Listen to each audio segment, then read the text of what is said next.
Check, check.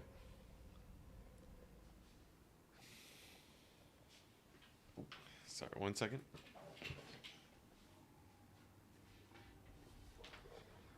Oh, all right. Yo, I forgot to change the thumbnail. Yo, it's a Greenskin day today. It's Greenskins. It ain't Skaven. One curl for every dead clan rat. No, we're doing some green boy shenanigans. We're gonna run Grimgore maybe. I don't know. People say Greenskins suck. I think they're not bad. What, liar? It's the titles. It's finally Krumpin time. Who else crumps? Is that a Skaven line or what? Bamboozled you are. We'll revisit Skaven in a bit. I really want to try out the fun whole roster of the Greenskins because they got a lot going on. I feel like they have way more than just the one playstyle. Like they got the kite, they got the melee rush, they got ranged builds, giant squigs. It's pretty hype. Brutally cunning thumbnail selection. It switched out now. We got the Grimgore. We got that Grimgore. As long as we can actually find a match. Fingers crossed. But yeah, I wanna... We're winging it today with the tournament. So like, I haven't played that much Greenskins, but I know generally how they go. It's simple, right? You just you just YOLO in. It's kind of like Empire. You can run goblins, right? Should I try the normal goblin archers? Strix, thank you for the good luck. Livy, Fast Winston Doom, Autumn Chan, Pirates Bay. But yeah, tournament starts in 1 hour. Link is in the description to said tournament. I forgot to sign up to my own tournament. I also got to declare my my faction. SFT declaration. Greenskins. Oishi's playing Demons of Chaos. Miss Claw is playing Dark Elves. Very interesting. Got a nice handful of signups. Very hype.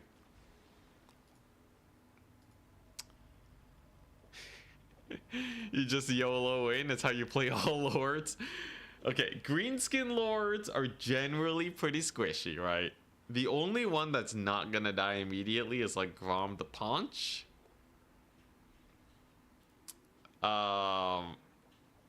Yeah. So I think against any like snipey faction, I should probably run Grom, right? Otherwise, we're just gonna get murdered. Full Grimgore 24/7. Yeah, how expensive is the guy anyways? He is technically a really good fighter. It's just like he can never find a proper fight. The foot character curse is strong. We're not getting the Orkius Skaven then. No Orkius Skaven. I changed thumbnail. It should be way more clear now.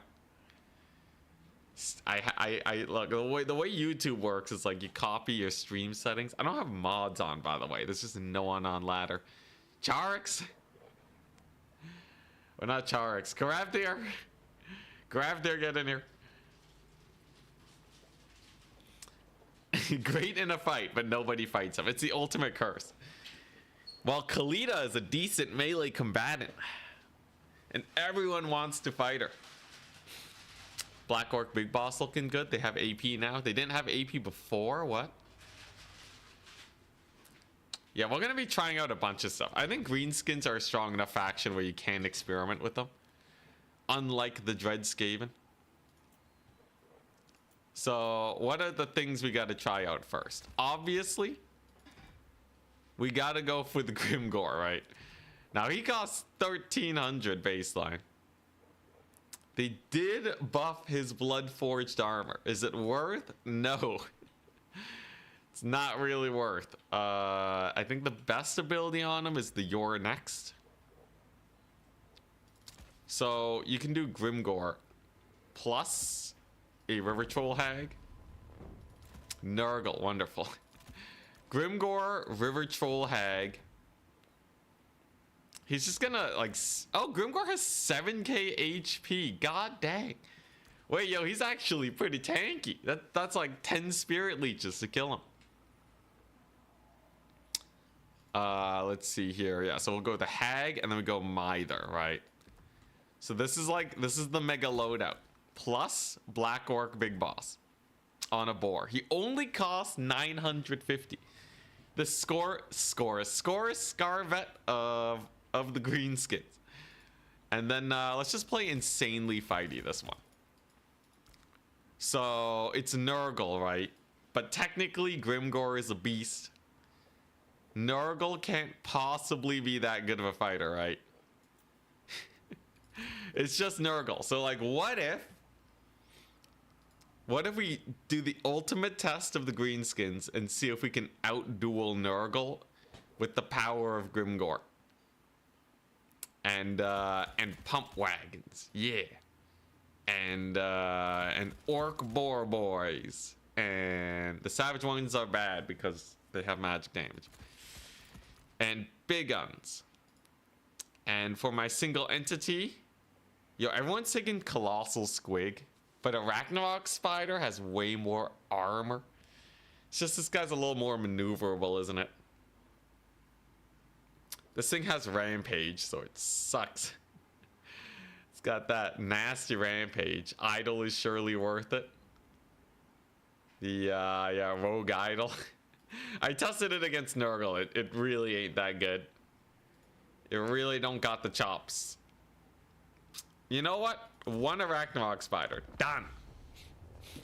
Melee Greenskins.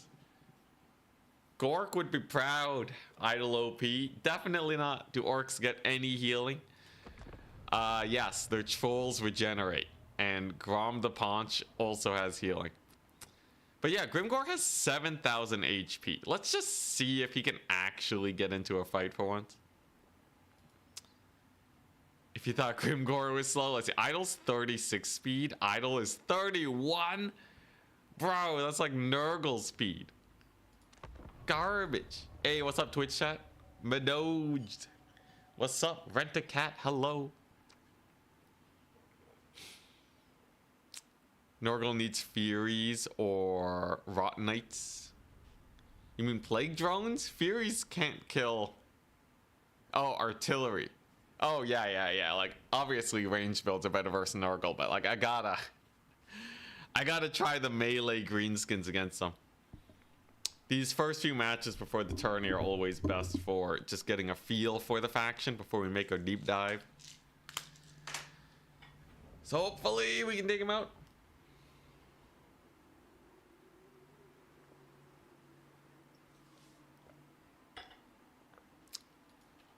And yeah, we'll try out Skaven later, but yeah, already we got a pretty decent number of signups.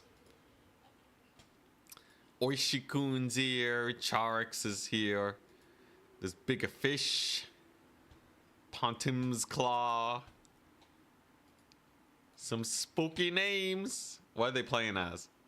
So far, the only signups are Demons of Chaos, Dark Elves, and Greenskins. At least the reported factions. There are more signups. How much is Azak on Skullmuncher stripped down just with his auras and Spirit Leech? My guess is he's around the 2,200 range. We're gonna see Anticity Krump. I feel like I'm way more comfortable as Greenskins. They got a lot of sniping potential, which is good. They have a variety of builds, so we should be able to bamboozle our opponents a bit. Sometimes you run into a situation where like people just know the matchup way better than you because they're new to a faction and they can just play, you know, hard counter to the one build you have. But with Greenskins, the variety is through the roof. Artillery, ranged, melee, kite. You know, if you want high leadership, you got high leadership. Look at that, I got the Crimson Killers. These guys are sick. Because, They do 1,000,000 damage. So they are anti-infantry. Only bonus versus infantry +8, but they should still clear things up pretty fast. No idea what my opponent's bought. He has a fairly thin build. But here's the idea. Grimgor has the Hunter of Champions. I mean, you're next. And this guy's the Executioner, right? Black Orc Big Boss is pretty sick. Plus, we have Pump Wagons, which are really good. Mangler Squigs. They got nerfed, right? They got nerfed into oblivion.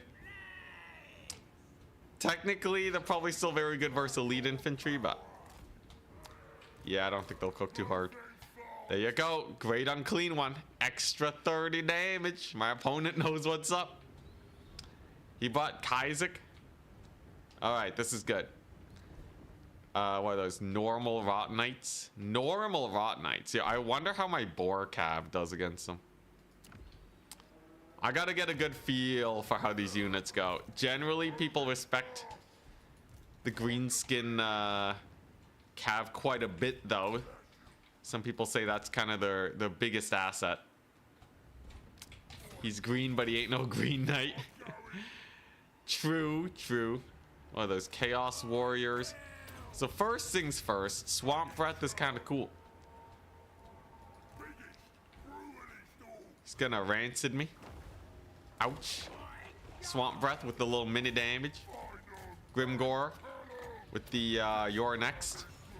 So you see that slowing ability on this guy? He can basically no longer move. Then we bring in the boys. And then we watch as Grimgor annihilates this guy, right? Your next lasts for another 5 seconds. He's already done a quarter HP damage to him. And that's it. All right, so Grimgor alone probably not ready to take on that bad boy. Black Orc Big Boss still doing okay, though. He's gone for the Lord Snipe attempt. Grimgor is relatively cheap. Remember, he still has like 4,000 HP, so he is in relative comfort here. Oh, and he got some Rot Knights on me. Such is life. Such is life. I got a double cap. Our Crimson Killers are cleaving away. Is it worth Spirit Leeching this guy? I have no idea. Black Orc Big Boss doesn't have a lot of mass, too. Kind of unfortunate. But we do catch out his Cav. The Endless Tide of Boar Cav is pretty nasty. More Boar Cav. There you go. Rot Knight's got nothing on him. And yeah, we just burn these guys of their ammunition. Let's try using this ability for once. So if I use that, they should do a bit more damage, I guess.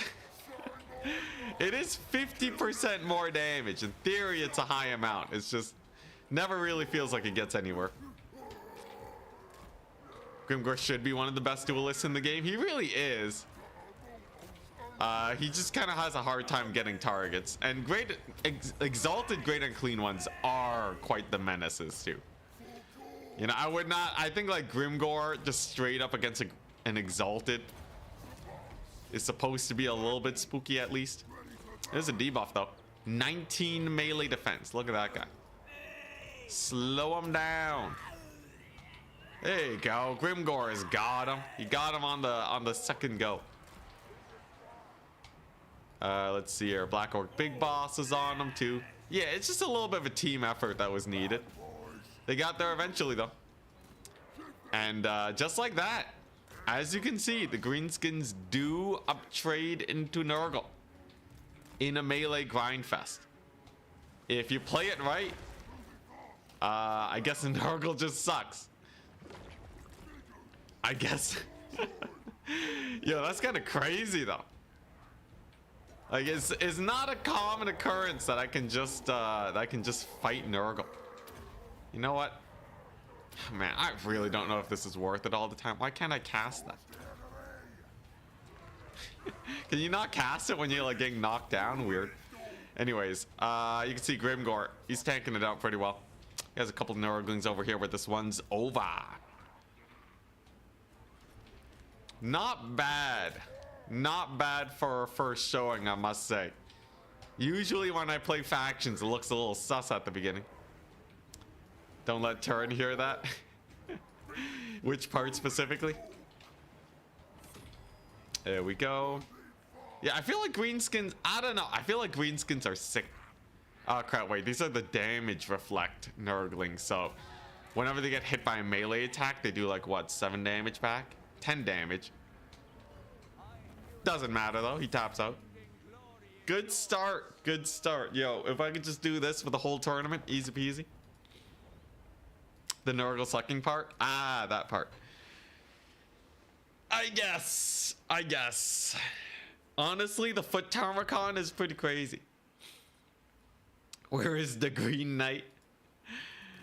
Let's see, what's the closest equivalent to the Green Knight we have?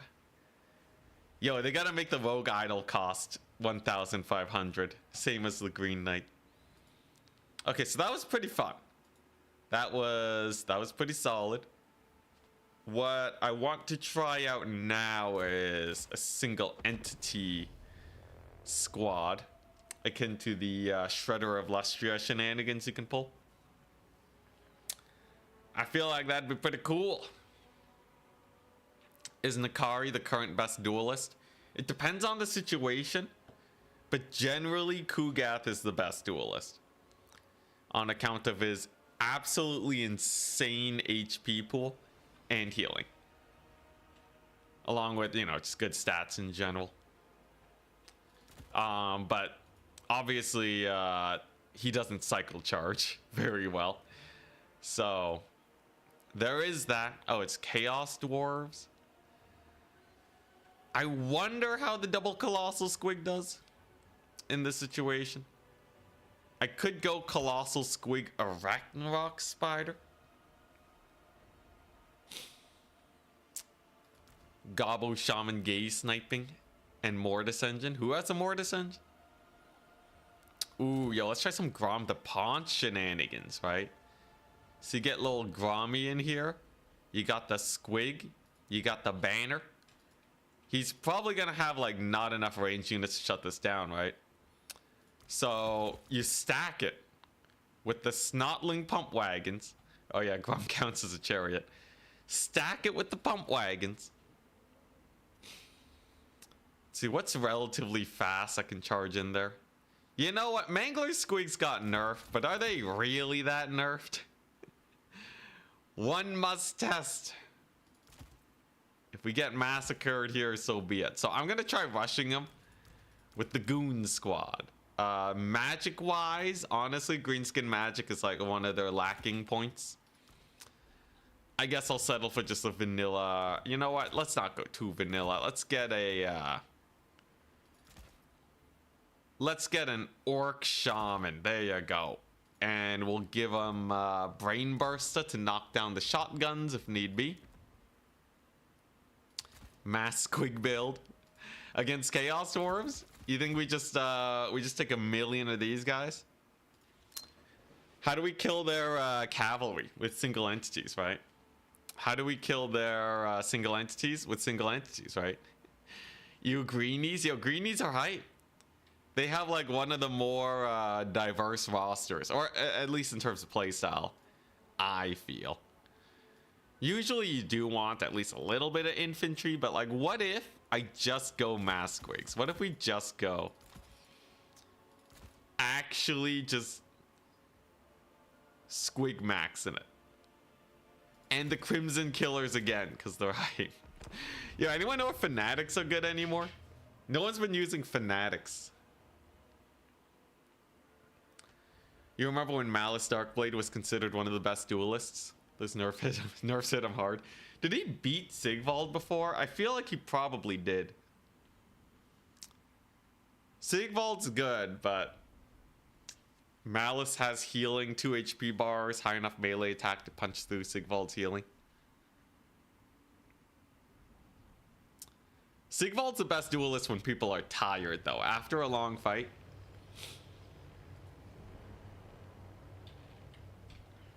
Alright, so this is the Insanity build. The plan is simple. YOLO into his army and kill everything. The amount of anti-infantry we have going here is kind of immense. Greenskins are comic relief. Are they more comic relief than Skaven? I feel like they're both comic relief. You've not seen Sigvald in ages. Sigvald kind of fell off in domination. Hey, Karavdir, what's up? Tournaments in 40 minutes. If you're playing, let me know. Get that Cathay going.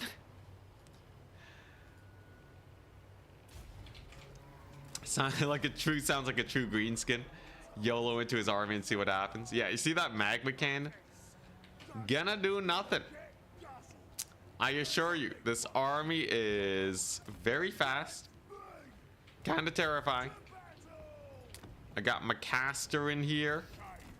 There you go. Magma cannon whiffs. So Colossal Squig's just gonna bully it. It's a front line of nothing worth anything. Yeah, so what if I just Mangler Squig into these Infernal Guard? Do they uptrade or what?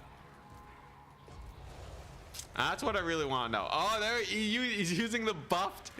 Did you see that? He's using the buffed thing. He's using buffed Ash Storm. Oh my gosh, look at the sick ability, guys.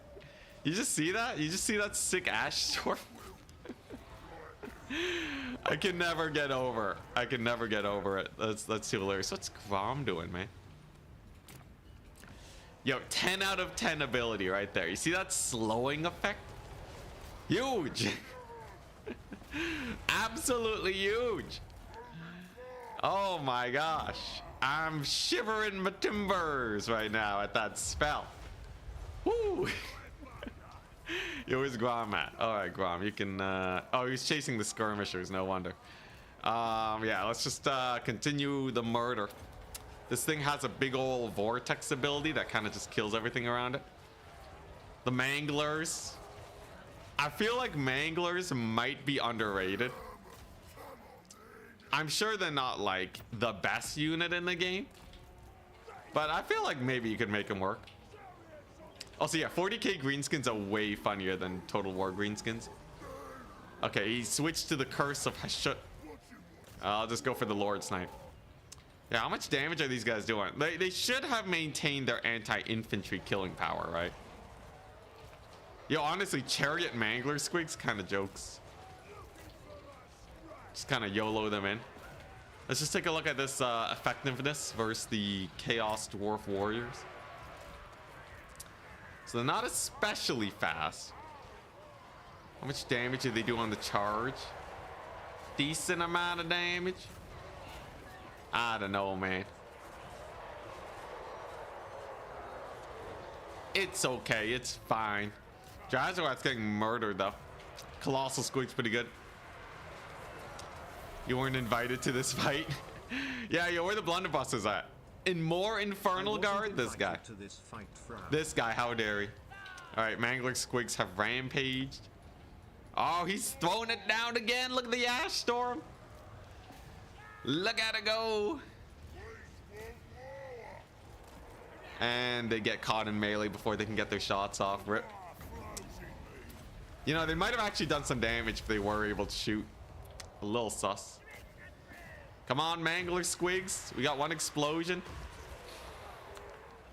Yeah, they're probably still fine against infantry. Still kind of expensive, though, for just a YOLO into infantry unit. Now that they don't delete single entities, I feel like they should have, like, bloated corpse explosions. Now that they can't kill Scarbrand. Also, thank you very much, Chaos Dwarf Blunder. I won't finish your name. Yo, this doesn't do damage to yeah, it doesn't really do damage to single entities. Okay, you can stop marching forwards, man. You gotta get your melee attacks in. You can see the chariot squad does do quite a bit of damage. That's gonna help us out quite a bit. Big ol' Squig taking a bit of heat from the fire arrows, though. But so far, I'd say Greenskins feel way better than Skaven. They feel a lot better than Skaven. I don't know about you guys, but you know, I know this is just ladder and all, but the fact that I can actually just like attack across the map, that I actually just have a rush build, is pretty nice. Come on, beat him up. Man, I swear, units would be so much more broken if they didn't have these weird kind of pushing situations. That's why Volkmar is so good against Valkyr, by the way, because he can attack while moving. So even though he has that little pushing attack, it makes it where Valkyr can't attack, but Volkmar can. It's the super secret tech. Should see just give all single entities moving attacks? Probably be too OP, right? Yeah, Squeak's just blocking Grom, man. And I can't use the Halt micro because it was Rampage. It's good though, it's good. This one's completely over, man. Mad Lads triple cap now. And just like that, the enemy lord is dead. So what? 28 more seconds until we got another big ol' explosion ability. I feel like this colossal squig is pretty hype. I don't know how I feel about Mangler squigs. I think they did you know, they did okay, but like in this situation, is okay good enough? Is he gonna retarget? Looks like he's shooting the squig hoppers. He retargeted. There's no dodging it. You just gotta get in there, man. Oh, he blocked him up. No. Come on. Yes, the line of sight issues. Oh man, they really should have gone a volley off. I don't know what happened. That squig was totally supposed to die. I think we got saved by the jank. And now we just gotta acid burpa his dudes to death. So it's just a walking vortex of 5 meters around the squig. And it just deletes infantry. It also deletes cavalry. This unit's pretty good. I can see this unit being pretty good. The biggest thing is just making sure it doesn't die to like a single entity fight or something. You'll probably be fine. What's good against what's a good Demons of Chaos build against ogres? Probably Lord Snipe. And then something to deal with their single entities. So let's see, Demons of Chaos. Do they have a good fighter unit? I feel like they gotta have a good fighter unit. Or in my current tournament, you are allowed to bring Seekers of Slanesh. Just because we're not seeing a lot of people play Demons of Chaos right now, so there's a bit of that. I will say though, I do want to try Slanesh again post nerfs, because we added on even more nerfs, right? So maybe Slanesh is a little bit more manageable. Did Greenskins win the next project? Well, it's not always a project, guys. I don't always have to play until we win with the faction. Did I win a tournament with Skaven? No. All right. But, you know, look, we're going to return to it later, okay? I just want to play a faction with Cav. After dying to Morin goals on Friday, all right, I've suddenly gained a great urge to have something with more than 50 speed. The next project is to not have a project. Yeah, there you go. All right, get in there, boys. So this thing has what, 90 speed to their 92. Is it actually 90 speed though? Oh god, it's just clipping on that one wolf rider. Is he gonna attack though? Does he not have a charge animation? What was that? Just stood still, gave that one attack. Does he have a charge animation? Okay, yeah, he does have a little rolling charge thing. That's kind of cool. This is super over, by the way. But if my opponent wants to stick around, I'll take it. Brood horrors? Okay, I guess. I meant multi-entity unit with more than 50 speed that is not a Doom Flayer. I just want Cav, okay? I just want Cav. And Skaven don't got that. Hey, nice. Squigs is so cute. Yeah, look at this guy. Look at him go. Oh, he's so chubby. That's a well-fed squig right there. Alright. The only way to get him to leave the game is to make it where he has no more units to micro. So we have 4 more units left on the battlefield. We're almost there. At least domination games go by decently fast when you have a triple cap. Chieftain on a brood horror mount. Oh, that's true. Yeah, he is riding. It is brood horror cavalry. Technically, it doesn't count as cavalry if it's just one dude, though. Also, it's not chieftain, it's packmaster, but does it count as cavalry if you have 2? Technically, you can get 3 if you get Throt. When does it become cav? Yo, what's this guy doing, man? He's like posting up. He's like, ah, yeah, I'm gonna get him this time. I'm gonna get him this time. You know, it doesn't matter that my last Infernal Guard just got murdered here. Posted up on the high ground. All right, maybe I shouldn't make fun of my opponent too much. But like, I guess he's just trying to have fun. He's just trying to have a good time. I'm here like massacring him with a million squigs. You know, let's just give it to him. Let's just give it to him. We'll give him the engagement he's been looking for. More or less perfect line of sight. Are those laser beams? It sounds like Star Wars laser beams. It's weird. Oh my gosh, he's sacrificing his own dwarf warriors to the squiggies. How much value? I'll check after the game. Whoa, that's a lot of labors.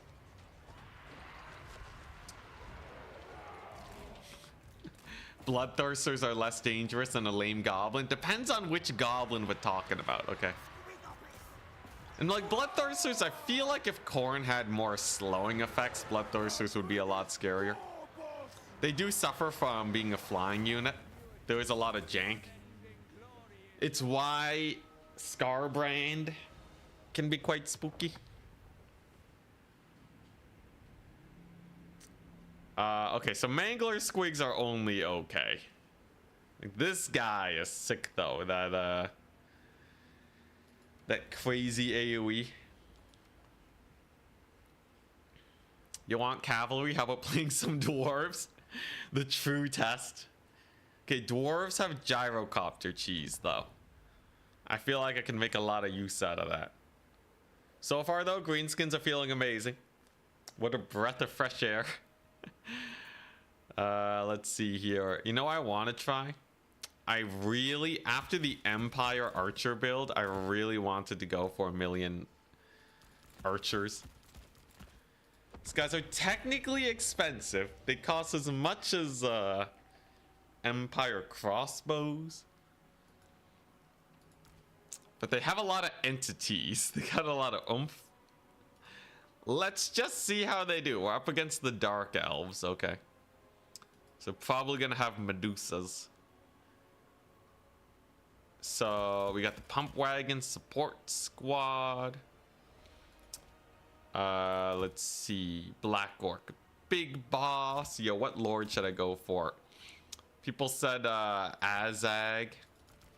Azag's pretty hype. Greenskin's one of the only factions that has proper lord choice. Like, they have enough options for lords with different skill sets that you can actually kind of run more than one lord. It's crazy, truly. Spider Banner imbues poison and Strider. He already has poison on his wyvern. Okay. It gives Strider though. I guess that's all right. Was this melee defense, melee attack leadership? Azek does have a lot of leadership. Yeah, he has 2,200. What abilities does a Night Goblin War Boss get? He has Tormentor Sword. See, he gave the Greenskins a lot of cool items they can put on their guys in multiplayer.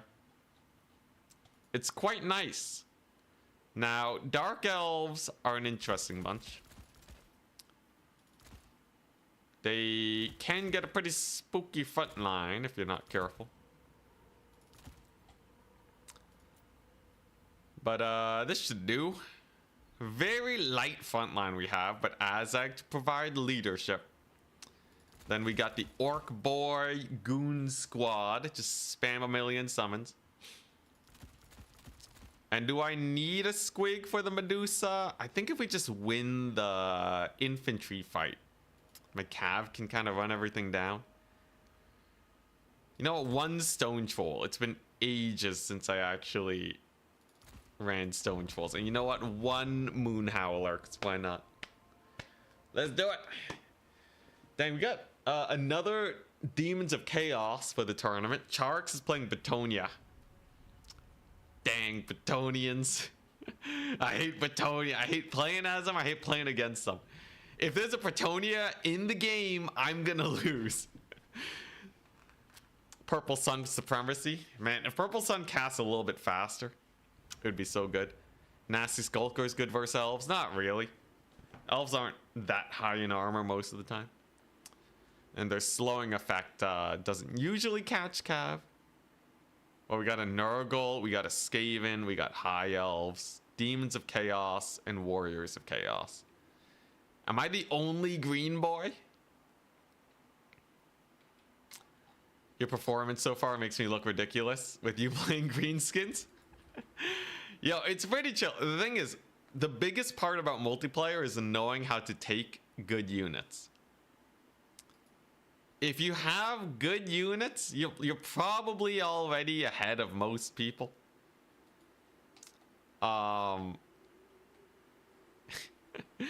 Green only tournament outer region. And then yeah, the other thing is just like, you know, making sure you it's a lot of knowledge. It's not that much micro, but yeah. Yo, what are all the green factions? Yeah, I guess the micro does help. Let's see. See, we can do Nurgle. You can do Greenskins. You can play as Skaven, but you're only allowed to play as the green units. So if it ain't Warp Fire, I guess Rattling Gunners have green bullets. I guess Throt is green. Plague Monks. You're just not allowed Clan Rats and stuff. I guess no Marauders then either. Who else is green? What else have we got? Also, has anyone tested out Fanatics in the last, like, 3 years? Dowie, we got Dowie sign up? Finally, man. Took ages. Cathay Jade units. Okay, there you go. Anything else? Skrulk is green. This is a bad formation. This is a very bad formation. I should just... It's just way smarter to play it like this. There you go. So this is the Archer Tide Greenskins. Green Knight is the most green. He is luminescent neon green. Definitely takes the cake. The stream goes in the Book of Grudges. I'd like to see the Dwarves try and take me. If I lose against the Dwarves today, that would be the greatest shame. If I lose against the Dwarves today, I'm playing as Dowie. Okay, that's... New ruling. New ruling. So he has a Blood Rack Shrine. We got Azag the Slaughterer. Oh, you want Spirit Leech battle each other? He also brought Doom and Darkness. Not really worth Spirit Leeching her to death. It'll take ages. Much rather Spirit Leech some priority targets like this Blood Rack Shrine. I'm aware he gets Spirit Leech on Azag. I'm just kind of counting on him being relatively tanky. Though I will say that Medusa's kind of spicy. Let's try out the Stone Trolls. Stone Trolls are hype. Are these guys 3 capture weight? 2 capture weight. Dang. Just gotta bring 2 gobos there. Alright, here we go. So here comes the Charybdis. As you can see, goblins are kind of weak. That's why you have the backup goblins. So we'll bring in the backup goblins. They'll handle the situation just fine. This time we have Azag over here. Spirit Leech that bad boy. He's trying to run into the gobbo. It's not gonna work too well. I got the trolls for mass. Let's see here. We're gonna get an orc boar boy cavalry in here too. Yeah, get peppered, son. Brings me back, man, to the old tabletop days where you just have a handful of dice and you just plop it on the table. That's what this is right now. Doesn't matter if 75% of them miss, because they only hit on 6s and they only injure on 6s. With enough gobbos, you will eventually get through anything. Don't know if it was ever an actual good strategy, but it's hilarious. Look at that poor Charybdis, man. Deleted. He cannot stem the tide. Now, big problem is if he had like any amount of cavalry in the back line, he could probably just run these guys down. But it certainly looks pretty cool. You usually don't get to field this many range units in multiplayer. Stone trolls, by the way, are pretty powerful. Even against his elite cav. They got pretty nice stats. Very good armor. Armor piercing damage, solid regen, spell resist, and all that. So they're just gonna tank it up while my gobbos shred his Cold One Knights. Though not the best trade I've ever taken, for sure. But this guy's dead, right? I just have too many gobbos. We got the Wah. Lost the stone trolls, though. Yeah, okay. Stone trolls are not it. Unfortunately. Look at Lokier getting massacred. Yeah, power by volume. Just get enough boys and you'll be good. I got 23 units to his 13. Lokier is gonzo, man. This strategy specifically is quite fun versus Dark Elves because they don't really have a lot of cheap units. So they will typically have a hard time actually shutting something like this down. As long as I can match their cav. Like, see how they have like this one Cold One Knight unit here? It's gonna be a little bit awkward actually getting my goblins to not blob up and all that biz. So maybe the Cold One Knights do well. Then again, masked goblin archer fire is pretty sick. They're having a hard time pushing through the pump wagons. Most of my goblins aren't even shooting either, man. If line of sight was good, this would be a menace. Absolute menace to deal with. And they're dead, yeah. Yo, Greenskin feels so much better than Skaven, man. You have so many more tools to defend your backline. Glorious. Look at them go. They're going ham. 43 kills. Paying for themselves. Amazing. We got another one over here. Got another Cold One Knight incoming. Yeah, this is great. It's just a big old shooting gallery we got going.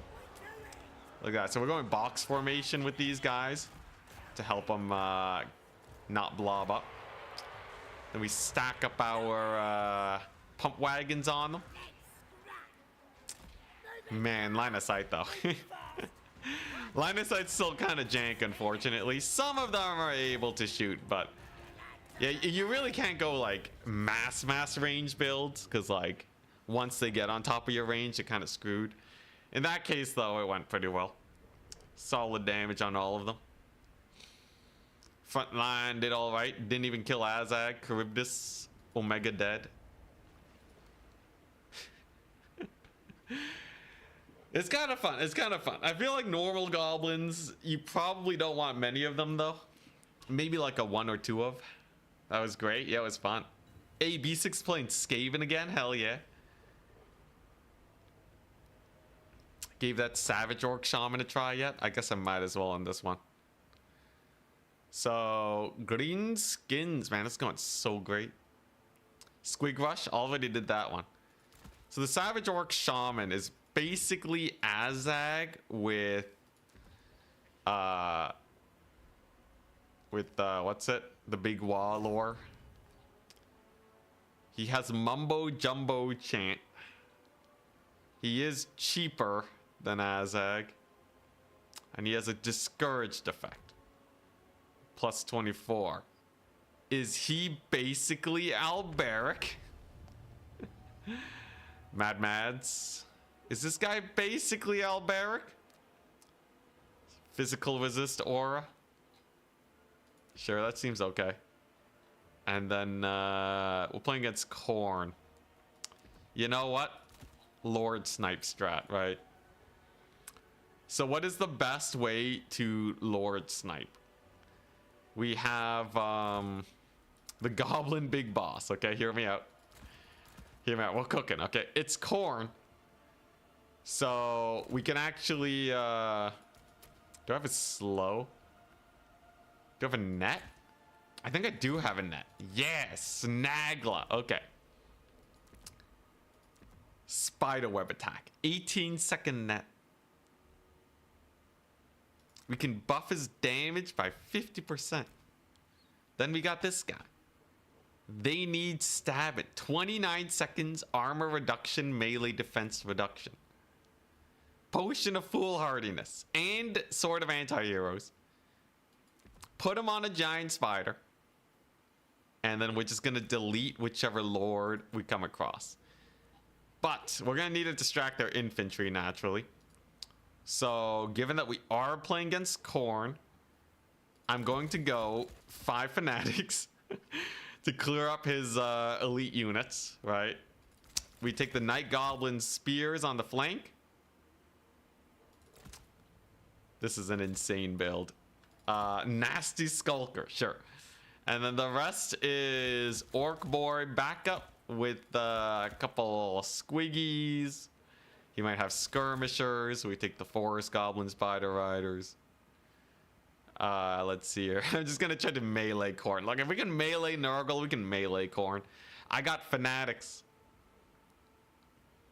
Oh, yeah, and the Pump Wagons. The Pump Wagons are amazing. Is this worth taking, like, ever? Cow Z playing Beastmen. Nice. This thing has a higher charge bonus. Slightly more stats. It's just way more expensive, though. It does have Strider for some reason. Apparently Wings gives you Strider, sure. Oh, crap. Get the cav. There we go. All right, what's that? No way we lose this.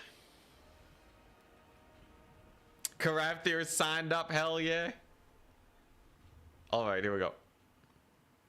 You monster, it's my first ever PvP match. Oh no. Dr. Baguette. Happy that you took the dive though. Alright, Flappas are goated. What makes Flappas better though? It's just a slightly higher charge bonus and Strider, I guess. Like the Strider is kind of cool, but like for 150 more, it's like 20% more, man. Why would I pay 20% more? Bolt throwers. Oh yeah, they do have like a million entity bolt throwers.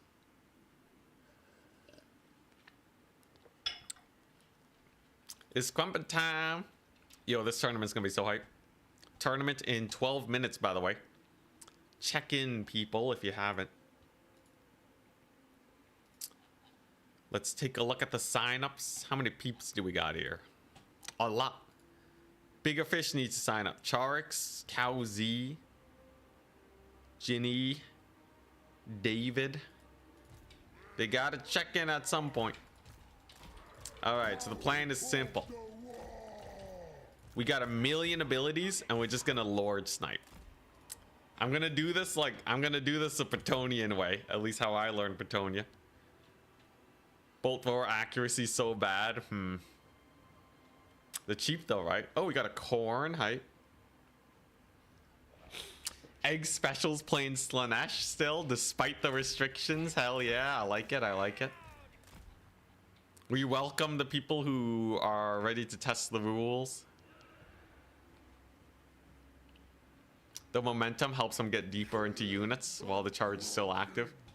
It's hard to describe, but it's usually well worth it. I should run a test. If it's more than 20% better, I'll consider it. What do we got? We already got a message.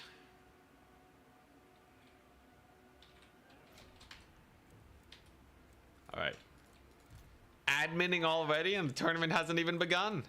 All right, I gotta win this match in 11 minutes. Valkia the Bloody, how am I supposed to snipe her? I guess I can discourage her. Does this guy outduel Valkia? She has not that much HP. Demon Shield, Spear of Slopnir. I can net her so she can't get the charge. That's kind of jokes. But if she doesn't land, then it's kind of awkward, right? There's a couple doggos here. Fleshhounds, I don't know how they do against my more lightly armored cav. Usually I send armored cav into them. But here's the plan. So Valkia. Yeah, she's just YOLOing it. Alright. Debuffed into the horizon. Mega buffed. Dang it. She just popped her thingy. She's also not getting hit by this guy. Okay, screw that, Biz. Screw that. I'm bailing out. I'm landing. Okay, we're back at it again. My net doesn't last very long, though. Beat her up. Beat her up while you got the buffs. Ah, what a ripoff. Okay, well, at least I only used 2 of my abilities. This guy's over here should still be fine. How do the Fanatics work nowadays? I haven't used Fanatics in ages. You just send them out, right? You just send them out. Yo, this guy's crazy, man. Also, what the crap? It's just me or this Fanatics kind of hype. You guys seeing that? You guys seeing that sick Fanatic play? Beat her up. Yo, the Fanatics are kind of hype. Yo, I gotta try more Fanatic action.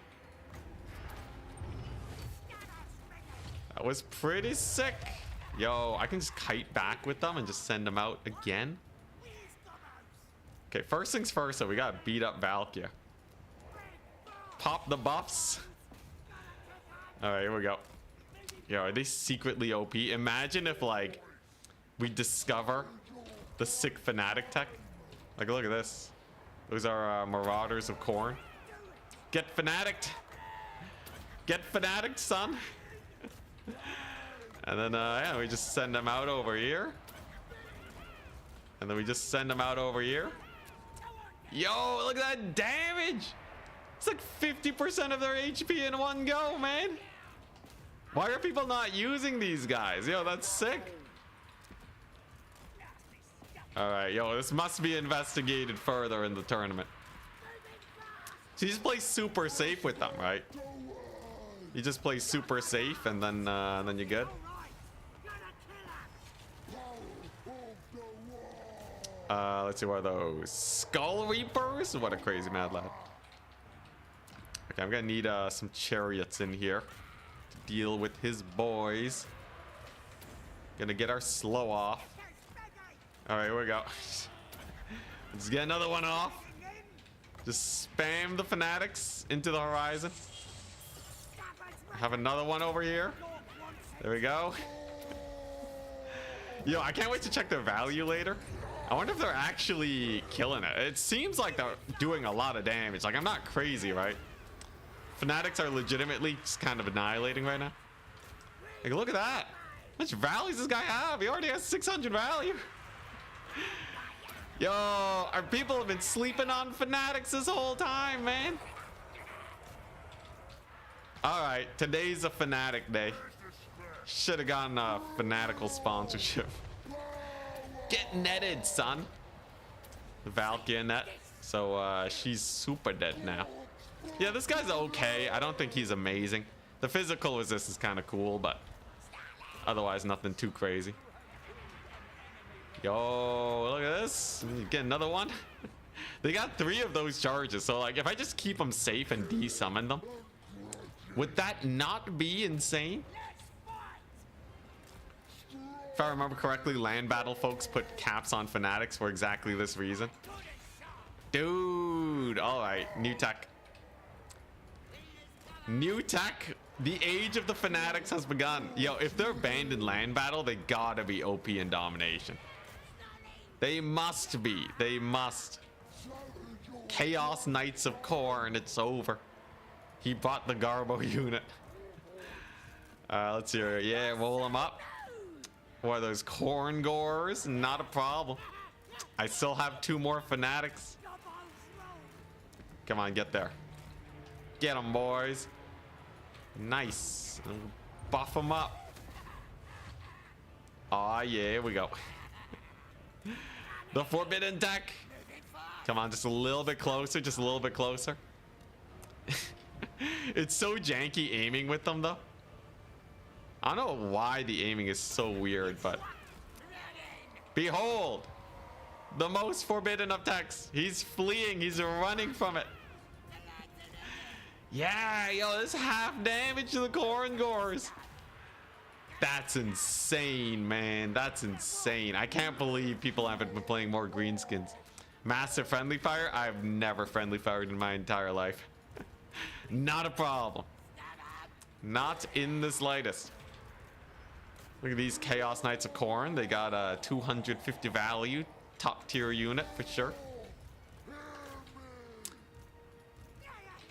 Yo, this map, by the way, I don't know what it is about this map, but people love flanking through the forest here. It's a surprisingly common thing to see when playing against people here. Not a strategy I would usually recommend, though. It's kind of jank. Ooh, another one. Hey, did the statue just eat my fanatics? I think it did. Whatever, it's fine. Greenskins always underestimated. Love the fanatics. Yeah. Yo, this is gonna be hype, man. Change the meta. At least I'm gonna try to. This might be like a Skaven situation where, you know, slowly but surely my builds just devolve into the typical meta that everyone else is going for. But as it stands, I feel like that's pretty hype. Does throwing a lord count as friendly fire? No.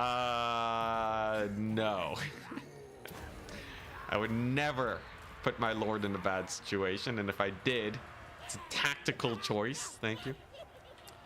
Are these things good?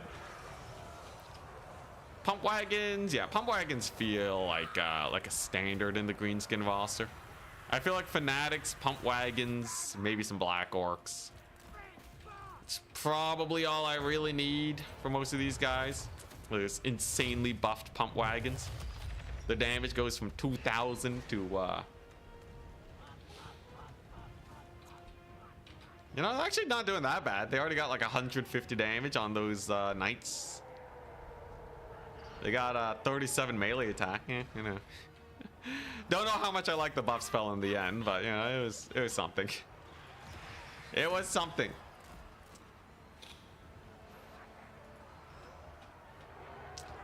The death globes are now a favorite of mine because I use them in the tournament. Okay, death globes are pretty hype. I feel like death globes are really hype. That's like a nice little fun discovery. I don't think it's that game changing for Skaven, because typically Jezzails are going to be in a very similar situation. But yeah, it's not bad. It's not bad. Yo, de-summoning these fanatics is going to be such filthy tech. And the Vanguard, man. The Vanguard too. Yeah, definitely we use all of our fanatics and de-summon them, because then that way they give me back 250 gold.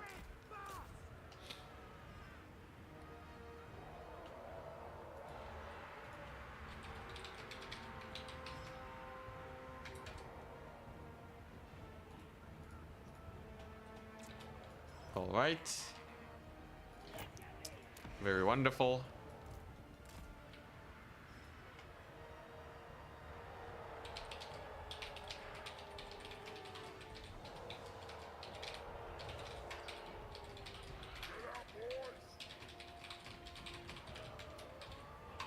All right. And now we sit back and relax. Let's see here. How hard is it to de-summon these guys? I will say though, 18. Wow, that's crazy. 18 damage per second at 100% AP. I just have to make sure they don't get shot. If they get shot up, it's a little rough. But like, I got the micro for it. We just micro well. Do Nasty Skulkers have the flanking ability? They do not. Feels like it'd be apt, but I don't think every faction needs flanking. They already have Opportunist Murder, which is if they're attacking the rear or flank, they do more damage.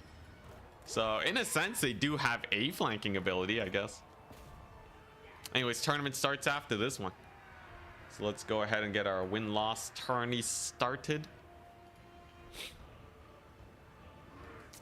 And then as soon as this guy taps out, we're good. I guess I can just start managing the tournament now. Should be fine.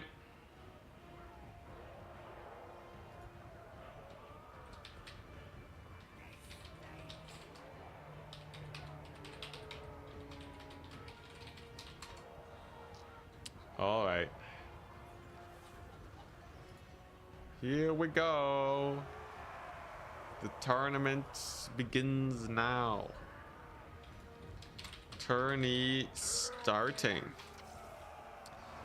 So let's make sure we manage the check-ins, make sure everybody's in here. One mini downside of domination is that there's no army losses.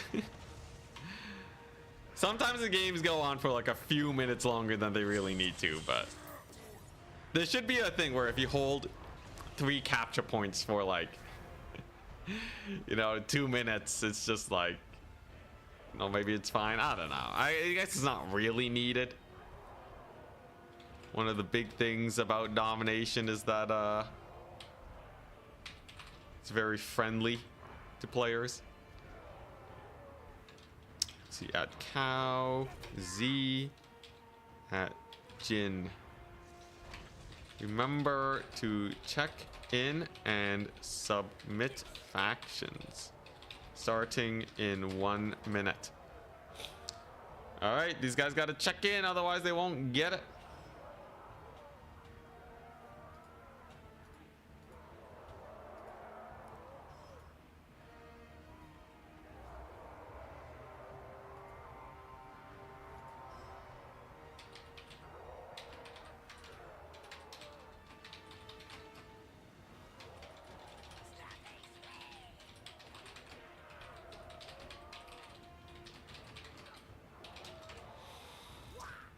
Let's see. Oh, he's still trying to take the point. All right, super over though.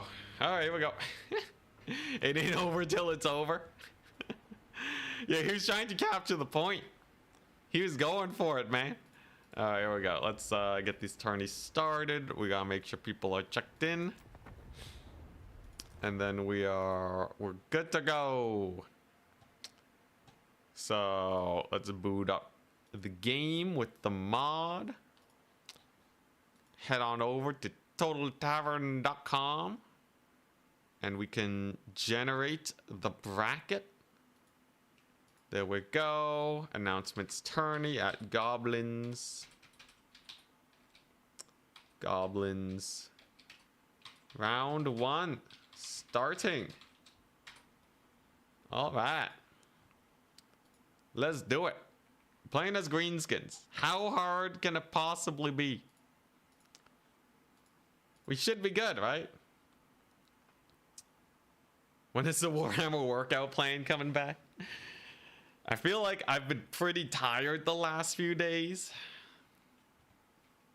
So I haven't been super incentivized to get my exercise game on. I really should though, right? I really should. Maybe tomorrow if I'm feeling up to it. Mayhaps tomorrow. All right, here we go. Didn't check the value. Crap. Too many things going on, man. Oh, no. All right, we're up against Blake. Hype. So we can send them the code to the lobby. And start managing the million things you got to do as a tournament host. So, Pontim. Got a buy round, so I got to adjust the Swiss points. We got the lobby for Blake. Wonderful. I gotta find the map pool that we're using. Here we go. And then here's the maps. Who's banning first? I think he's banning first. He is. You're banning first. There we go. Go here. Give the Swiss point. Hey, Sophie, thank you very much for the Swiss francs. Thank you. And a lore master of Sota grade. Holy crap, man. Yo, what's up? The red host is here. I think that's correct. What's up, man? Just in time. Yeah, the tournament literally just began. I assume you're not playing then? Or are you? Lore math. He's not playing, guys. Yo, happy to have you here, man. Yo, we're playing Greenskins. It's hype. He bans Eastern Isle Colony. Let's see here. What's he playing as?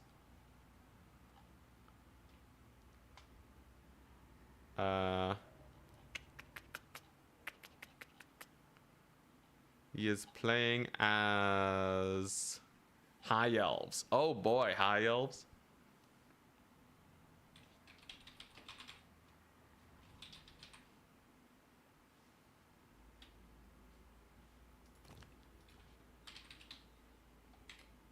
Sorry, have to.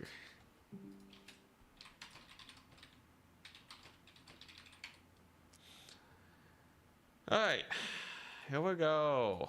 What is this? Oh my gosh, more adminning. This guy didn't check in on time. Come on, man, you got time. Okay, I think I can do it.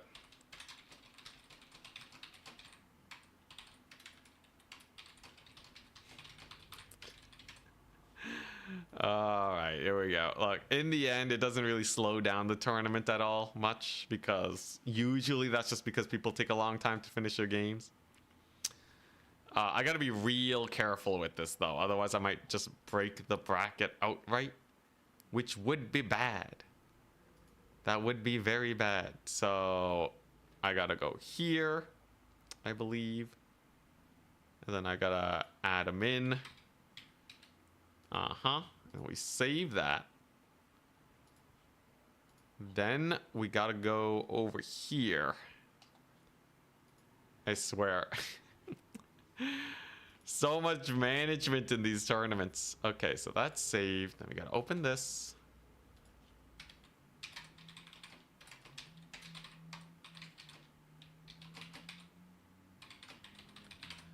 Okay, and we gotta reduce his Swiss points back to normal. Then I gotta go to tournament sign up. And then I gotta find this guy.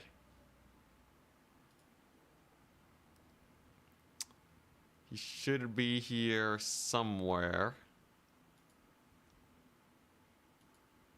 It's like if he's not checked in, it just like dies. The tournament next round just doesn't start, so I have to be really careful here. Let's see here. So I got a step-by-step process. Navigate to the admin panel on the right-hand side under Relations. Click on Tournament and type the name of the event you are in. Okay. Can I do that? No, that doesn't work. Yeah, how do I... Okay, wait. Tournament? Let's see here. Oh, God. Wait, can you help me with to add people again? Pref with screenshots, because I'm kind of lost how to search. Make sure checked in is on. What do you mean checked in is on? In tournament sign up? Wait, so the guy's gotta be here, right? Checked in is false. Okay, wait, if I go cow Z? No, it doesn't work. All right, I'm getting help. It's fine. We're good.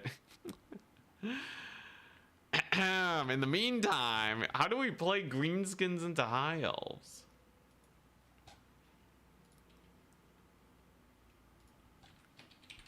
One sec. Admin stuff.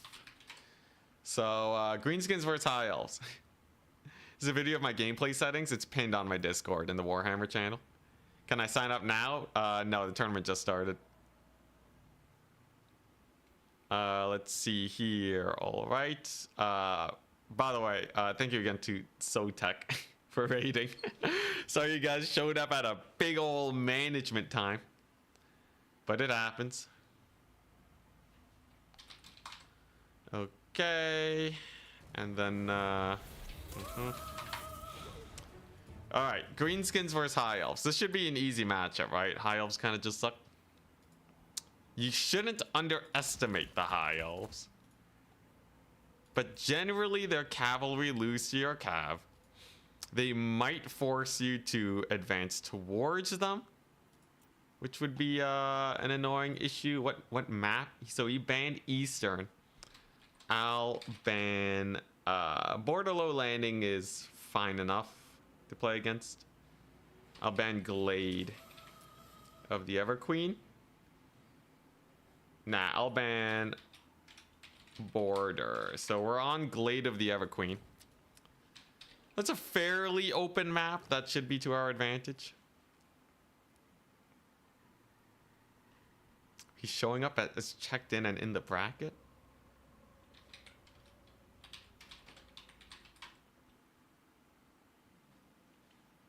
Wait, what? He's showing up as checked in? What does that mean? What does that even mean? Wait, did this guy check in? Wait. Oh, okay. Well, he's in the bracket. I didn't check him in. He was signed up for the tourney, though. And I manually added him to the bracket. Alright, strange. Anyways, Triple Doom Diver, do it. It's High Elves, so we can do basically anything, right? Okay, probably not anything, but like, they're pretty chumpy. The big problem with the High Elves is that they don't have that much to win an infantry fight. The biggest advantage I have is that the infantry fight should be one of the easiest things in my life. But who knows? Maybe he has some super secret tech. He might want to try and go for like a Insanity Lord snipe play, maybe. So mayhaps he has something crazy going on there. Yeah, and then there's like the Cav situation. It can't be that bad though, right? It's just High Elves. At least I think so. Infantry wise, what options do I really have? I don't have that much in the way of like sick infantry plays, I think. That's a little unfortunate.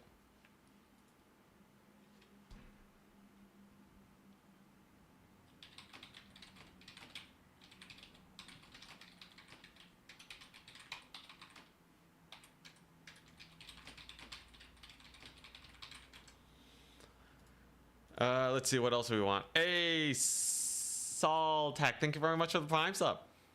Fanatics could be good. Fanatics are a maybe.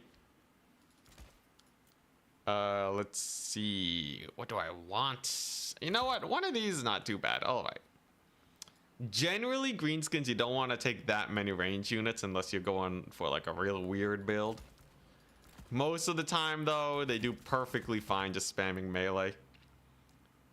The cavalry options are probably my best bet here.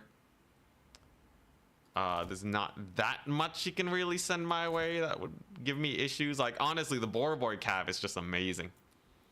That's just cheapo cavalry that you can just YOLO. Seems like a good enough build. I don't think there's any, like, big surprises he can really bring that would be able to defeat this. So, sure, why not? Let's just ready up.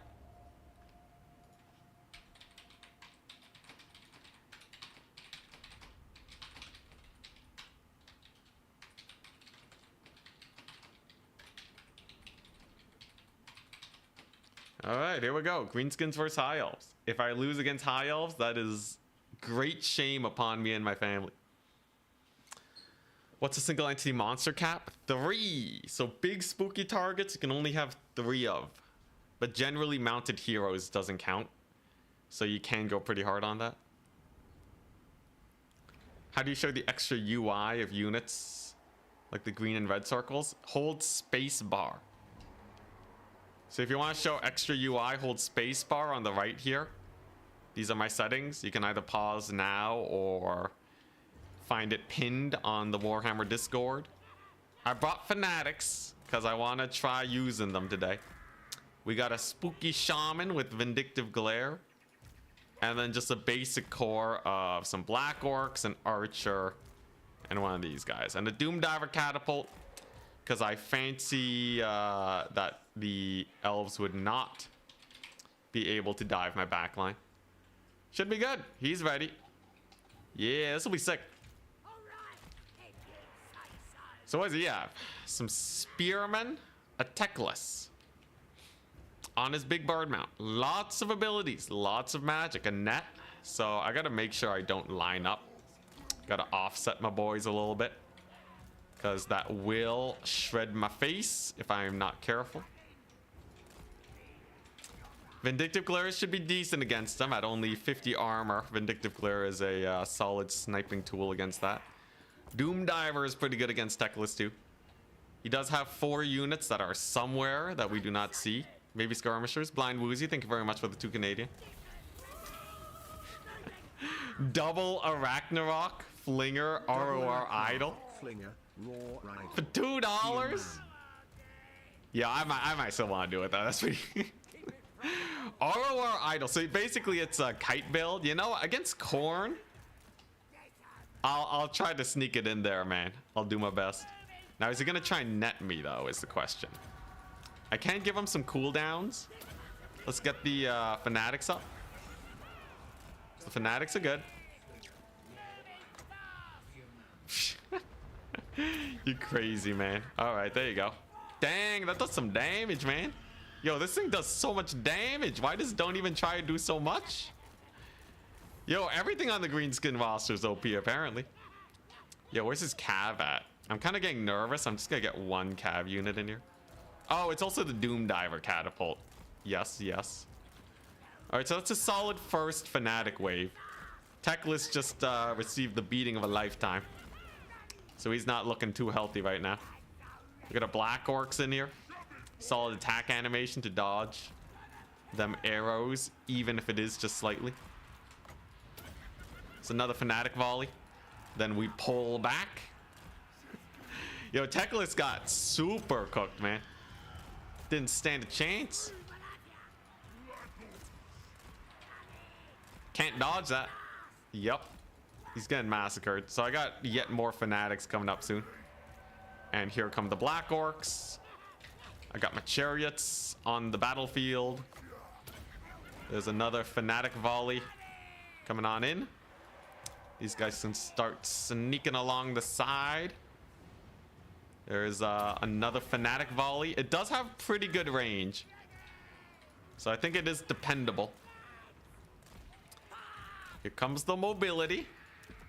And there's his Dragon Princes. Okay, so he does have a couple Dragon Princes. Good to know. Good to know.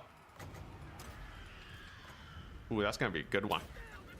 Oh, yeah. Right down the pipe. Shredded. Absolutely shredded. Okay, so it's just worrying about the Dragon Princes then. I do have a rogue Fanatic volley over there in case we need it. Let's just send my guys onto his infantry just to see how they do. Totally forgot about my archers, man. This is definitely a high micro build. Okay, do your best, Fanatics. It gets a little bit of damage. Nothing too crazy, though. Fanatics ain't bad when they hit, yeah? Actually not terrible. My lord, though, kind of getting focus fired. I do have yet more Fanatics, though. We'll just keep hammering the Techless. Chuck them out over there to take them out. His Dragon Princes taking a lot of heat. Sure, let's get a rear charge over there. Get another Fanatic volley just down the pipe. It's gonna friendly fire the Black Orcs a bit, but I think it's still worth. Gotta make sure my Lord stays alive. There we go. There's another volley. Then we desummon them. And then we're good. Now, Techless does have a lot of healing. This time we thought that Ent is a microgod, but actually he Elon Musked it the whole time. I'm feeling conspiratorial today. Oh, so I'm just pretending to play. Is that what you're saying? Oh my gosh. That would be pretty spice. That would be pretty spice. Thankfully, you already know my micro is really bad because you've seen me micro my lords. So I think we're good. The value trading is bonkers. Holy crap, you're right. Yeah, yo, this guy's almost army wiped. There's the wall. Techless has been giving me a lot of value. That's for sure. Kind of sacked my cav there. I will say, this is a very hard to micro build. It's a very hard to micro build, but I think we're getting there. You're slowly but surely running out of units. Gotta keep these guys alive though, them pump wagons.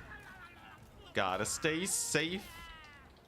I'm kind of shoving him into his back point now. Oh, I moved this down. Sure, we'll get some squig hopper, some more cav. Nice. There's a big bird strike, but the Black Orcs don't care. And then, oh boy, come on, give it to me. Give it to me. This is a huge Fanatic volley if I can get it off. His Dragon Princes are running. They're trying to escape. And I kind of whiffed it. Kind of whiffed it. I thought he was going to go down. He kind of debated me. Still pretty decent value. And I have another one coming up soon.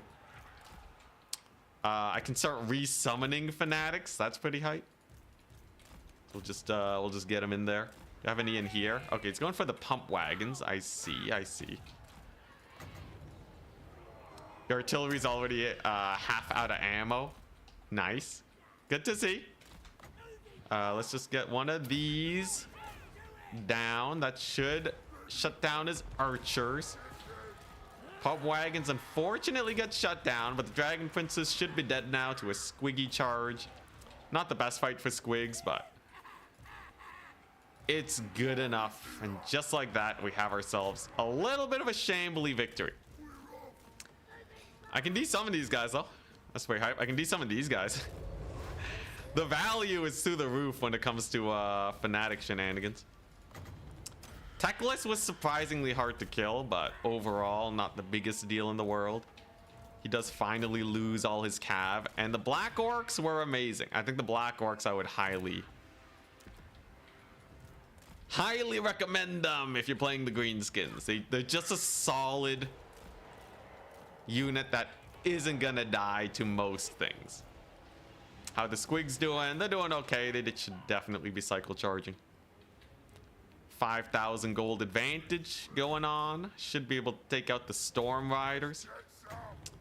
How much value did this guy get? Only 400. Yeah, okay. So this don't even try. It didn't do that much damage. He is solid as just a means to not get super sniped all the time. He's a very tanky lord. But other than that, he's nothing too special, I'd say. He's fine. Black is the new green. I think Black Orcs only. Can you do a Black Orc only build? No, right? Be pretty sick though if you could get a thematic Black Orc army going. But unfortunately not. Anyways, we do massacre his Lothran Sea Guard over there. This Doom Diver Catapult has 1,000 value. Wonderful.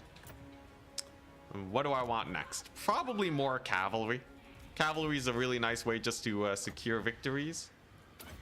Gonna get another Fanatic volley, so they go from 450 to dang, yo, that's like 100 gold value just with that one cast. Crazy sauce, man. That's crazy. What do I want now? Some skirms, I guess. Some skirmishers. I don't know. I feel like I have all the options in the world. Didn't net my lord though. We will have another Fanatic volley soon. Techless though, going for the big grind. As long as they're above 25% HP, they should be goodies. Dang, he's going for that Lord Snipe real hard. Routes off the Fanatics. Oh my goodness. All right, let's not get overconfident then, right? Never know when your opponent's gonna suddenly come back here. I'm better than this. I'm better than this. We gotta be careful. Still though, Techless getting pretty low. My Lord should be doing fine enough. What, I got a couple archers here. A couple injured pump wagons to get rid of. Anyways, he shouldn't be able to kill my Lord though. He is in far too safe a position now. Techless is almost dead. You know what? Let's just kill off those Dragon Princes just to be on the safe side. Kill off those War Lions. And you know what? Yeah, we'll bring the Fanatics in here. These ones still got their loons. Techless. Come back here, Techless. I'm going on the hunt. Actually, nah, it's way too risky. One Illyrian Reaver summon and Techless probably is going to wreck me. We don't want that. We don't want to leave our Cav on spears either. You know, these are all just general good strategies to not fall behind in the game. What do I want? A Goblin unit, I guess. As soon as I can get my Fanatics off on these guys, I'll be okay. Plus, we have our Lord here for a little bit of support. These guys are already running. I'll chuck the Fanatics out anyways, though, because it's fun. It's friendly firing my guys a lot, though. But whatever. All right, this is the money shot, though, right? Right here, this is the money shot. So if I just send them down the pipe through here, you can see these guys go from 450 all the way to 600 and beyond. That's 200 gold value off a single cast of that. Pretty good. Let's do some of this. Let's bring in the rest of my boys. I will say it definitely pushes my micro to the limit. But there we go. They're dead. What do we have? Some spears, some rangers. Okay. He should be dead soon though, right? I got 8 seconds to another one. Maybe some giants for the memes. A little bit of giant spam action. Ah, yeah, here we go. There we go. We just chuck that bad boy down right onto the White Lions. Yeah, they're kind of like range units in a sense. They're kind of like pseudo range units. These Fanatics. In that, like, you know, you don't really want to get into combat with them. Ooh, nice. This is another good one. Let's just chuck that bad boy over there. It's really weird as a precursor shot, by the way, because they move slower than you charge, so you will friendly fire yourself a bit if you're not careful. But yeah, there we go. All right. It's a big old squish. They're all converged on. Techless is hiding, so he shouldn't be a big issue. I have a million unspent resources. We'll settle with a couple pump wagons to clear up his massive amounts of infantry. Get one more spinning Fanatic summon over there. Too decent effect. Nothing too crazy that time. Dang, he's really trying to come back though, this guy. Yeah, it's kind of like blasting charges, kind of. But it's like on a cooldown too. It's really weird. Does it have the range to even hit these guys from that distance? We must experiment to become the best Fanatic caster in the game. I feel like this is definitely one of those things where if you get really good at it, you could start annihilating. Dang, he really wants that Lord Snipe. It's over though. We win on a single cap by a large margin at this point. There we go, and here comes the charge. The pump wagons. They're good. Amazing unit, and my Lord lived. Wonderful. All right, I'll take it.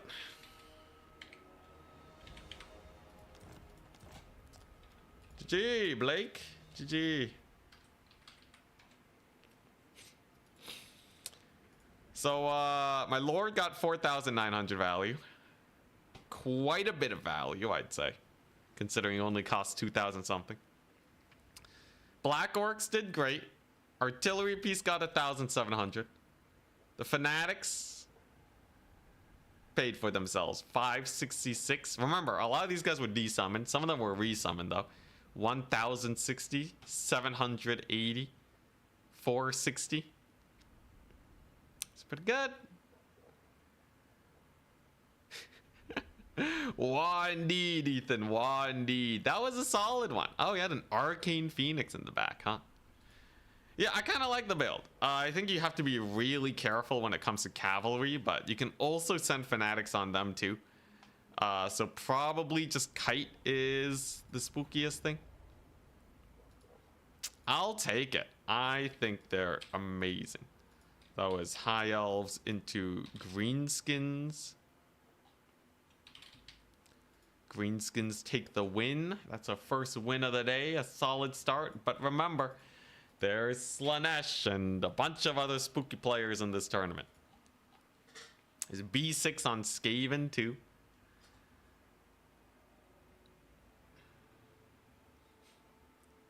How does Anticity have a 4K lead value and it still seems close? Yeah, it wasn't really that close. The closest thing was he got a bit of damage on my Lord, but he had like no infantry or cavalry on the ground. I did kind of run out of infantry towards the end though, so I had to back off of his spears. Other than that though, we were pretty fine. Yeah, highly micro intensive. I think this build is probably, it's one of the most rewarding builds to play well, but so much micro, man. I might need to play at like full zoom or something.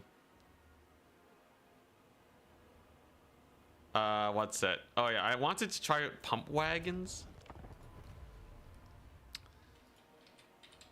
So what's the difference between the two pump wagons? That's the question that we're going to be trying to solve today. Because as far as I can tell, they're very similar, but one is more expensive. What do you think about archer fanatics? I think if your archers get close enough to combat where they got to use their fanatics, it's probably a bad idea. Then again, you can chuck them out and just shoot. But they cost so much though, right? They cost way too much probably for that to be a viable strategy. Okay, so let's just take a look-see here, right? So we got the flappers. We got the normal pump wagons. The difference is mostly in charge bonus. They have much more charge bonus. I wouldn't call plus 15 much more. I guess it is 50% difference, but is it really gonna help them out that much? So they both have pump harder lads. You can see they do fine. They do pretty fine. These guys did get in the fight a little bit faster, but like, is it really a noticeable difference? The normal ones did more to the Marauders.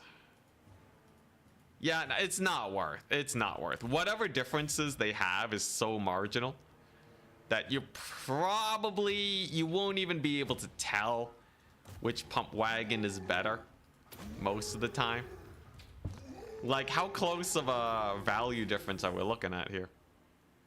Yeah, the Strider is like for specific circumstances, but like it's basically the same value. I give it a not worth the price out of 10. It really isn't marginal. Dude, if I didn't tell you which one was which, you wouldn't be able to tell, man. They have extra speed. Oh yeah, I guess they do have a bit extra speed. The speed difference is probably the biggest thing. So they're slightly more maneuverable. But like, yeah, you're paying like 20% more, basically. Slightly more than 20%. You're paying like almost, you're paying like what, 25% more? Between 20 and 25%.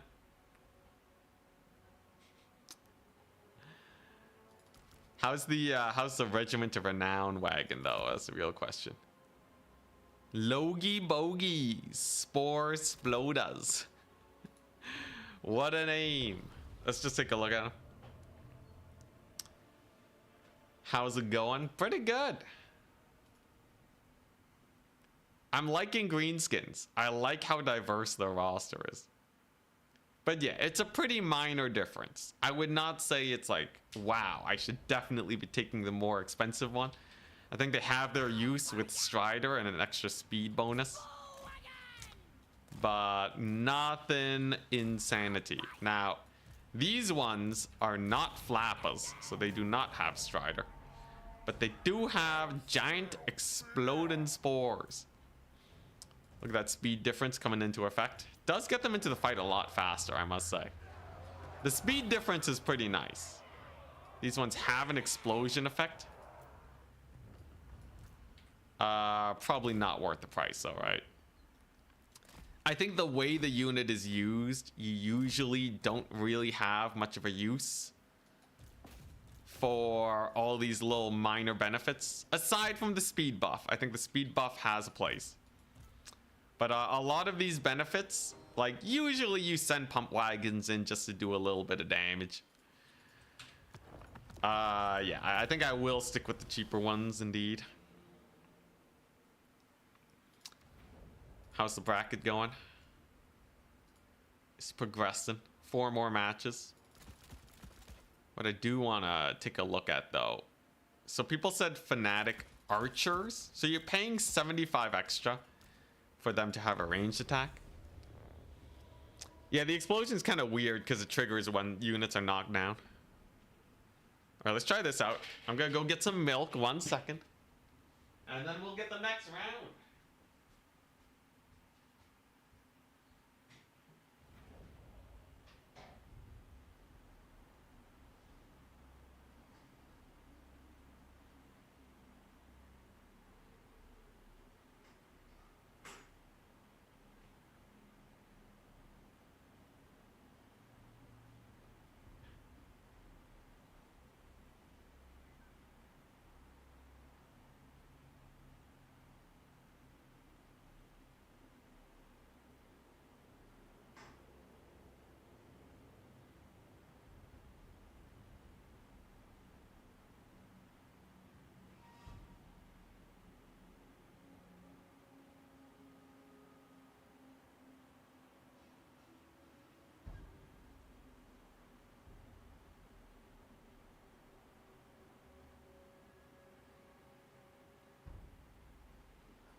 All right, here we go.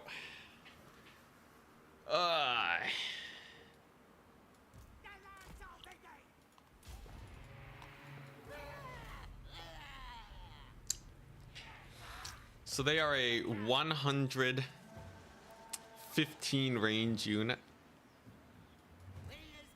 I feel like the poke is like okay. Don't know how I feel about their, cause like usually the other guys can at least kind of tussle in melee. These guys are like real exposed. Like the Fanatics are good though, right?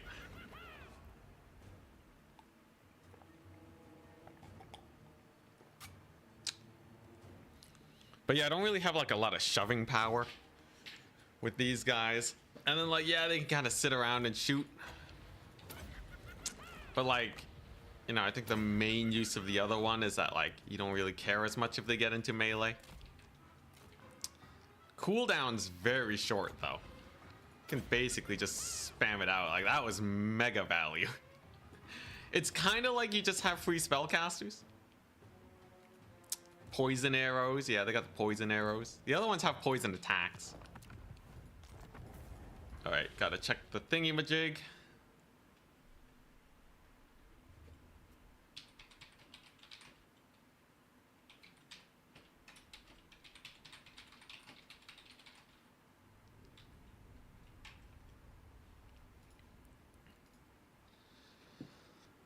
right, here we go.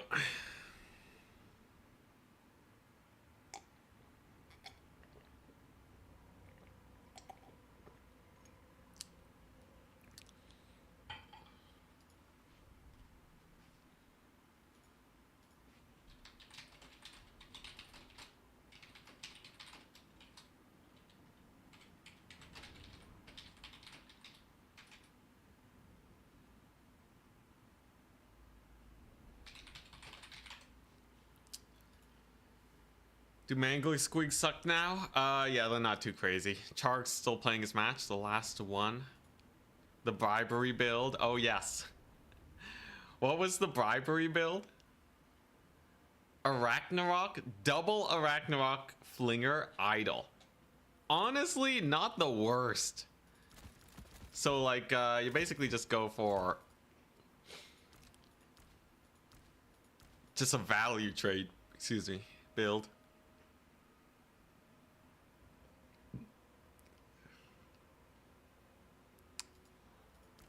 Do the Flingers do a lot of damage, though? Man, it's expensive. The decent fighters. Lost to Charks' Betonia. Ah! No, what'd he do? What was Charks' strat? Did he Alberic you? Rugla's orcs are pretty sick, yeah. Alright, so at medium range, right? How much damage are we looking at? Kind of an easy to dodge shot.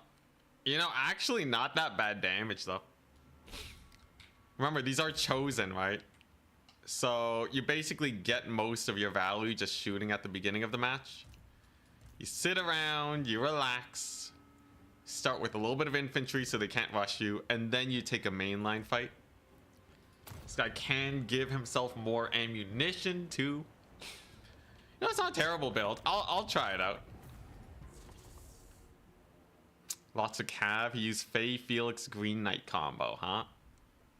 Good to know. Good to know. Good job, Craft here. He took one for the team. I'm gonna have to beat his Bretonia, so.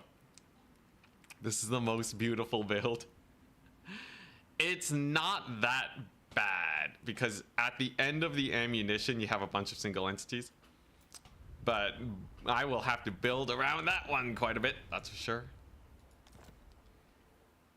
Yeah, the ROR Rogue Idol has ranged attacks. It's hype. Alright, Charks, Karabthir, you gotta report your score so we can move on.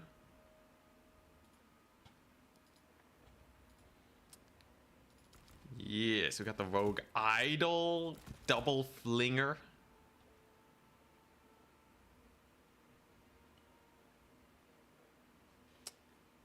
Those ones basically require twice the micro. What, the Archer Fanatics? Yeah. Still waiting for Charks to report his score. This is a crazy build. It's a crazy build. What would my Lord be? I guess Grom's not the worst, cause his regeneration helps in a long grindy game. Doom Divers? You guys are crazy. I ain't that crazy.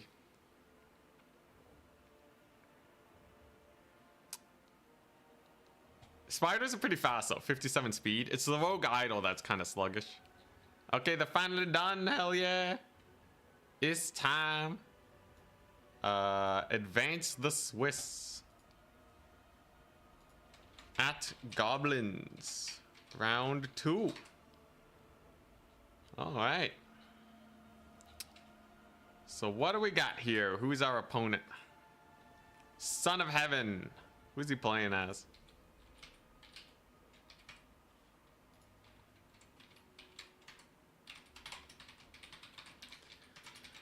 Alright, so I sent him the maps.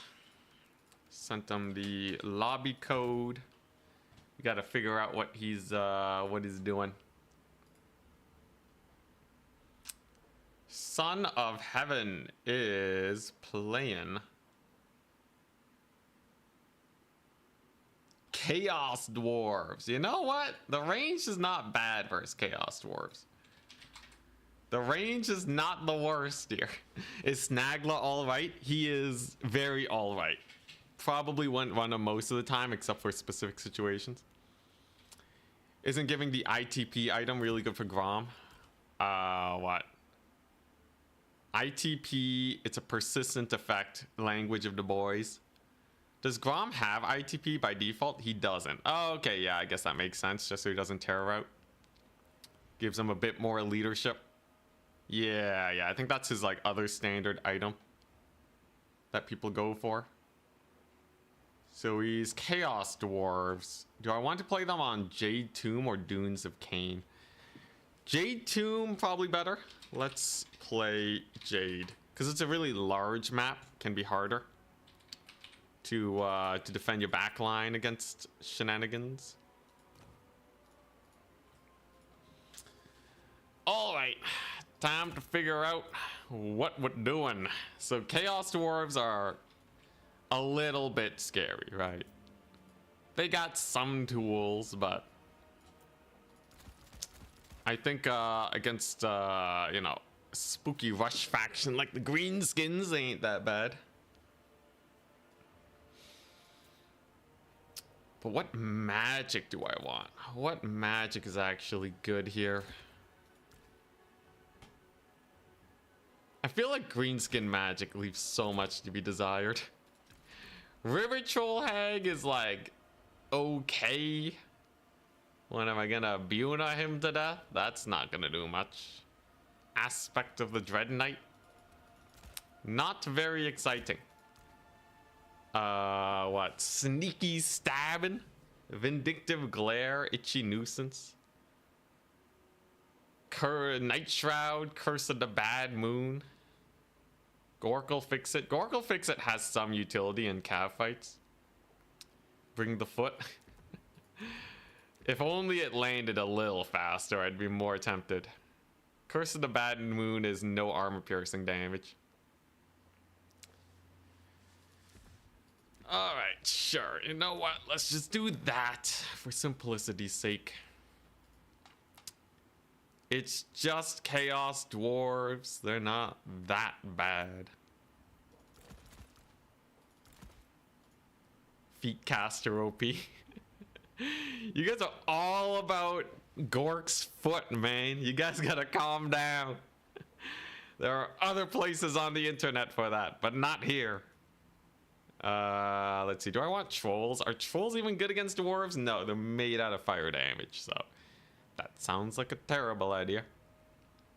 Mobility wise, I got a lot of options though. This is okay. And then ranged option wise, it's usually they have a lot of armored infantry, so a lot of ranged options are not that good into Chaos Dwarves.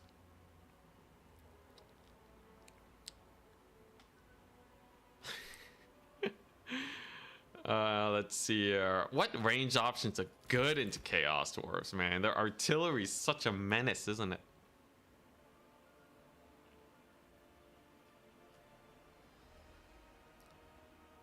Do I even need ranged options? Do I even need an archer unit? Probably having at least one is a good idea. Let's see. Jeez, alright. This is... All right, so yeah, this is, oh god, is this really the build I'm going for? Is this really the build this seems like? Kind of suck, but you know what, I'm sure it'll be fine. Greenskins OP. Doom Divers have good AP. I swear, if chat was making the build, it would be Doom Divers and Foot of Gork and nothing else. And I guess Grimgore. But like mostly, if you could take only Doom Divers and Foot of Gork, that's the only thing we would see from you guys. You guys are crazy, man. You crazy, Ollie. Time to study as an orc main. 4 Doom Divers. You would host your own tournament and make it where it's just a Doom Diver tournament. Literally only Doom Divers. Yeah, there was actually a Doom Diver tournament where people would manually fire them. It was a manual fire Doom Diver tournament. You were assessed based on your accuracy. It was kind of cool. You could do like, you can actually do like loop-de-loops with Doom Divers. So like, you're like coming on in hot and then you loop around and then you just slam straight down. Not a useful tech in the slightest, but kind of cool.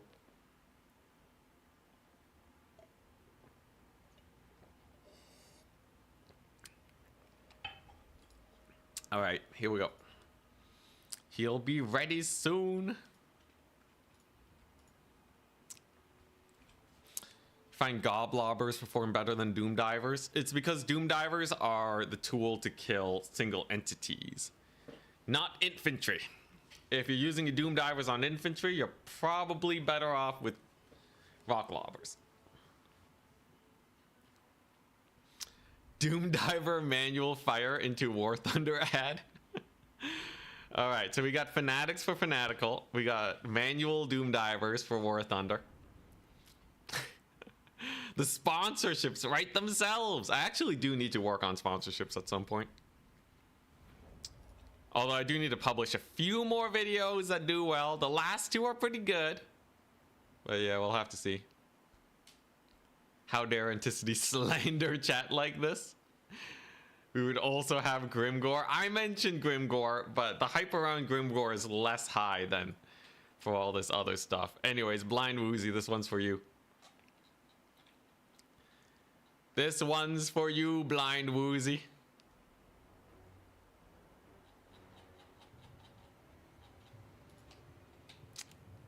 Chaos Dwarfs. What can they do against this?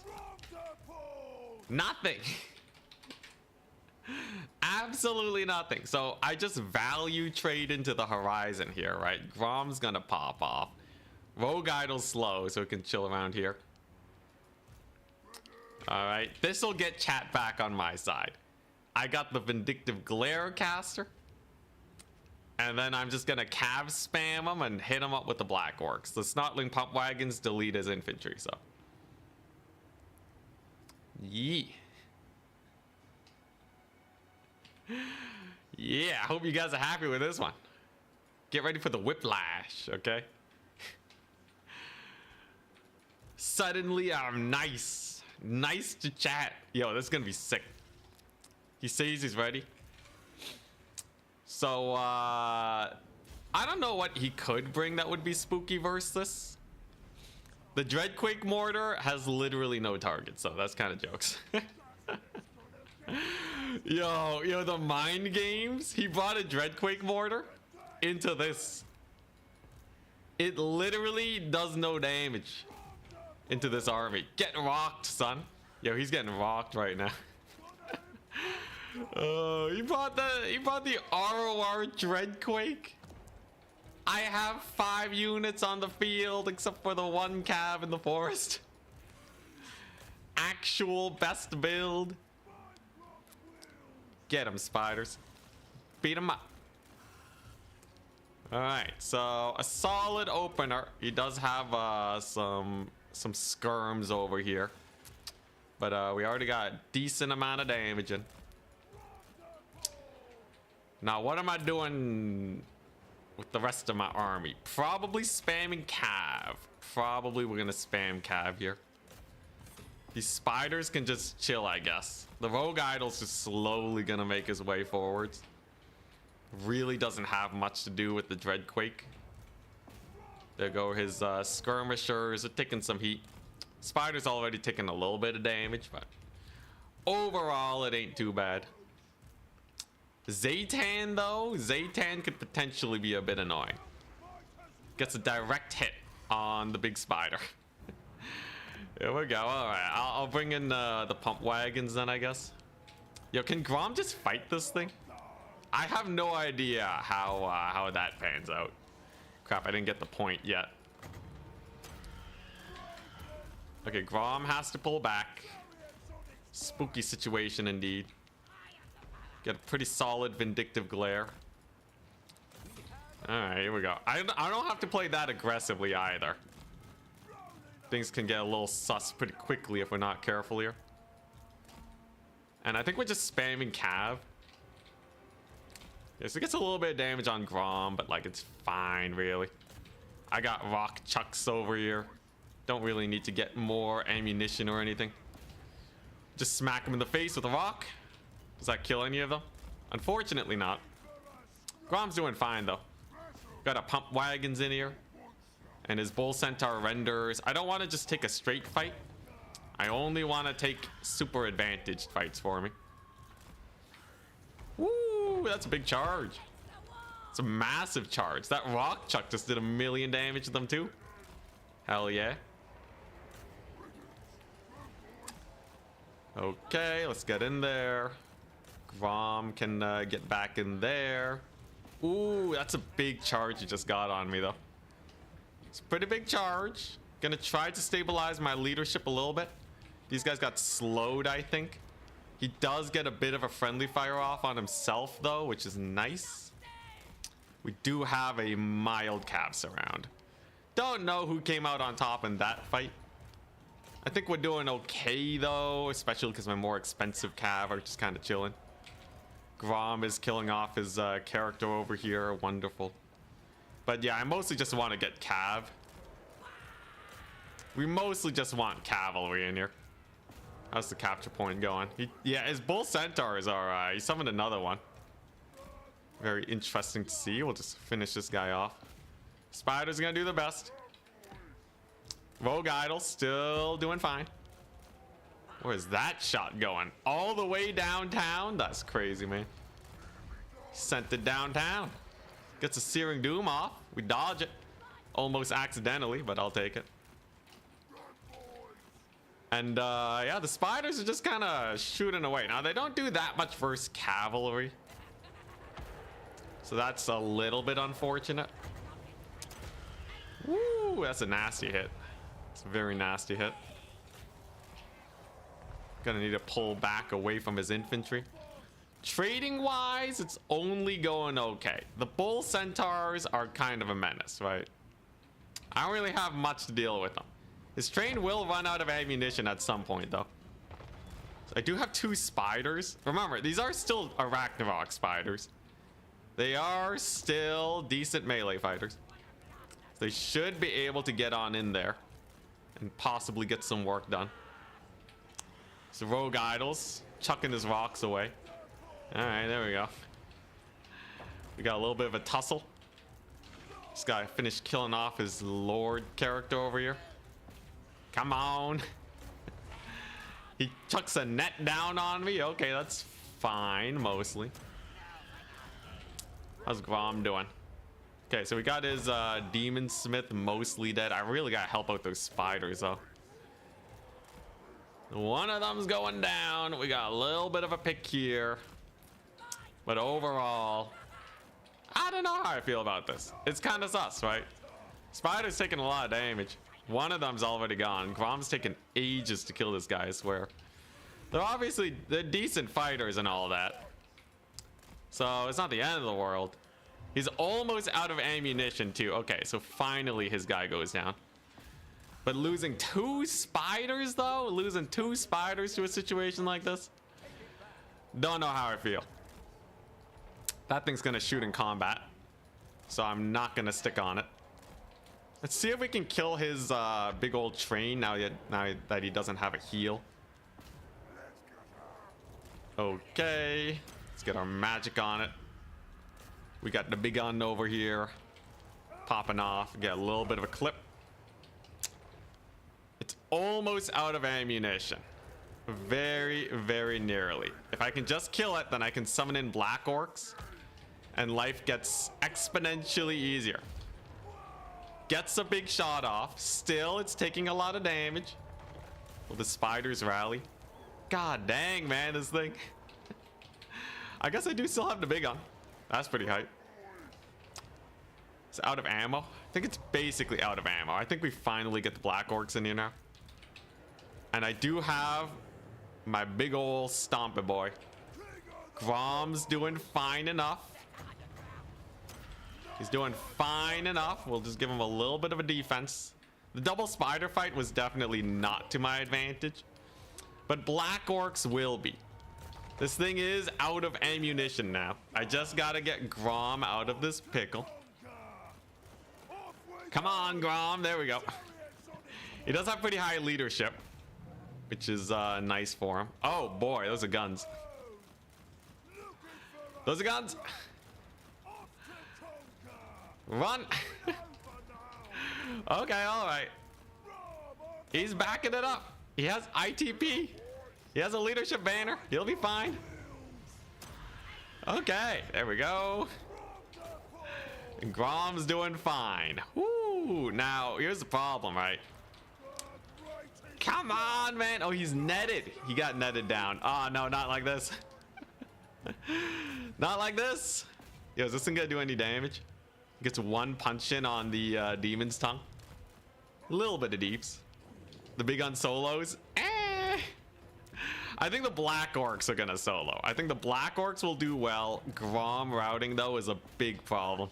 Did not expect my calf to die to these guys so hard. To his bull centaurs, but we have a big gun. We have our black orcs chunking down his little train thing here. We have the big gun. Grom will probably rally by the looks of it. And he just has an iron demon. Okay, all right. I can live with that. Yo, this thing is so slow, man. This thing is the slowest thing ever. It's taking ages to get anywhere. All right, well, I got a couple black orcs. How does an iron demon do here? Okay, these guys need to turn off that ability now. Because they have a bunch of dudes that they need to fight. Come on, come on. Finally, we got a little bit of cav. His trains don't do that well versus the rather supreme mass of black orcs and such. There you go. Ponchinator's in on the train once again. Chunking it. I'm just kind of hoping for the black orcs to go ham. That was a nice fire shot that he just got in on me. Is that a final transmutation? Okay, well, I have the lucky banner. Lucky banner's activated. And Grom routes off once again. Now, is he gonna die? Seems like he barely is going to live. Okay, Rogue Idol's doing okay. Chunks the Iron Demon once again. He does have healing for it now, though. But I do have Black Orcs on the job to shut down the Granite Guard. Black Orcs over here are doing pretty good work against his Bull Centaurs. Grom should rally. And maybe we'll have a chance here. Kill the guns, come on. It's a big charge over here. Bull Centaurs take a decent amount of damage. Yeah, the Black Orcs are really good. Oh, come on, Grom. He just needs to regen enough to stick with it. I think he's gone, though. Dang it, I think Grom's gone. Oh, no. All right, what do I have? I have a couple cav. He's going for the double cap. He doesn't have a lot of mobility left. Man, those Arachnarok spiders, though. I feel like the Arachnarok spiders just kind of got melted the moment they saw the Bull Centaurs. Well, maybe we still pull it back, though. I do have my Rogue Idol beating up Zaytan. That's kind of jokes. Got a pretty nice charge on these Chaos Dwarf Warriors. He's trying to pull back his Granite Guard. We're not going to let that happen. We're just going to keep the chase on. These guys got ITP, but we lose the left-hand side. Unfortunate. Got a solid charge over here, though. Come on, Granite Guard. That's a big ol' AoE he's got coming down. Yo, this thing's so slow, man. It didn't even pay for itself yet. Oh, God. Well, maybe now it's going to pay for itself. Do I have any mobility? Okay, I got more calving coming. Man, he just killed the Black Orcs, though. No. All right, can we get kill here? You guys want to see train nerfs, or at least you do want Maximilian nerf? I feel like the trains aren't that bad. It's just my build didn't really have any answers for them. If you have a couple single entities, you should be able to kill them pretty hard. Although the healing on the trains definitely is helping them out a lot. Can I kill this thing with the charge? I think honestly, if you just reduce the amount of healing they can throw down, it probably won't be that bad. This thing's not gonna die though.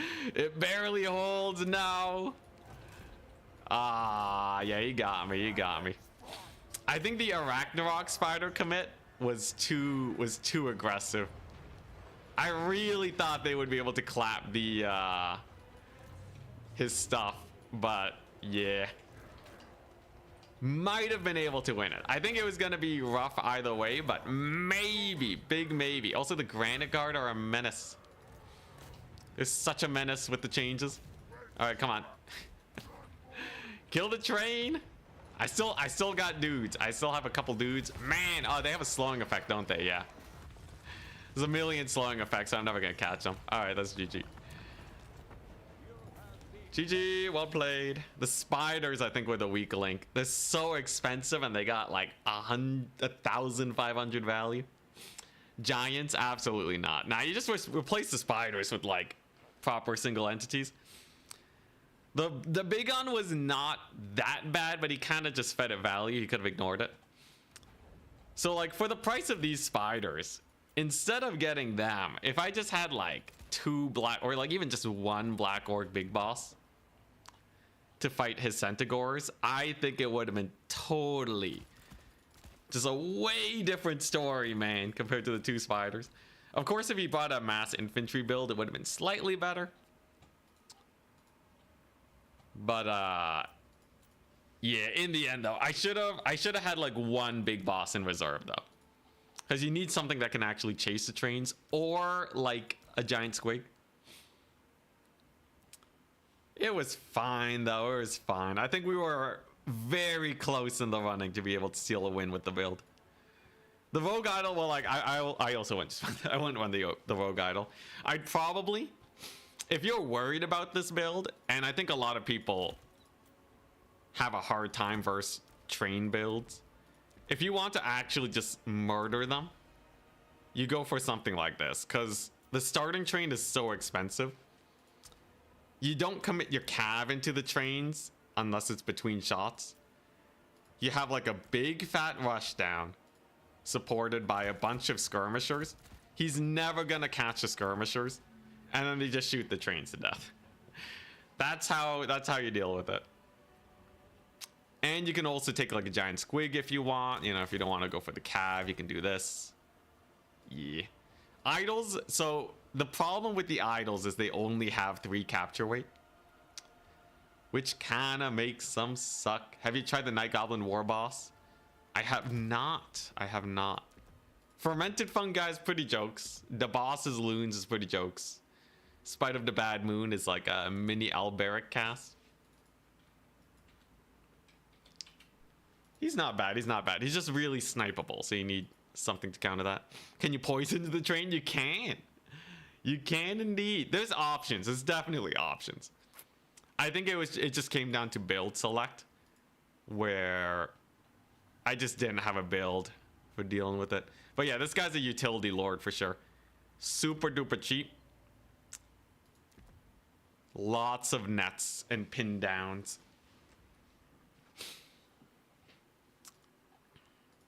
But yeah, I actually haven't run into many train builds as Chaos Dwarves. Usually they go for infantry. That's kind of their like 2 main play styles. Skirmishers though would have done so well. Oh man, the skirmishers, man. I missed out. I just totally forgot that was a build they could bring. It's fine though. If I win the next 2 matches, I should still make it to semis. We'll see though. We'll see how many games Son of Heaven manages to win. Face me. Are you in the tournament? If you're in the tournament, you can try to run into me. Oh, you want to play a game right now in the lobby? How much time do we have? Sure, you know what? Sure, have at thee. You're playing Beastmen? Alright. Come on, bro. You don't have a lot of time, though. I have a bunch of extra funds.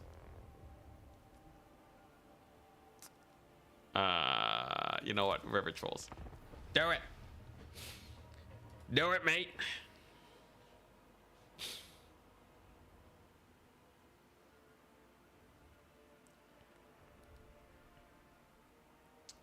Come on, do it. All right, here we go. Yeah, this should be pretty chill, right? A daring challenge. This guy's got confidence. He's got gusto. I will say, if you do feel like randomly joining the lobby to play games, feel free to.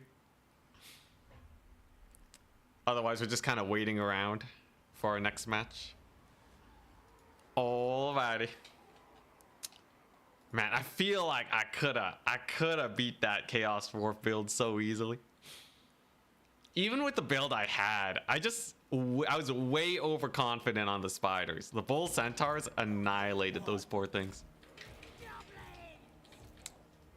A shame. Although it's pretty funny though. If I brought a normal greenskin build, I would have actually done worse because I think taking a lot of infantry would have actually screwed me over.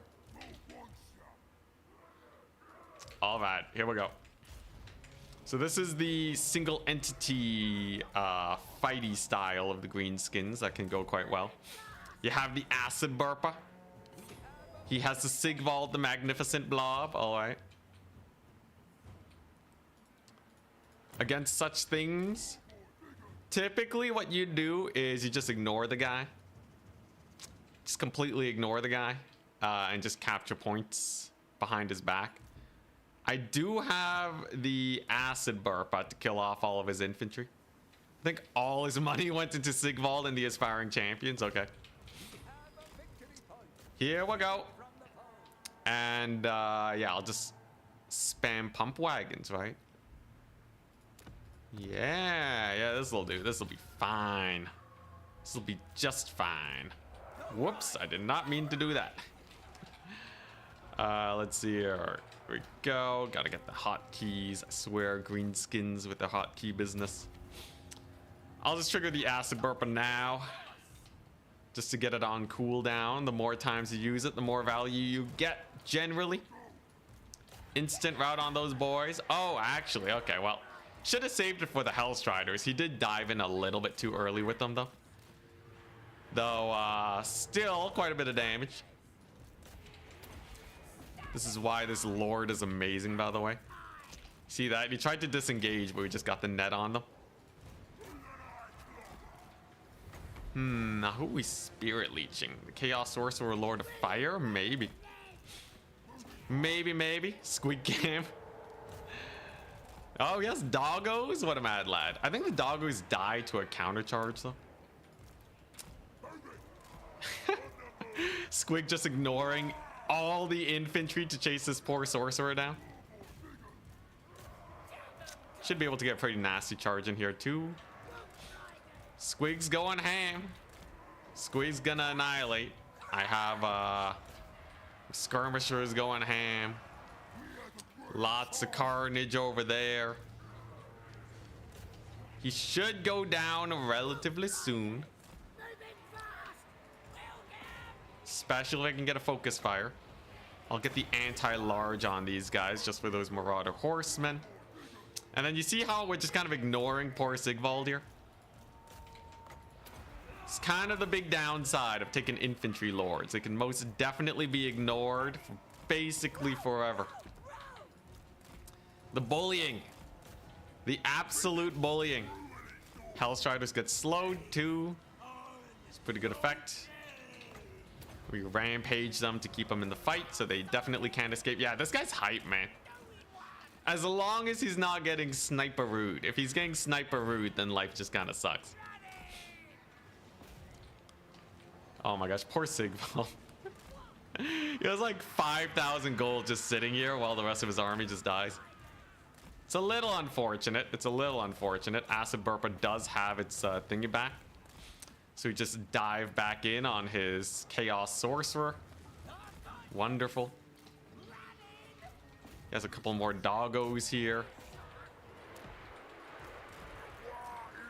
There we go, and then we get our burps going. Get our fanatics going. His mobility is crushed. The burps have gone ham. They deleted a marauder unit, it seems. Sigvald and the character. Yeah, I'm just gonna ignore them, man. It's not a good idea to fight them, so we're just not gonna fight them, right? That's the goal.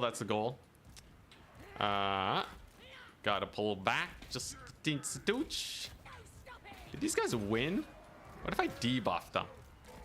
I wonder how that pans out. I feel like... Dang! The pump wagons kill Hellstriders? Yo, that's crazy.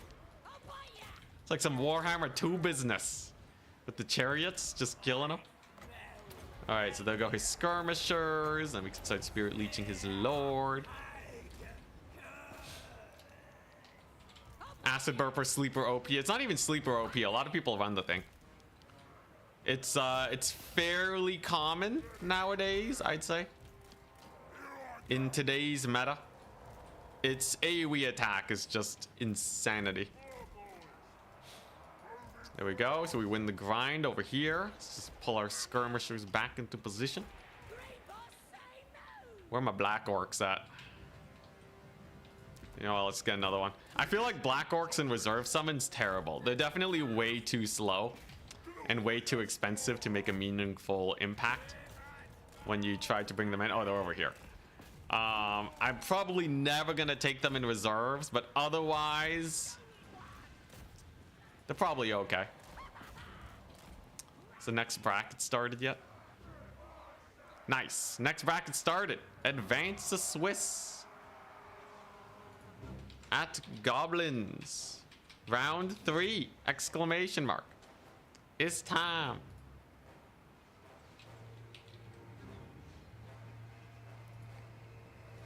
Alright, how's the fight going? Pretty nice, pretty nice.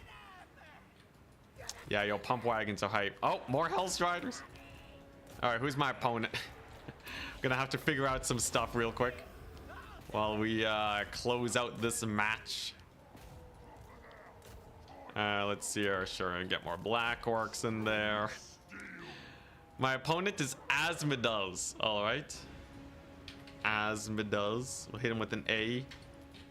Very nice. His caster's dead. Wonderful. Did he have flaming sword? Okay, good. No flaming sword shenanigans. Much respect. Much respect. Alright. What are the maps? Who's picking first? He says take your time. Never.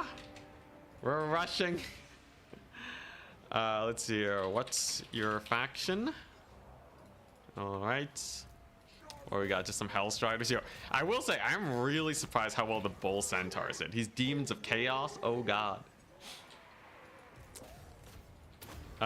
Demons of Chaos. Alright. What map do I want for that? I'll ban Lustrian Narrows. So, you know, I'll ban Itza. I'll ban Itza. You know what? Lustrian Narrows is actually a little bit more open than Itza. Itza has a lot of like pathing blockers that makes life hellish. Sigvald has perfect vigor from all his time spent running to catch his enemies. Yo, in lane battles, I wonder how domination should fix that. Should they give like foot characters just more capture weight or something? The thing is, like, we don't want people to just foot character blob it all the time either. That's not super pleasant. Okay, we're playing on Lustrian Narrows. Hell yeah.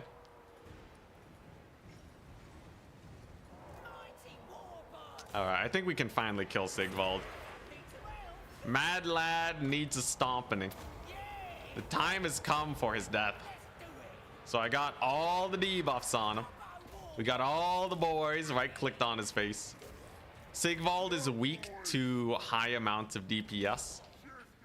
So, as long as you get enough burst damage on him, you can induce a rout. And then he'll be done for. It's a little bit awkward at times, actually getting your units on top of him properly. Spirit leeches will definitely help. Black orcs over here will definitely help. They just terror out aspiring champions and not ITP. Crazy.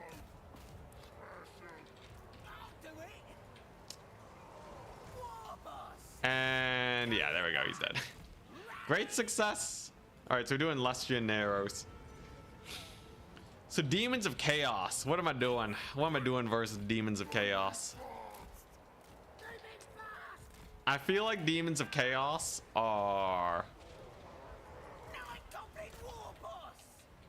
pretty scary. I don't know, man.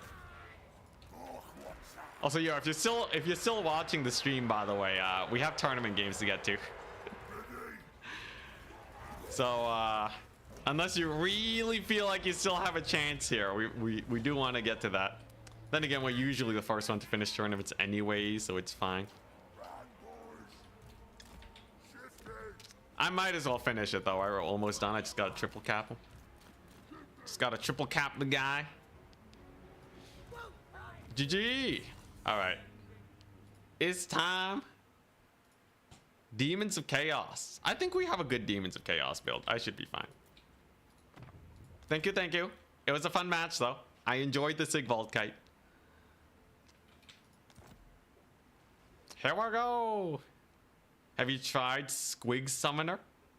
Squigs generally route off pretty easily once you summon them in. Oh yeah, I got no build. Squigs generally they generally route off pretty easy. Most of the summons are like unbreakable or undead. That makes them good. With the Squiggies, I don't know, man. Anyways, GG. Was much fun. Here we go. Demons of Chaos, eh? So they got Hellstriders and the like. They got a bunch of just annoying shenanigans that they can throw at me. But they do have a big weakness. We're on Lustrian Narrows. Fairly large map. Our doggo's bad, and they're okay. I believe... You know... Oh, God. Oh boy, alright. How silly do we want to be? How silly do I want to be? You know, this guy's probably not that bad either. Think about it. I could just do this though. Do you have to single entity snipe Demons of Chaos usually?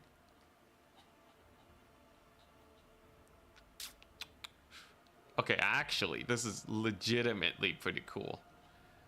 It's pretty cool. Wolf Riders only. Yeah, Fiends. So he can actually take Seekers. Because we don't see a lot of Demons of Chaos played, we are allowing them Seekers for now, just to see how it pans out. I think my Cavalry lose most of the fights they take.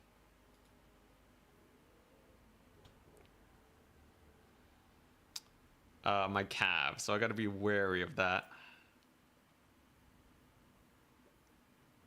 You know what? Yeah, I can just do this, right? It's Demons of Chaos. So chill. They're pretty chill. They're pretty chill. I think there is some secret sauce that'll give them a hard time. And I believe we are finding it right now as I speak. Yeah, this is it. This is definitely the secret sauce build. He's ready when I am. Wonderful. This is quite the build, I must say, guys. This is a build and a half for sure. Absolutely for sure. What else do I need? The demons can't be that bad against a build like this. Yo, this build is hype. Let's see here. Do I want these guys? Gobbo Swarm, Nasty Skulker spam. Nasty Skulkers are interesting. They're slow, definitely can catch his Cav pretty hard. I think I do want one of these in reserve. That feels just like a good idea. Get the Wyverns going. Yo, it's only 1,300. It's just like it's like an expensive Manticore. Yeah, that's kind of rough. Yeah, we'll bring one of these. Or do I want that? What if I just go YOLO? What if I just go ham? And there's actually just a super secret tech that he never considered. Yeah, I hate how all my guys have physical resist. Every unit that I think is cool here, they just have a load of physical resist. And like everything on the Demons of Chaos roster has magic damage. So they're just not going to do anything. What else do I want? Hey, Najaz. Thank you very much for the Prime sub. Much appreciated. I think I almost have a good enough build here, though. This feels decent enough. Decent enough. We're gonna crush it. So I gotta beat this guy and the next guy. Then hopefully Chaos Dwarves manage to win more games and we make it to semis. Then I can try and beat them in the rematch. I gotta remember from here on out, if I'm playing against Chaos Dwarves, they got two play styles. Infantry and trains. If you just manage that, though, you're totally fine. Anyways, I did not go for Fanatics this time, as there's not a lot of infantry to clear. Instead, this time, I went for the sick plays. I went for the sick plays. It's a lot. It's just a 20 stack, guys. It's just a 20 stack. Here's the thing, right? I do have normal goblins, which is probably the spicier part of this build. We do have normal goblins. The idea being that they can just shoot them to death. We saw how good they were earlier, right? Plus, we got the Gobbo front line. And I got a Wolf Lord with Gork'll Fix It. So he can slow down the Cav, too. That's pretty hype, right? Look at that. Yeah, Gobbo Max. We're basically Gobbo Maxing it, indeed. Demons of Chaos don't really do well against builds like this, too. So this is, like, fairly predictable. Oh yeah, I also have a Doom Diver catapult. Cause why not? Ready, good luck, have fun. Asthma does. So let's see how it does. Goblins. Goblins is the name of the game. All right, here we go. He brought Red Olgor. Yo, he has 10 units. Iridescent Horror, Pink Horror, okay. Yo, this map's kind of laggy with the trees. My foliage thing is going crazy right now. Alright, so he has a Blue Horror with Pink Fire. So, Keep the Lord Safe is the name of the game. Not a lot in the way of single entities. So I'll just settle for an easy peasy capture. Then we just post up and then we're fine. There goes our capture points. Easy initial double cap. Does he have a lot of cav or something? Not really, nothing too crazy. His hero's taking some damage, that poor iridescent horror. Not too pretty for the likes of him. And then we just start skirmishing him, right? The skirmishers outrange most of what he can bring in, so they're sitting pretty comfy. Just kind of plonking away at him. What's this guy gonna do? Is he just taking it? Yo, there's a chance I can just get a sick vindictive glare on his face. And then he just straight up dies. There's a chance, there's a chance. Ooh, pretty good damage. Can I also hit him with the cooldown increase? Come on, come on. Yeah, there we go. That's a little bit of extra damage too. And now here come the Furies. Makes sense. But I have Gobbos, so if I just kind of position like so, keep my lines safe and secure, I can summon in more mobility in a second. I can kind of hold on it for a little bit. That's not a big deal. And Red Olgor basically has no targets. This is definitely a build advantage situation. Can see the Goblin Archers are amazing at killing a unit like Plague Bearers that are usually so tanky. So he wasn't able to secure that situation. The Gobbos hold.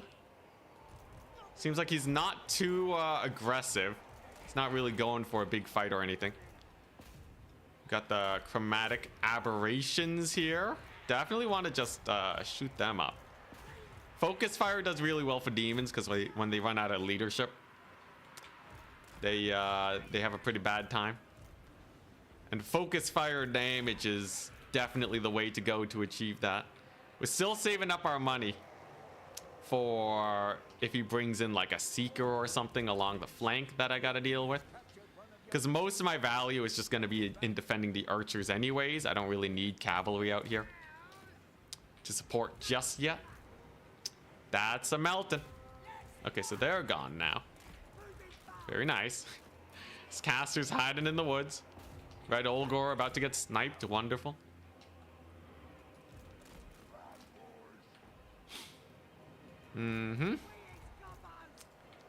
More Furies, man. I don't really know what to do with the Furies. I guess Forest Goblins are probably the way to go. Okay, I gotta start summoning in something, right? Yeah, we want to defend these guys. My range units. So now we can start responding to his aggression here. So he's sending in the Furies. We're gonna shut him down with as many boys as we can. The goblins may rout, but I should be able to catch all these Furies. And honestly, the goblins are so cheap, I don't really care about them that much. They're just kind of there to be like a big threat. They're not actually like expensive units. And we'll keep our actually expensive cavalry in the back here. Looks like my Boar boys are doing great on that front. Still kind of surprised at how passive Red Olgor has been. I feel like he really hasn't participated much in the main battle. Whoa, what? How did that whiff? What a whiff. All right. Can I kill him with this at least? All right, there you go. Furies are dead. Hell yeah. Looks like our play worked. Our wonderful ploy to take out his Furies went amazingly. Most of the archers have survived, and now he's basically a dead man. Wonderful. Where's the regen explosive archers? If you could feed your units Grom's food in multiplayer, I believe that would be one of the most OP things in the game. That would be kind of hilarious though, explosive goblin archers. How much would you pay for that? They do route pretty easy, but I feel like a solid 700 feels about right. They're kind of like, you know, blasting charges at that point with a lot more ammunition. Also, poor Red Olgor. This is why Gorkle Fix It is amazing. It's just a really nice kite tool, gets you a solid advantage. We are way over blobbing right now, so I gotta start splitting up my forces, but value trading is going amazingly for us, right? We shouldn't have to worry much in general. We did see the pump wagons do actually kill Hellstriders somehow. So we'll send them in. Then I'll go ahead and steal his point over here. Maybe shoot Red Olgor in the face. It's pretty over though, right? I'm pretty sure it's pretty immensely over right now. This will be very hard for him to come back from. I have 30 units to his 6 units. Good stuff. Very good stuff. He's gonna commit to this fight. He has a couple Furies here. Yeah, a modded campaign units in multiplayer. Most people just have campaign tournaments that allow all the various units to be used, like the campaign exclusive units. That's about it though. Alright, we have successfully stolen the point. Red Olgor is slowly getting chipped away. Amethyst Hellstorms, oh god. What would be the most OP? What's the most insane combo you can get going? I feel like Gelt with infinite magic is probably fine enough to just solo everything. Or Zinch with infinite magic. Really just anyone with infinite magic is probably gonna crush it. Slanesh to seduce. Well, the Amethyst cannons would be too expensive to seduce, right? I don't think you can even get Slanesh to seduce that expensive units, even in campaign, with all your buffs and such.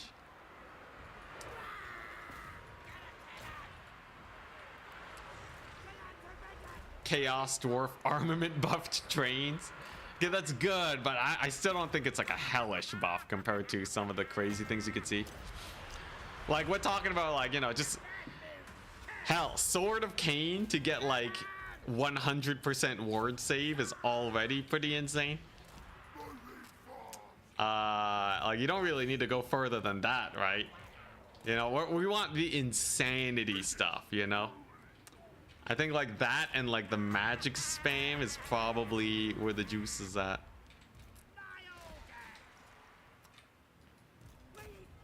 All right, a couple doggos. Man, this artillery piece though, used basically all of its ammunition. How much value did they get? Only 1,100. No, Doom Divers are not the be all end all, I guess. Red Olgor though, definitely not the be all end all. Yo, Red Olgor is Red Olgor, I don't know, man.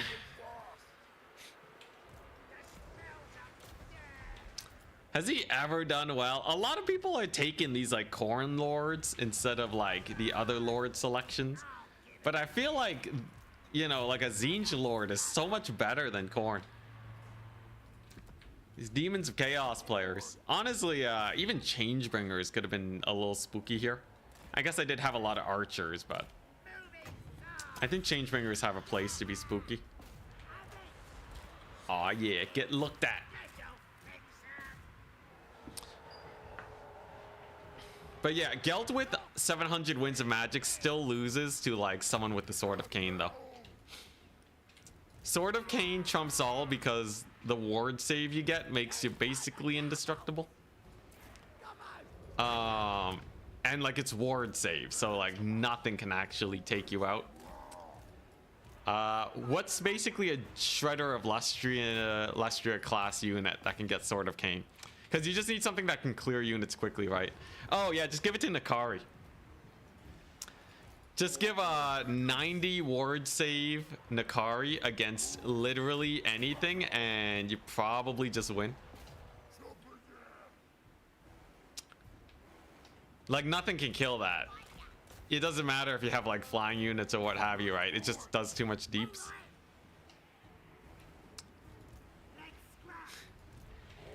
The unit portraits are so thin. A lot of gobos in here. I wonder if I can make Grimgor work today. That'd be hype. Red Olgor, he has gone. Man, Red Olgor only has 660.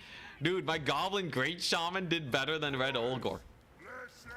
I don't know how I feel about these Red Olgor shenanigans. I guess he's like, you know what? Let's just execute him. I guess he's kind of tanky. I guess he's pretty tanky. He has Gore Feast. You know, it's kind of hype, but like, I don't know how I feel about him.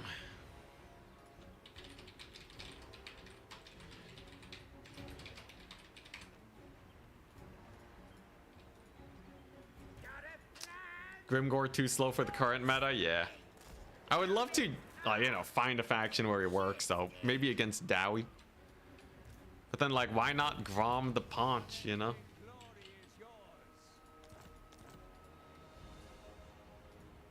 Alright. Great stuff. We did it.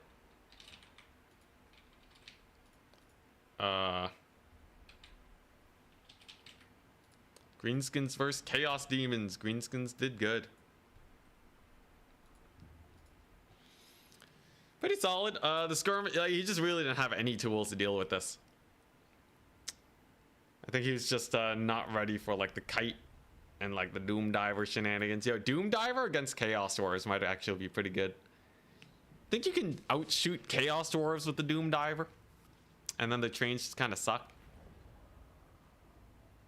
I'm so ready if we get a rematch. So ready for it. We'll see though. These signups mean that without, you know, the only way to guarantee top 4 is to get 4 wins in a row. Yo, a buff to Grimgore. I feel like okay. How do you buff Foot Lords in general? So Grimgore is decent now because he has 7,000 HP. But like, even if you have a character that is invincible, so you have a Lord that's literally invincible and they're on foot, you can still ignore them in domination because you can just capture 2 points or stuff them up in infantry. The other option is to make them deal infinite damage to infantry, I guess. But like, even then, like, first of all, it's gonna break land battle. It's gonna make land battle suck because everyone's just gonna spam infantry lords. Give them all Pavane. Yeah, like, what are you supposed to do with a guy with no mobility? Give them all rampage? Because like, you run into the exact same problem with dwarves. Dwarves also kind of run into the same issue. Where's the Gorbad? Yo, Gorbad got nerfed, man. He's not hype anymore. People, and everyone was running him earlier, so why not play with the other dudes? But yeah, dwarves like Ungrim, Belagar. I feel like extra capture weight is, oh, an aura of capture weight is really hype. That's kind of cool. That way you have a usage that, and it doesn't change how land battles work. I feel like foot characters really, yeah, you know what? I'm gonna add that into my CA suggestions.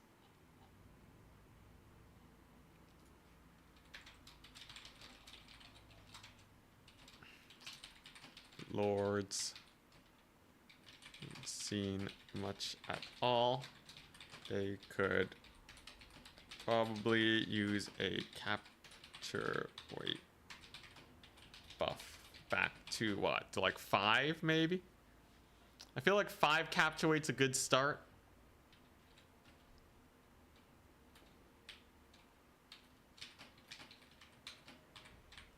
Or an aura that increases the cap weight of other infantry.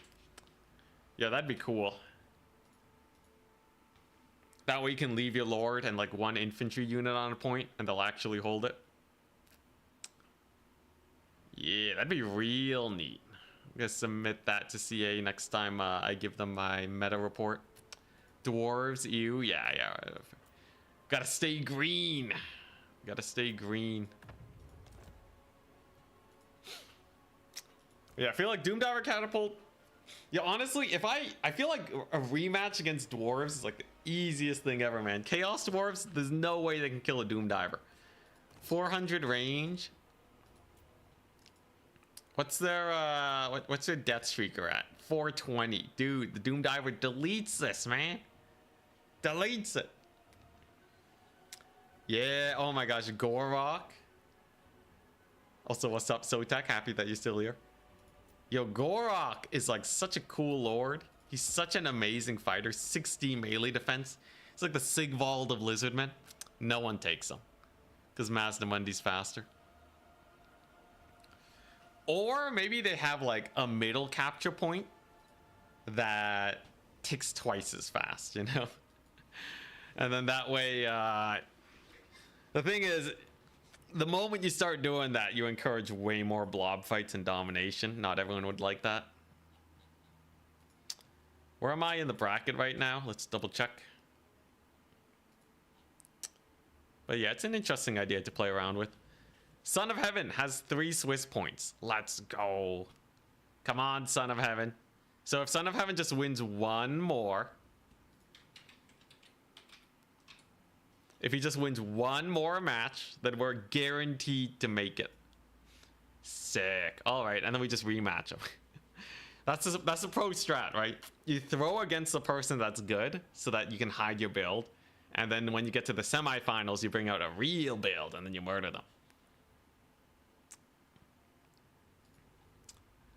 1 shot from the train and the Doomdiver's dead. Oh yeah, I guess that's true. So his build was the Demon's Tongue carrying a Dreadquake. It has 10,000 HP. And it has a range of, what, Dreadquakes have 450 range. So yeah, he could just one-shot the Doom Diver. I forgot about that. That's a very notable thing to keep in mind. Never mind. No Doom Divers. All right, I would have gotten screwed. The real tech is to just go for a bunch of single entities, right? And just rush him down. He might have the one shotgun unit. You should have enough disruption if you just bring a bit of magic. You just have like that little bit of magic, like a brain burster to knock him down. And then the rest is just like, just rush, I guess. Okay, if the Doom Divers don't work though, that definitely makes things a little bit spookier. You did it! Oh my gosh! Craft there, hell yeah! Beat him up, man!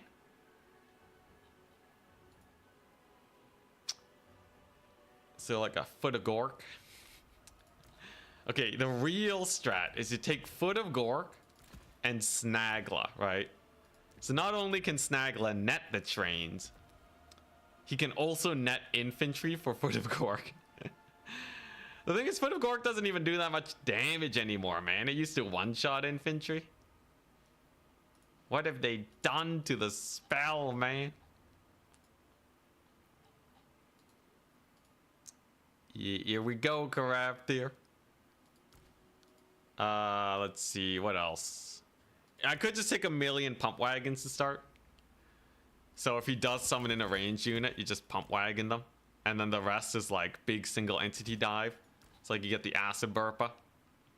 You get you know, you can get the Grom, the Paunch in there. And then you have what other big single entities are there really? I find the Arachnarok spiders are really underwhelming lately. I don't know what it is about them. They just kind of feel sucky. Feels like they die to everything.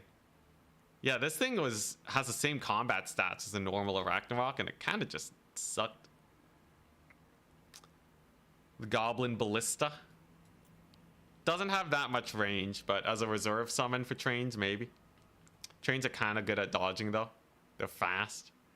You can't really use a cav to shut them down. But this is like a solid-ish start. I'd probably go Black Orc Big Boss and work my way from there.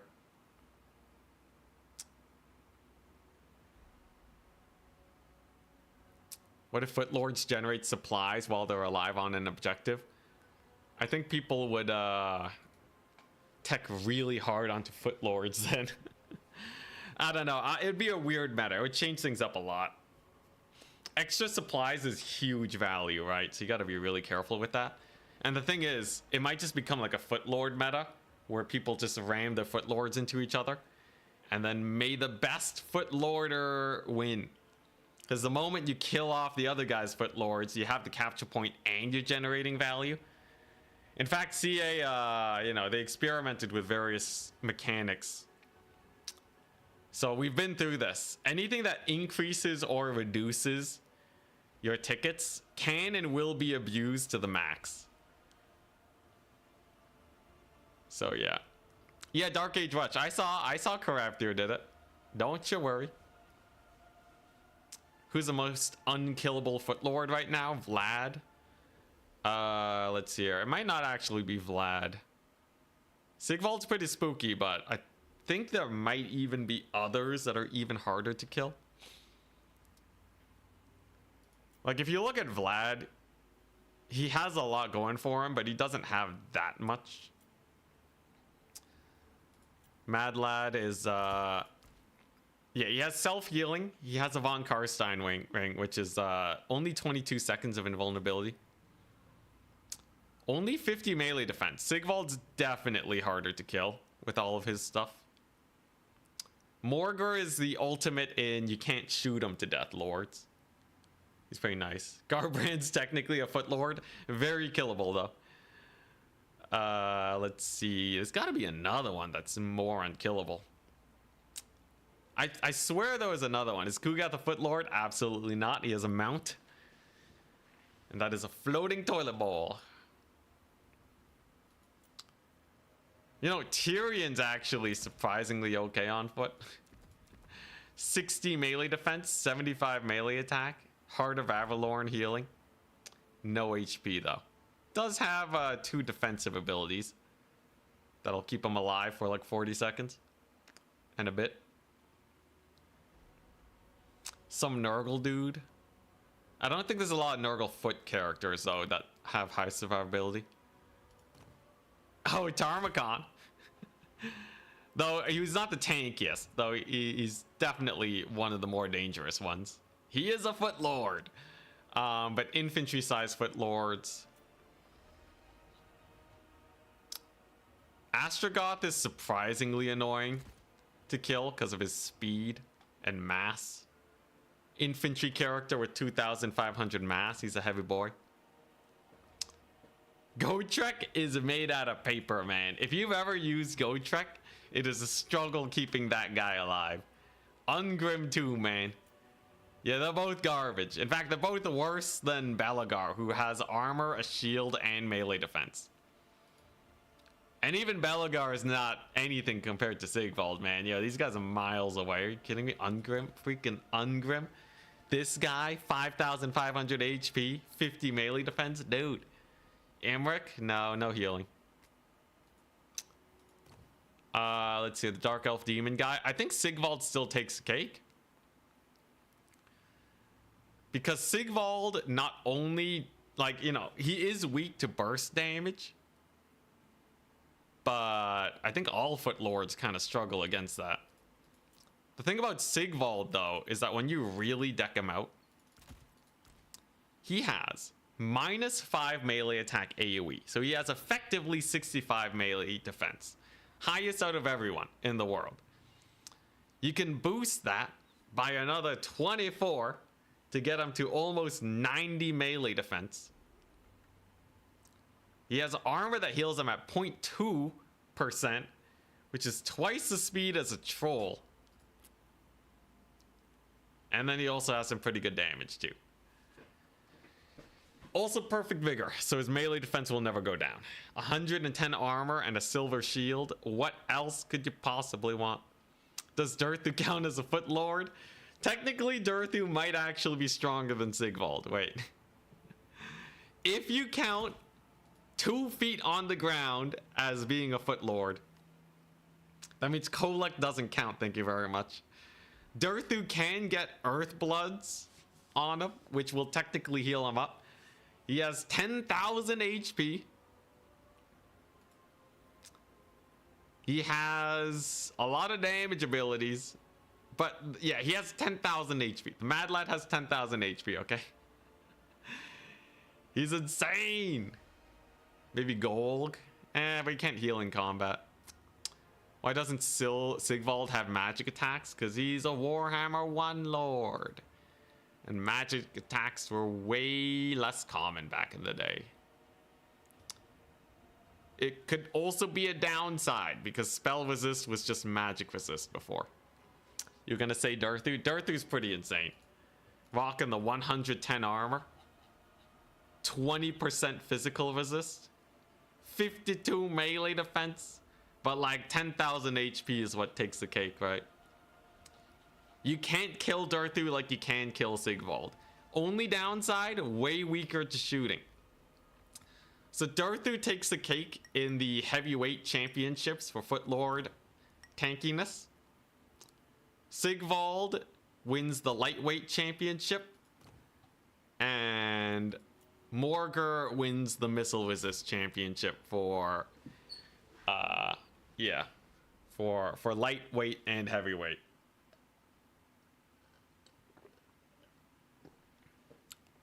It's true, Durthu removes magic attacks.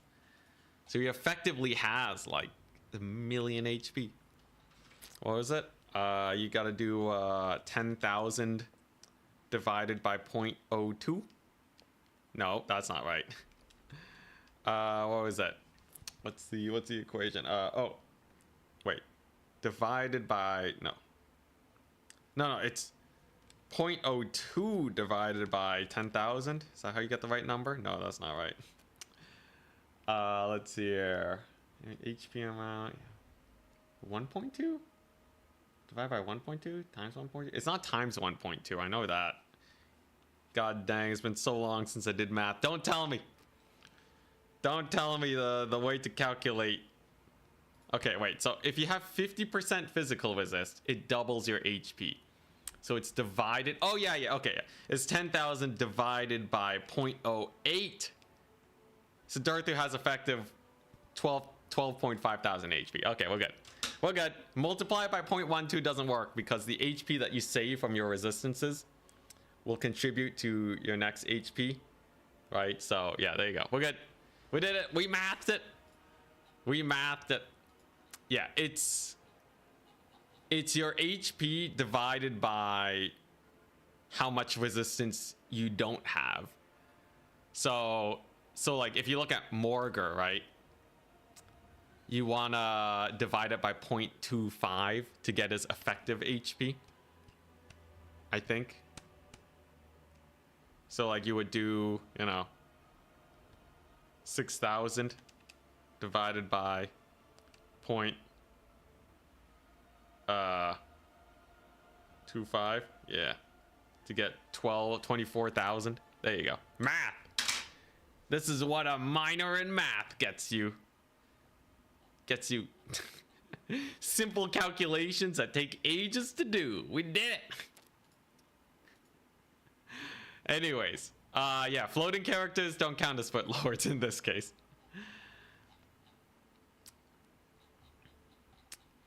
But yeah, I don't think there's any other tankier foot lords. It's good exploration though. All right, who's our last match gonna be against? Yeah, I got very minor in mathematics. Oh boy.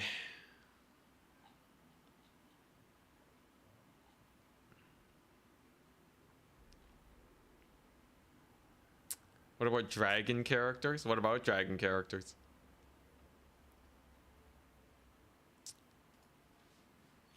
Anyone that doesn't have armor just gets smacked down by everyone. In some situations, the Green Knight actually comes pretty close to being top tier missile resistor. Alright, anyways, we finally got our next match, advancing the Swiss. Who are we up against? Alright, so Son of Heaven, if he wins his match, we're probably making it. If he loses it, we're boned. Son of Heaven is facing Charix. We're boned. Dang it. And I didn't match up into anyone. Dang, I'm still probably not making it. Unless Son of Heaven wins. If Son of Heaven wins, we're making it. But I think today might not be the day. Losing to Chaos Dwarves. What a ripoff. Okay, we'll see though. Miracles can happen. There can be a three-way tie, which would let us do a top 8 tournament instead. So I'd make it to top 8 and then we climb from there. Then the only problem is winning, which is definitely the easiest part for sure. All right, what's this guy playing? So Nacho is playing Empire. Ooh, Greenskins versus Empire. I like it.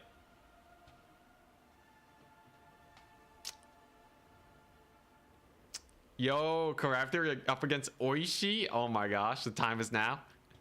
Do it. Do it, man. I believe in you. Let's see here. He wants to play Rift.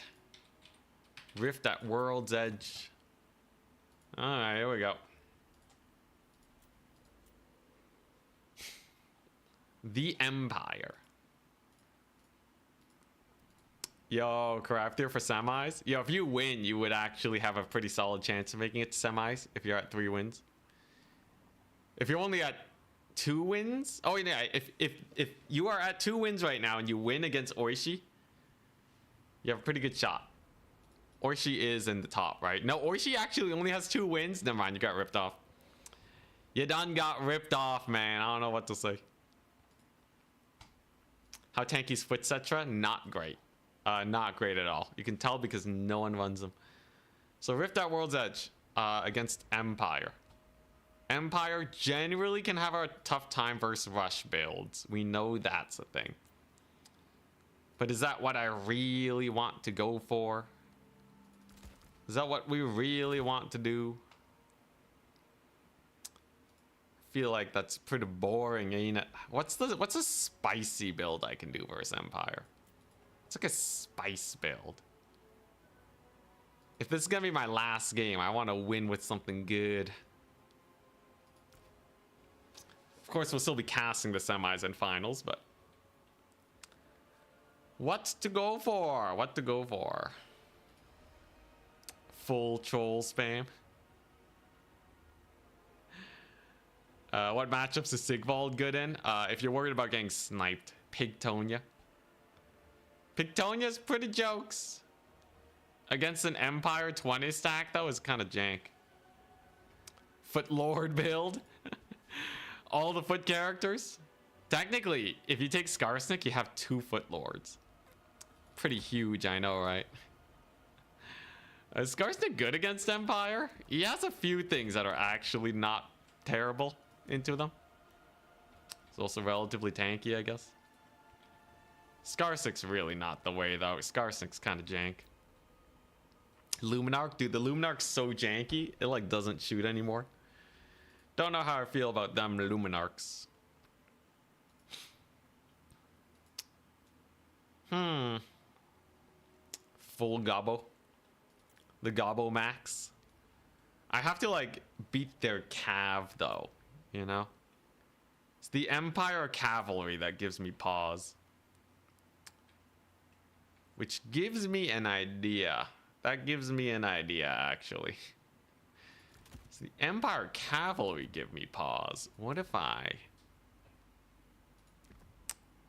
get some shenanigans going, huh? Oh, yeah, okay. All right, here we go. We got a plan. Empire ain't got nothing on this, okay? This is, you can tell because I'm spam clicking my units in here. Let's see. So I do this. We get one of those. We have this. And then I want some... Do I want this? Triggers when... Okay, sure. Take one of those. We will take one of these. And maybe even... I really don't know if this spell is good or not, but whatever. Whatever. I'm gonna go for it anyways. All right. Oh, man. Ooh, this is a good one. This is a very good build. This is a very good build. Ooh, wait, is this really the build? Oh, God. Okay, you know what? I'm questioning myself. But yeah, just never question yourself. All right, you know what? This'll be great. This'll be amazing. Oh, Empire's got nothing on this.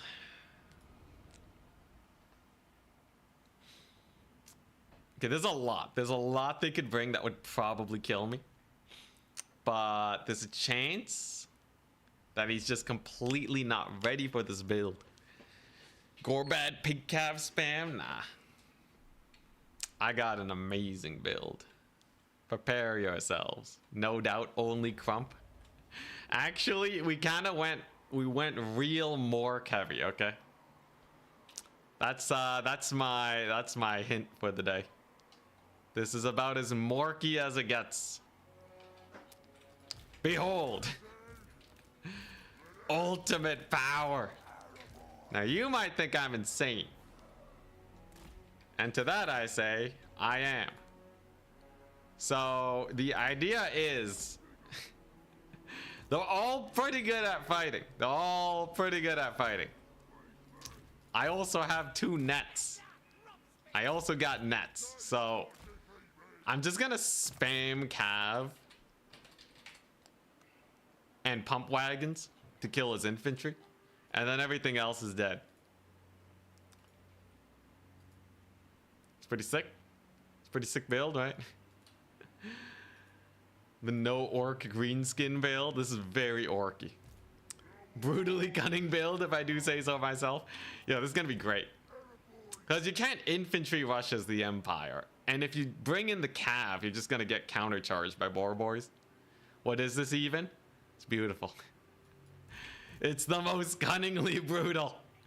But yeah, the double net is what I think is going to do best for us here. Yeah, it's a mega DACA build. It is the fattest DACA build ever. The only melee infantry I have is this one goblin because I had some extra money lying around. What are those grenade launchers gonna do even, right?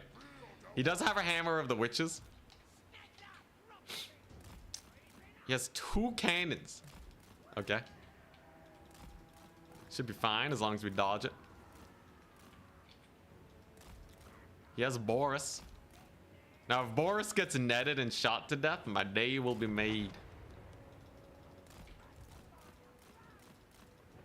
Ouch.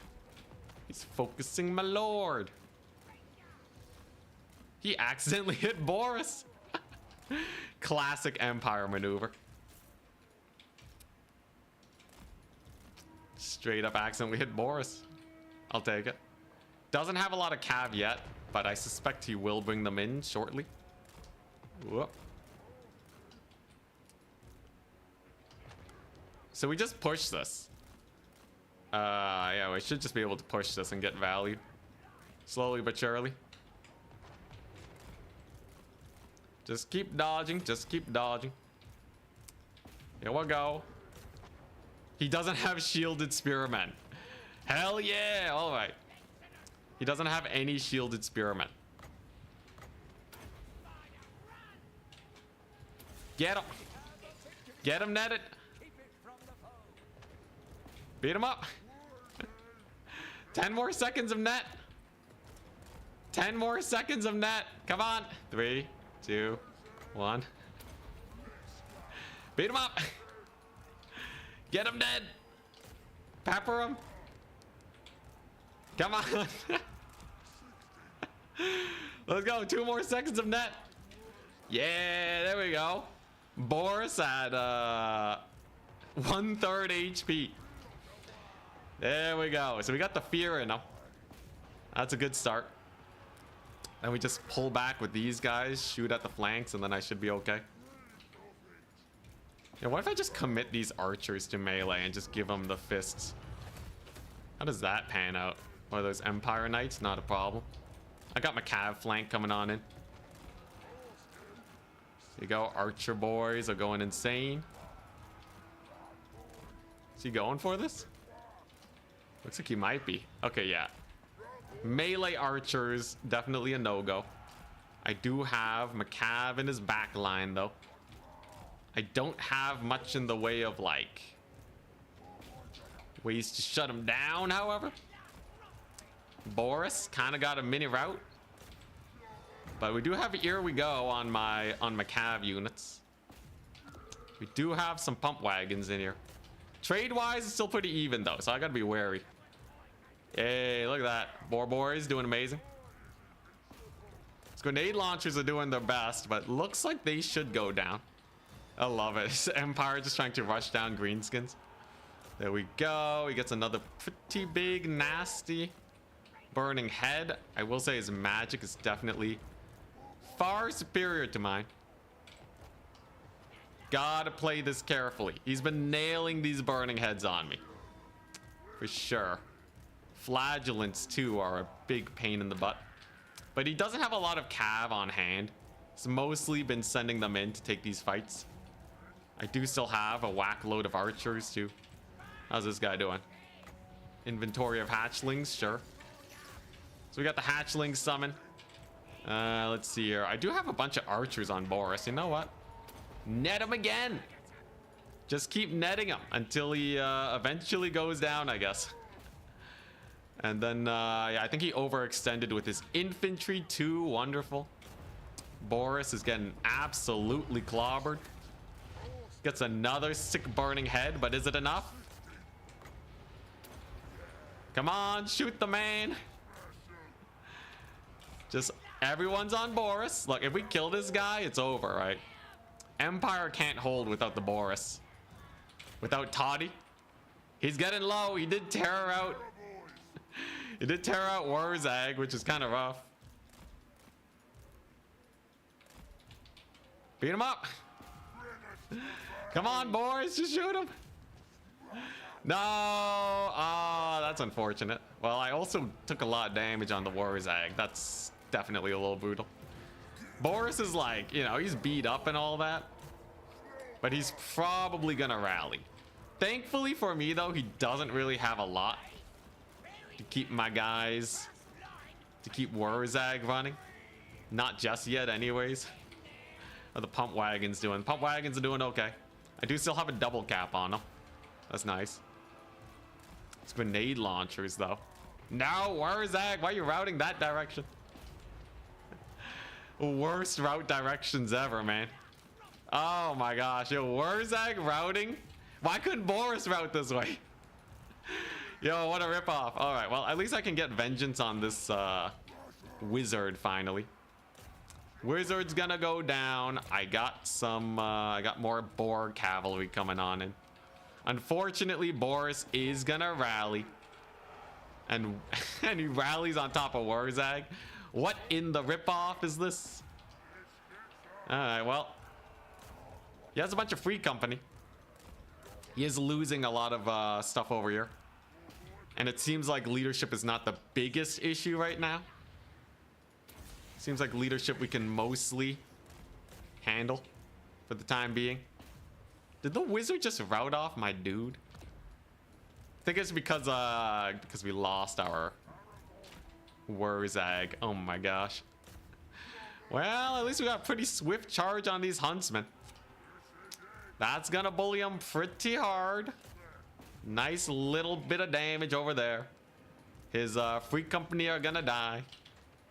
We do have mild, middling control over the battlefield. And you know what? Warzag will be back, right? Alright. You know what? Battlefield capture-wise, we definitely have... We got a triple cap on him. So... I guess we'll just settle on that. Like, yeah, he has his 3 cannons, but... He doesn't actually have a lot on the field right now. This is the big problem with taking so many cannons. Alright, there we go. There's the point captured. I'm just saving up for my lord at this point. I'm just saving up for my lord. How's my cav doing? This is a very elite cav to be YOLOing in. Not the prettiest of situations. In fact, they're just gonna have to pull back. Very unfortunate too. Okay, we almost got him back. We almost got Warzag back. I've almost killed off his lord here. This game became way more sus than it needed to. Because I thought I was gonna snipe Boris, man. Yo, how's this guy stick around after all of that business? I gotta make sure I don't get army wiped either, otherwise I'm super boned. Okay, look, the archers are definitely gonna be cooking here. All right, the archers, we still got a good number of them. I have a unit of cav over here. I gotta get my lord back. There's no doubt about it.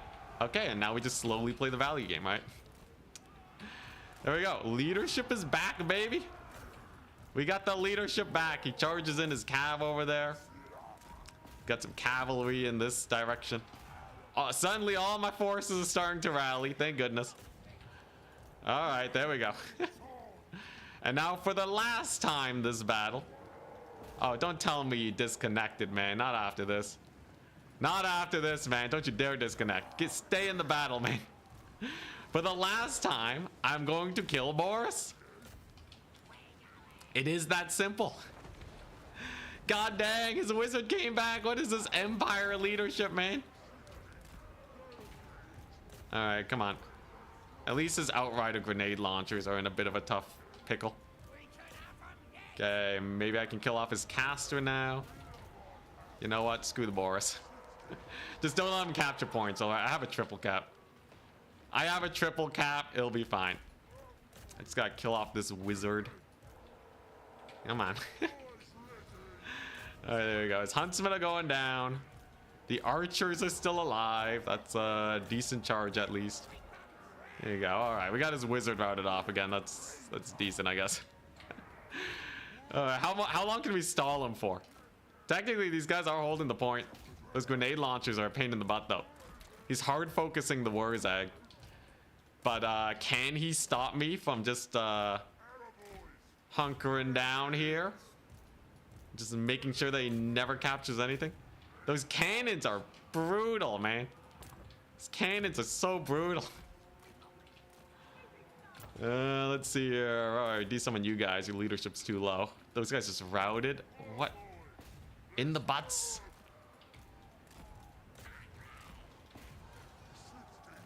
Okay, well, I held 1 point. He's probably gonna cap 2, though. Unless, I don't know, he might not be able to. Okay, all right. Well, we have a double cap here. I have, like, no units left, though. Oh, God. I have no units left. I actually have, like, nothing on the field right now. He didn't capture this one, though. I got my squiggies. Got 1 cab in the back. If he knows what he's doing, he's probably gonna mass de-summon. So like a mass de-summon would be rough because of the cannons. Because then suddenly he would just have way more troops on the battlefield. And then life could potentially get very difficult for us. What we're doing is we're just stalling him. We're just stalling him because I know I got nothing else going for me, really. Squiggies are good here. Okay, looks like we're gonna hold here. That's good, I guess. This left-hand side's going okay. I just want pump wagons then. So we're just gonna use pump wagons to stall him out. Get those spears out of the way. There we go. So he shouldn't be able to take this point anytime soon. This one is still not even under control for him. I think he's just seriously lacking in infantry. He's just extremely lacking in infantry right now. So if I just pull all these guys over there, he'll be massively out of position. Yep, we got the stall master over here. Brings in a couple pistoliers, not gonna do much. If I can stall this point, he's doomed. Looks like it's gonna have to be a recapture though. Okay, I got a couple squigs there. I got 2 pump wagons for this one. Is he gonna capture this one in time? All right, squiggies, you're going there. Okay. I might be able to retake the middle. Empire suffers a lot in situations like this. Get him. Okay, there we go. He's trying to rout my lord off. If I retake this though, it's over. And with 2 pump wagons killing off all his flagellants and the middle still being a little bit contested, he's probably screwed. Probably. Come on, pump wagons. My saviors. Come on, pump wagons. You got this.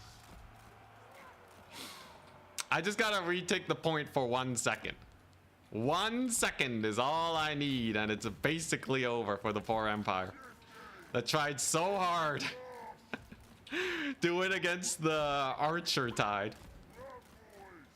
Brings in his cav. Come on. It's not enough. 30-second hold time. Here we go. All right. So I just gotta minimize the damage that my pump wagons take, and we'll be goodies. He did rout off my lord, but here's the thing. Pump wagons take too long to kill. Now this was a game. We brought it home.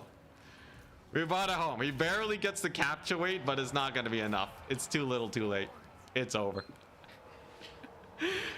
The power. This is why artillery kind of sucks in domination, by the way. What a tragedy, man. What an absolute tragedy. GG. I threw too. I totally threw. I had I sent my lord on Boris when I didn't have to. But the boys did it again. That's hilarious. I can't believe it, man.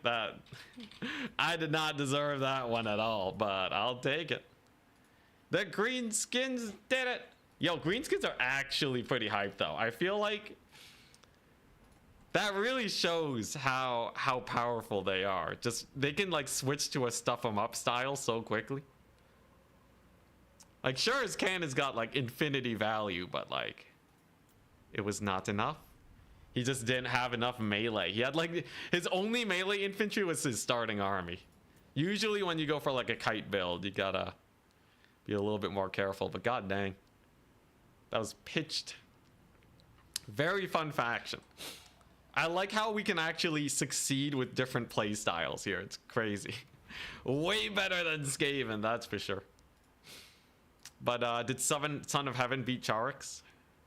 If Son of Heaven loses to Charix, I'm probably not making it. Because my opponent points are pretty low. But it all depends on Son of Heaven.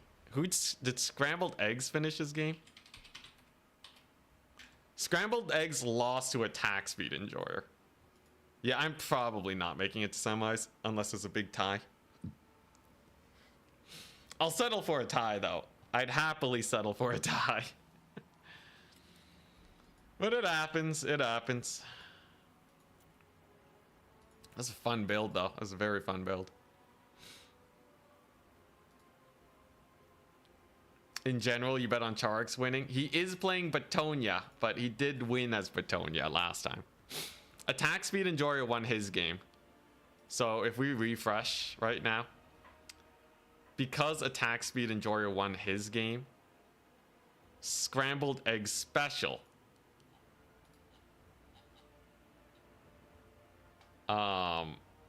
is probably boosted now, right? Oh, we're tied in opponent points? Okay. Yeah, Scrambled Egg's probably gonna win his match and push me out of top 4. Oh, what a tragedy, man. What a tragedy. Is Rusto gonna beat me too? It all counts on Son of Heaven. If Son of Heaven can beat Bretonia with Chaos Dwarfs, which I think is pretty doable, then we're fine. Then we're totally fine. There's only so many people that can go 4-0. I think it's just Charix and Attack Speed Enjoyer and Son of Heaven. Yo, if they all go 4-0, no, they can't, because Charix and Son of Heaven are. Okay, currently I'm still 4th place, but Scrambled Eggs might actually get 4. Are 4 people gonna go 4-0? Look, if I tie with Charix, I'll also settle for that. I'll also settle for Scrambled Eggs losing. Is Skaven a flop faction? Definitely. They only have one build that's good. I did so much experimenting with Skaven, and this is basically as good as it gets. You don't really do better than this. Swap out the weapon teams for whatever fits the situation.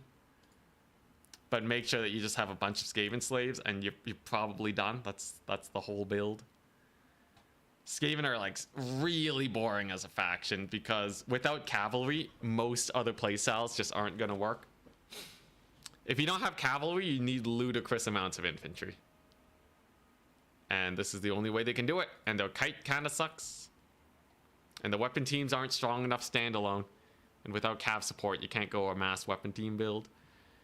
The single entities are pretty squishy. But at least it's very Skaven-esque how the build plays out. Looks like Charix and Scrambled Eggs are gonna win. They're pretty good. Charix and Son of Heaven still juking it out. Come on, big money. I really want to make it to semis. If not, though, there's always tomorrow. This is going to be a short stream today. This week, I'm going to take it pretty easy and just do a series of single tournament streams so that I do not burn myself out. Yesterday, I was getting pretty tired, so this should do a little bit better.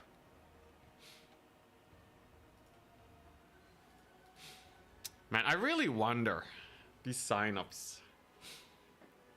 Man, you know what? Whatever. Look, I just gotta get good. If I'm gonna make it to semis, I just have to get good. The thing is, the problem with these tournaments is they're too popular now. How am I supposed to look good and pub stomp when people sign up for my tournaments, man? This is a ripoff. Look, it's okay. I love everyone that signed up for the tournament. All right. It's great. It's amazing. You guys are great. But come on! Think about the content, man. Ah. Truly burdened by success. What insanity is this? Okay, actually though, like I want to play more games, man. Only 4 games. I miss playing 6. I'm getting 50% less games because there's good players around. Okay, let's be real though, right? Let's be real. The solution is to just not lose. Become a true god of Warhammer. 4-0 in the opener. Or I just play Slanesh. Or I just play Slanesh and life is easy, right? You know, every time I play Slanesh, I go 6-0. That's pretty sick. Play Ogre Kingdoms again. That'd be hype. Get a little bit of Ogre Kingdoms action. We'll say Greenskins was a fun diversion from Skaven. It could just be I need to just learn more. Back to stomping on ladder forever. If only ladder was good. Man. One of the big reasons that has me tempted to play other RTSs like StarCraft or what have you. Attack speed enjoyer dropped out. He gave up his top 4 slot. Let's go, we have a chance. Let's go. All right, never mind. We're sick. Never mind. All right. Yo, I love these Europeans that have to sleep and go to work. Oh my gosh. Have you tried just winning? Nah, this is great. I don't need a win. I don't need a win when I have people dropping out of tournaments. Oh, it's over, man. It's super over. Charix beat Son of Heaven, though, so it's still kind of pitched. I might still not make it. Will I still be in top 5? Come on. Ooh, okay, I'm in top 5. The order is Charix, Scrambled Egg Special, Attack Speed Enjoyer, Son of Heaven, then myself. Attack Speed Enjoyer dropped. So... Here we go. We're doing it. Yo, this is the best strat ever. We're still in, lads. Did someone just crump Attack Speed Enjoyer? Just like the Greenskins are kicking down his door.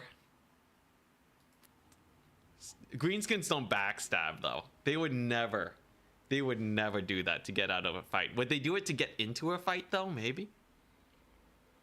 You've never seen anyone play Slanesh in PvP. Apparently, they're really weak in land battle. So if you're playing land, maybe that's why. Setting up tournaments for after Charix goes to bed might help. Yo, he's such a menace. 4-0 Bretonia. This guy. This man. Now, here's the problem. Oishi-kun, if he wins, then Karavthir, it's going to be very close how that one pans out. Because I think Oishi lost to Attack Speed Enjoyer. So Oishi might just beat me. Who did he lose to? Oishi. He lost to Charix? God dang. All right. Yo, Karavthir, you got to win this. Karavthir, the only way you can do this for me is if you win it, okay? If Karavthir loses, Oishi will get the same opponent points as Son of Heaven, which would be 9, which would beat me by 1. No! No! Not like this. Son of Heaven, why? Come on, Karavthir, just beat him up. I want Karavthir to come in chat right now and just be like, guys, I did it. I beat Oishi. And we can all celebrate his victory, and we get to semis. Come on. I'm nervously refreshing this bracket. B6 got to win, too. God, why are there so many good players? Why are there so many good players? I'm still 5th place right now. My opponent points is 8, though. It's kind of low. You're telling me Nasty Skulkers wouldn't stab in the back? Okay, yeah, I guess it's the orcs that wouldn't. Gobos, though, for sure. Come on, Oishi. Come on, Oishi, throw. You're not going to make it anyways, man. Okay, you will if you win this, but come on, man. Just throw. Throw, dang it. Consolation prize, we get to watch some sick games. So it's a pretty good consolation prize. Cathay tips. If you want to play Cathay, standard meta is you go either Yuan Bow or the Iron Dragon. Zhao with this attack melts light infantry. You take 2 extremely cheap astromancers. You do plus like 30% extra damage with it. It's pretty hype. So you can melt infantry and you just spam that. And then you start with infantry and then you spam Krumpin, Jade Lancers, Peasant Horsemen. And then you'll probably be fine. They harmonize with each other, so they do 1,000,000 damage. Yeah, it's a pretty good strat. Come on, Craftier. Come on. I know you just started multiplayer, but if you can just beat Oishi, if you can just beat the top 3 on ladder right now, that would be great. Come on, man. Big money, big money. Maybe Craftier will drop out. There's always a chance that everyone drops out from the tournament. Never impossible. Can I play against you while waiting? No, we're almost done here. It's literally only Craftier and Oishi left. Their match will determine my position. At least let me tie with Oishi. I'll settle for a tie, man. I'll settle for a tie. Oh, God. Host another SFT if you don't make it. Well, I gotta cast the games and I don't want to burn out. I'll just stream again tomorrow to fill my bloodlust. There's a lot of big names here today, though. Chark, Scrambled Egg Special, Attack Speed Enjoyer, Son of Heaven, Rusto, Oishi. Like, all of these guys are, like, big names. Including me. You have, like, 7 people playing that are in the top 20 right now.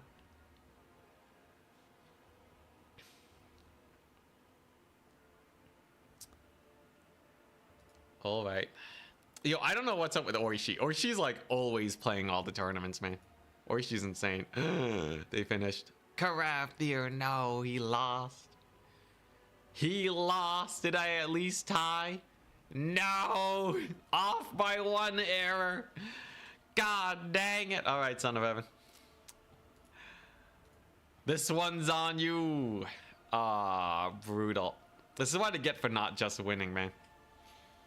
So what I get? The meme build. I think I just didn't use it properly, though. If I didn't YOLO my spiders at the beginning and just left them around and just gave them the point, I probably still would have won that game. Such is life. Sometimes it sucks to suck. And today's the day where we get to experience such tragedies. The brutality. But hey, we get to watch some pretty cool games now. It's gonna be, what? At Son of Heaven versus at Charix. Please open spec slot. At Scrambled. At Attack. Oh, not Attack Speed Enjoyer. It's not Attack Speed Enjoyer. It's It's Oishi. At Oishi. You can start. Alrighty. So we'll have a spec slot in a second. We can wrap up this here tournament. 3-0, not good enough anymore. Rough. Oishi. There you go. Now, what are these guys playing? So Son of Heaven is playing Chaos Wars. Charx is playing Betonia. Egg Special and Oishi, however.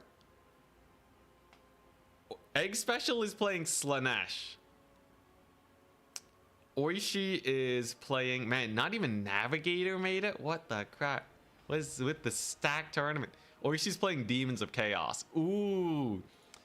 So Oishi can bring Seekers into Slanesh. Ooh, the Vengeance. Okay, that's pretty hype. I dig it. I dig it. Still lifting the rice bags. I'll do 1 rice bag squat for each with Stefan Hunt. The $5, thank you. What do you think about Betonia Elite Cavalry having glorious charge? I think it put him in a nice position. Is this too much, or have CA thought about this? Oh, the thing's playing now? Yeah, it put him in a nice position. Because right now their cav is just okay.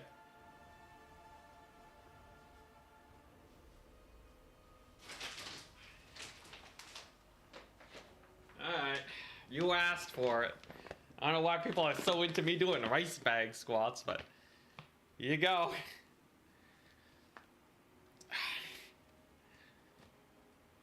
All right, there you go. There you go, I'm holding it. Oh, jeez. I think a lot of people have brought up the Glorious Charge thing to CA. But yeah, Glorious Charge would be hype. Oh, God. Oh, man. Oh, jeez. All right, there you go. That's for the loss.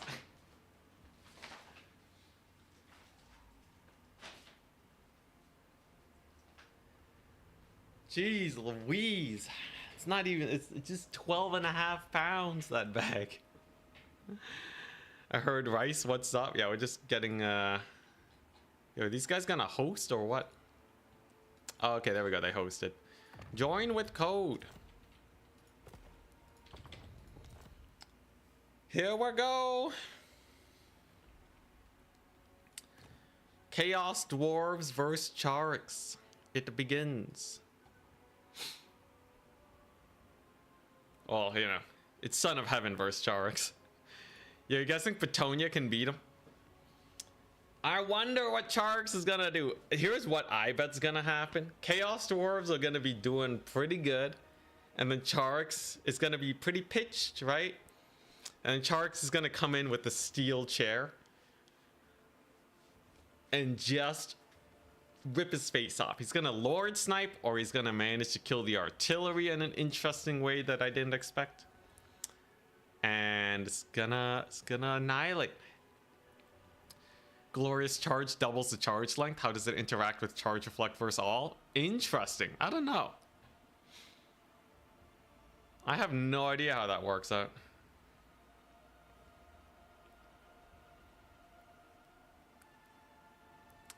Charix is a Bretonian main now. I think he's been enjoying Bretonia. I've seen him play a lot of them.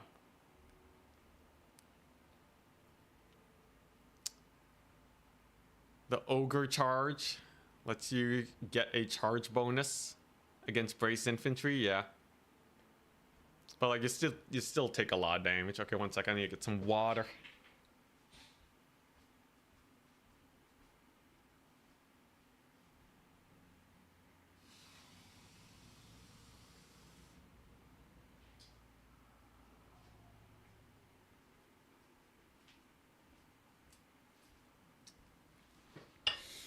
Here we go.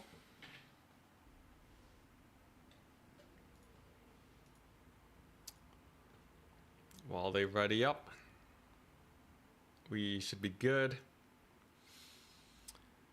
Let's see here.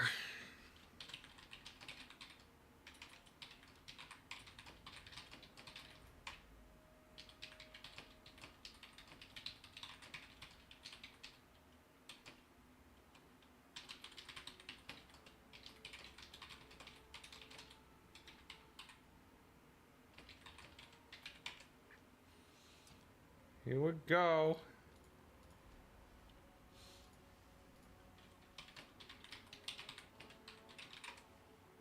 Dang, they're still not readied up.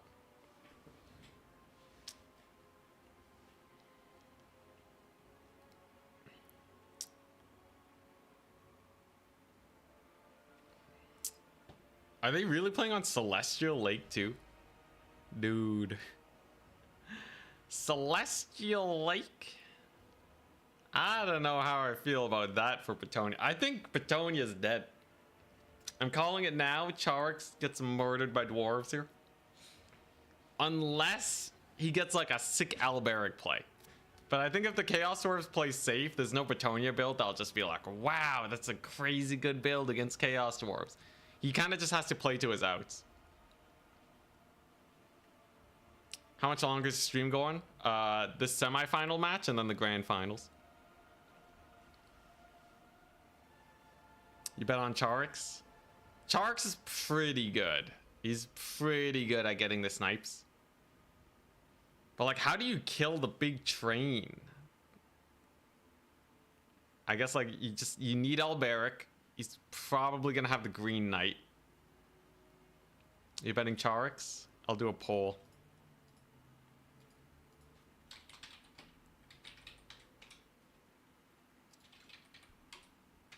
Charix.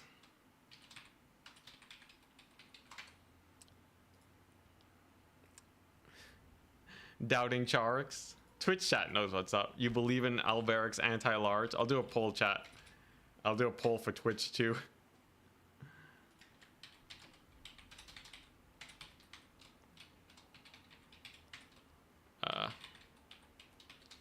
There you go.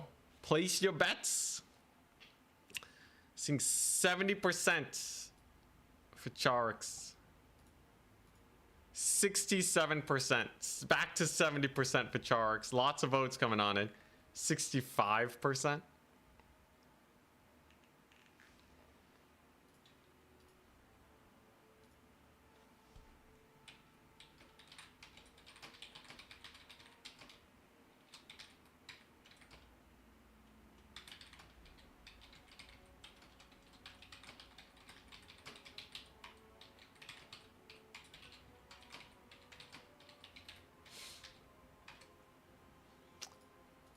Take a look.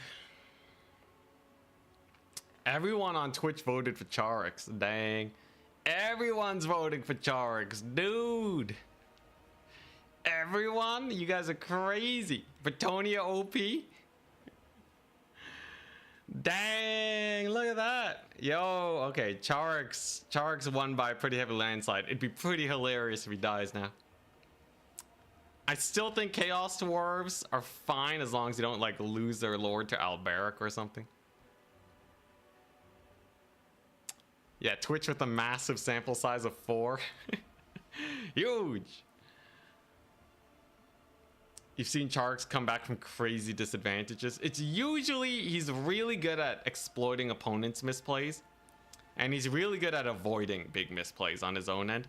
So very rarely do you see him like lose his lord, right? And very often you see him sniping the opponent's lord when they're out of position. His killer instinct is through the roof, so that's what we're keeping an eye on. So Charix is gonna make CA not buff Britonia. The train will be too much.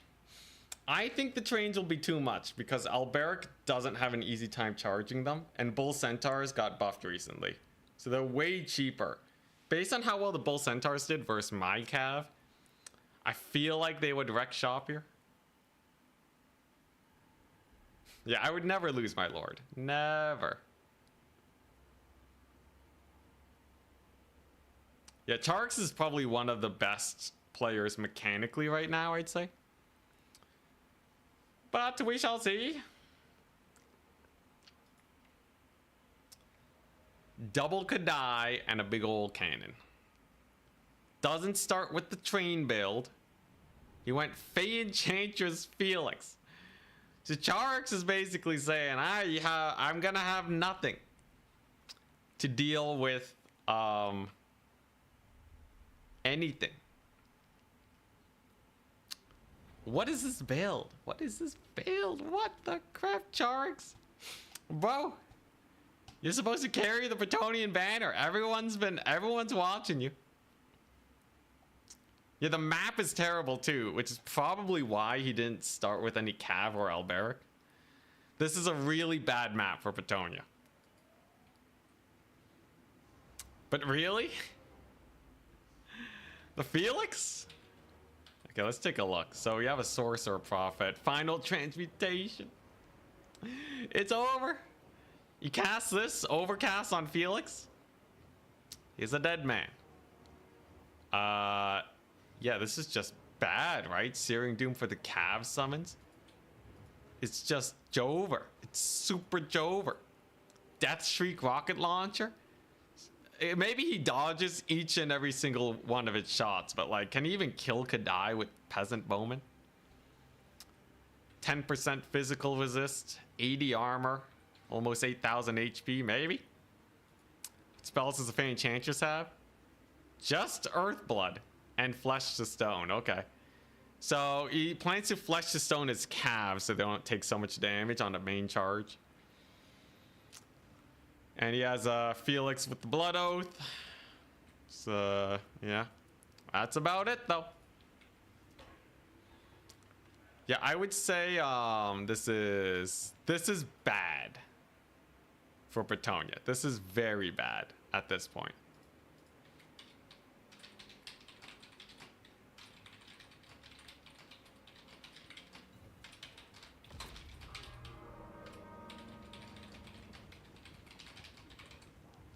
All right, well, let's take a look-see. What do we got? He has his mounted yeoman coming on in. It's like a weird thing going on with my eye right now. I'm gonna need like an eye patch like Terran. Hopefully not. All right, let's take a look-see. So there's our first shot. Death Streak lands, gets a little bit of poke damage on the mounted yeoman. Pretty brutal. Money is on Chaos Dwarves, but your heart is with the lady. I have my doubts. We'll see though. Man, what's going on with my eye? I'm gonna get that checked today. It's kind of sus. There's another shot. Whiffs that one. Okay, you know he has a double cap. Okay, but what's Bretonia gonna do against Chaos Dwarf Warriors? So in our many tests, Chaos Dwarf Warriors trade evenly with Foot Squires when they have a Grail Relic. So he's gonna need something to manage these guys. And especially with Kadai support, I think it's gonna be rough. Looks like he's just gonna be able to secure the right point. Left point kind of getting slowed down though by the mounted yeoman. Not really doing a lot of damage though. He does bring in the Iron Demon. Okay, makes sense. Yeah, I think Bretonia has to make a big outplay to win here. This is already like... Charx is squeezing as much out of this lemon as he can, but it's still a lemon. Your body's trying to stop you from witnessing this massacre. Yeah, like the yeomen are not going to do anything for the next while. They use like what, 1/3 of their ammunition, and they only got 100 gold value. They took a little bit of chip damage, maybe a little bit of damage on the Lord, but we're looking at a double cap now for Bretonia. By bringing in the Vanguard, yes, they have a 120 ticket lead, but now there's an Iron Demon coming on in. Gets a little bit of a poke. Doesn't kill anything though, so there's that. Chaos Dwarf Warriors don't cause too much trouble if you kill them, so the Bretts might try to do that. Yeah, well, they're trying their best. They did get a pretty hefty HP buff. Takes a little bit of damage just scuttling into them. Okay. Checking my eye. What's going on with my eyeball right now? I can't tell which eye it is. Anyways, I'll check it out after this stream. But yeah, what? Chaos of Warriors. Okay, they're pushing up. He did summon in the Green Knight. Okay, that makes sense. But like, okay, what's his game plan though? So he has like a 300 gold value lead. He's about to get Death Shrieked. Is this gonna do it? Who knows? It is Charx, but like he doesn't have a lot of playmakers here, right? Aside from the Green Knight, nothing here is mobile. So unless the Chaos Dwarfs just have a build, I guess he can dodge artillery shots, so like that's pretty cool. So like he's just trying to build up time, right? Could I do magic damage? That's gonna be spooky for the Green Knight. And here he comes! The Green Knight! Gets shot in the face, charges the train, pokes it. Iron Demon takes a decent amount of damage. Kind of just blitzing for that infantry though. Could die. There's no real archer support here. And there go the men-at-arms. Quarter HP damage, maybe 20% off the men-at-arms on the charge. We have the Immortals, nice. It's gonna be very hard to kill off. Death Shrieks firing away. You know, if Charx is a master at dodging. We've been hyping up his micro, but these archers were mid-shot. Oh, that's a 3rd damage off of them. Might even get him routed off. Big charge over here. Terror outs because of the train. The archers barely. So he did see it, but because they were mid-shot, they didn't pull away as fast. They barely survived because of that. Comet drops, only to hit a couple hobgoblins, nothing too spectacular. And there's a second shot hitting the yeoman now. And oh my goodness, that's a final transmutation upgraded. Hits the Green Knight some, hitting the Fey Enchantress and Felix. She is on her mount, I believe, so she does have a little bit of magic resist. But Felix is looking a little worse for wear. Over on the flank side, Dwarf Warriors are annihilating the Foot Squires, so that's going to go the way of the Chaos Dwarves. An up trade for the Chaos Dwarves for sure. So they are up trading right now. Felix is one more Overcast Final Transmutation from possibly routing, but he does have some Questing Knights to deal with the Kadai. So a little bit of a nicer trade. Shot comes in on the Fey Enchantress. That ward save is triggered though, 15%. From the Blessing of the Lady. So she's actually pretty well resisting everything. Oh, Searing Doom though. Everything, it's like, it doesn't matter if Charge is making good plays. Chaos Dwarves got counters, man. Chaos Dwarves got the massive counters. We do see a big rout here. You can see Men-at-Arms are not killing Chaos Dwarf Warriors anytime soon. But another unit of Questing Knights does pop in.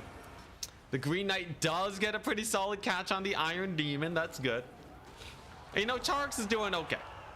He's doing not terribly. Felix has managed to heal up a bit, and he did manage to kill off the Kadai.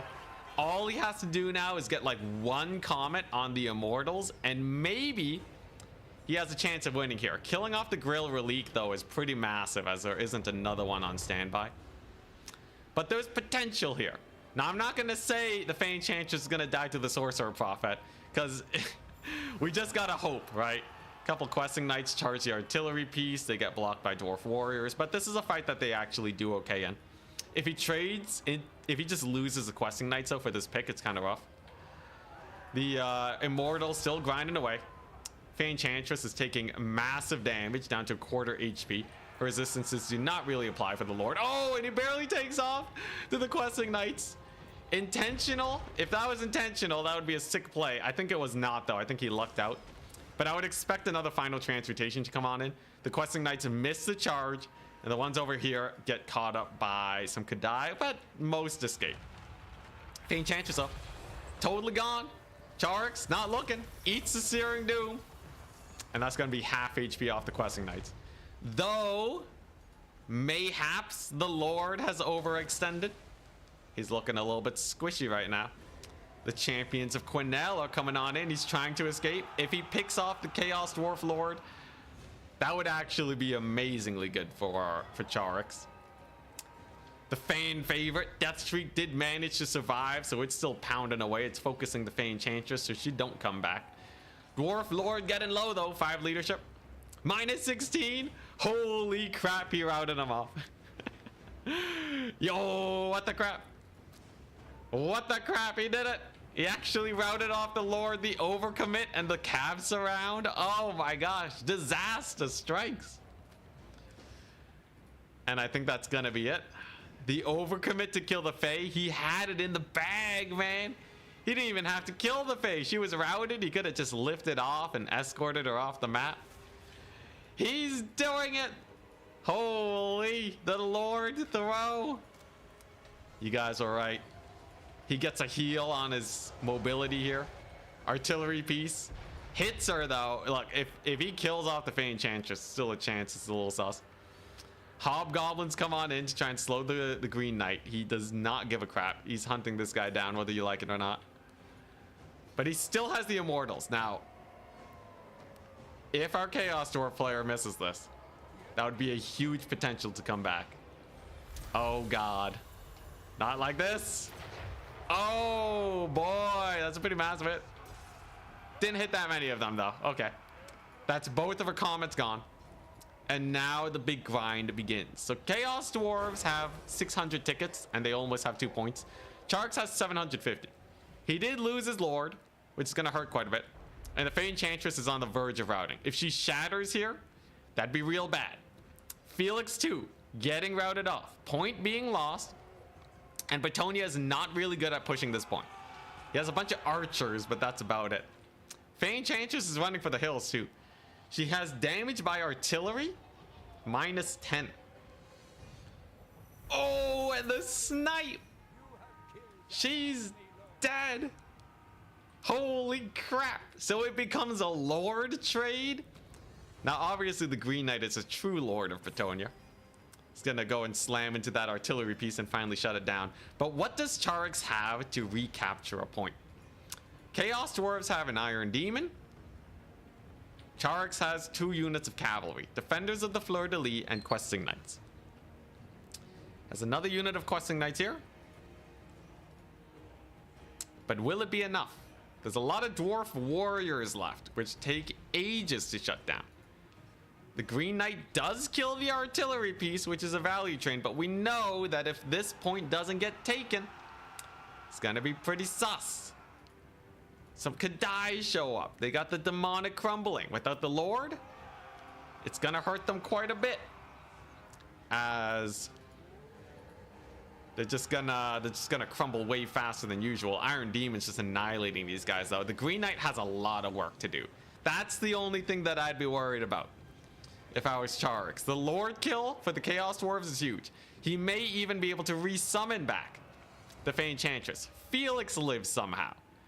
Good for him. He's probably gonna rout again soon though. But it all comes down to, can he actually kill these guys with his cav? Chaos Dwarves are not waiting to resummon their Lord. They have no intention for that. Instead playing for this. The Green Knight does get a terror rout. Will it become a full rout? Terror routs frequently become full routs. 3 leadership. 6 leadership. Oh god, if these guys stabilize, it's a lot of axes ready to strike back. And they stabilize for half a second before inevitably routing off. The Kadai are going to be probably crumbling away. We are seeing the mighty Bretonian capture. Iron Demon's still alive though, but the Green Knight will be able to hound it down. It's just, can he hound down targets fast enough? We have another Chaos Dwarf Warrior unit here, backing it up because there's a lot of Questing Knights. Man, that Dwarf Lord throw, man, the throw, what a throw. Some Men-at-Arms are here and the Fey Enchantress is back with probably more heals, so she's pretty comfortable.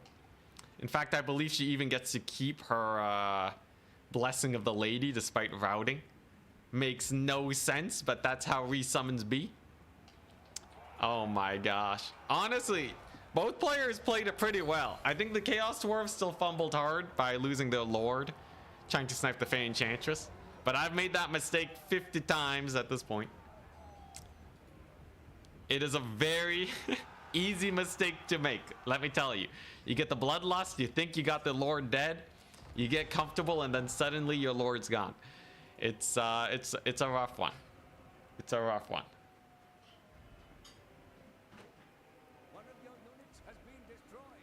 I'm checking my vision. I think it's back to normal. I can't tell if things are slightly blurrier than before. I think it's back to normal.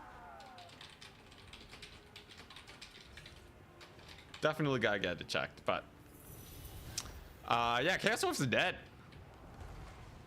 Green Knight kills everything else on the battlefield unless the Chaos Dwarves manage to secure this point somehow. So he has the Granite Guard with their slowing attacks, so Cav can't charge that without just dying.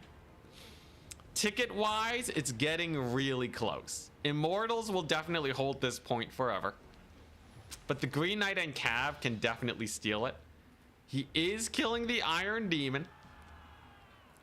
Do see a mini Cav charge here. So it looks like the Granite Guard had a missed target. I guess they were trying to shoot the Questing Knights. But we are seeing a recapture. Oh, Fey Enchantress has her bombardments back. That's crazy. Is it going to friendly fire the Questings though? Looks like he's pulling back. It might actually hit some Questing Knights.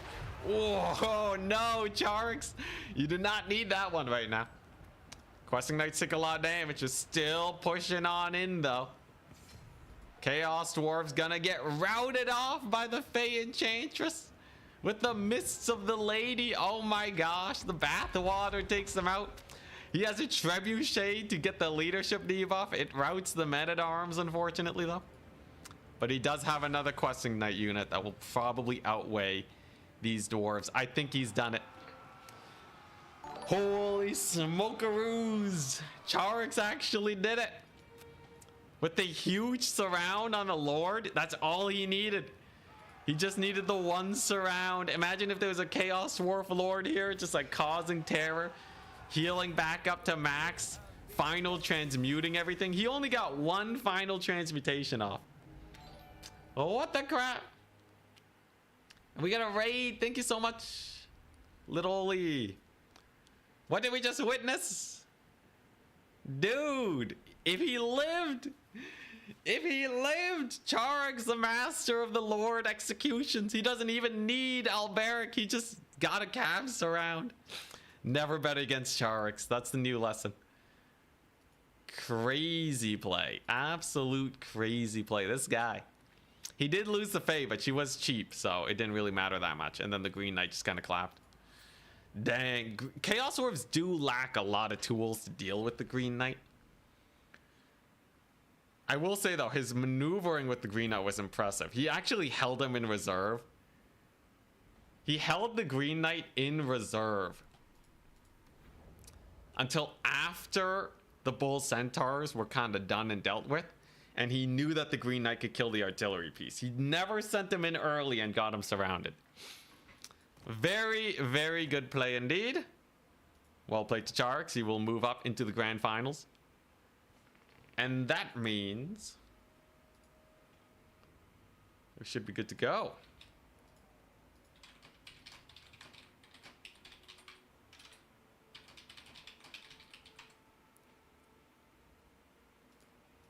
Very interesting. I can't believe he did it. What a mad lad. What a mad lad. He beat Chaos Dwarves with Bretonia. Is it that easy? Should I become a Bretonia main? He's up against Oishi.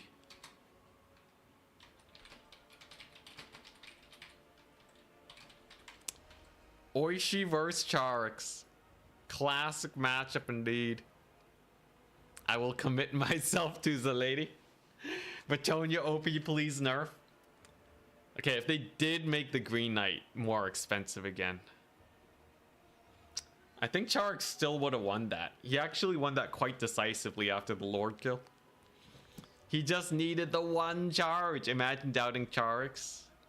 33% of voters that were wrong.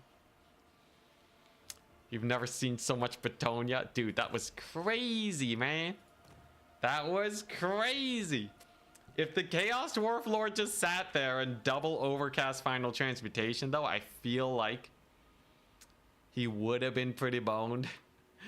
Chaos Dwarf player might have been way too aggressive. Definitely way too aggressive with their Lord. But that, like I said, easy mistake to make. Even the best, most respected players in the world make this mistake. Not insinuating that I am the best and most respected player in the world. But it happens, man. It happens. And apparently it happens very often against Charix because he instantly jumped that Lord. He was so ready.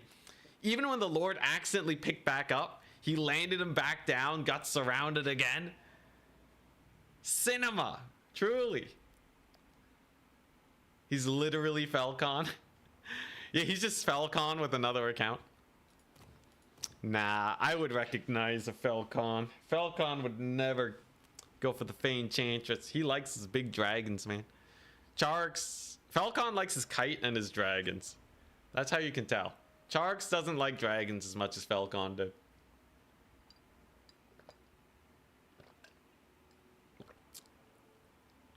Very interesting. Are you even a top player if you don't YOLO your Lord from time to time? There you go. There you go.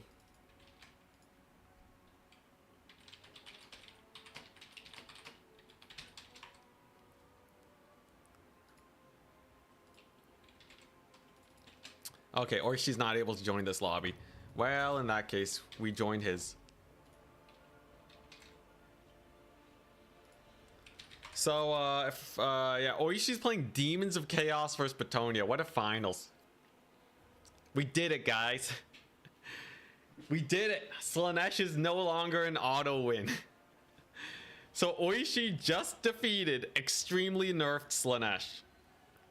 That's who Scrambled Eggs was playing. Scrambled Egg Special is a really strong player too. So the fact that Oishi was able to defeat his Slanesh, and all we had to do was say, no Pavane, no Seekers of any sort, Hellstriders limited to 3, and they still made it to semifinals. I think we're good. Whoopsie daisies, I joined as a player. My bad, I'm so sorry. We did it! We got Slanesh to an acceptable rate. So now people who are...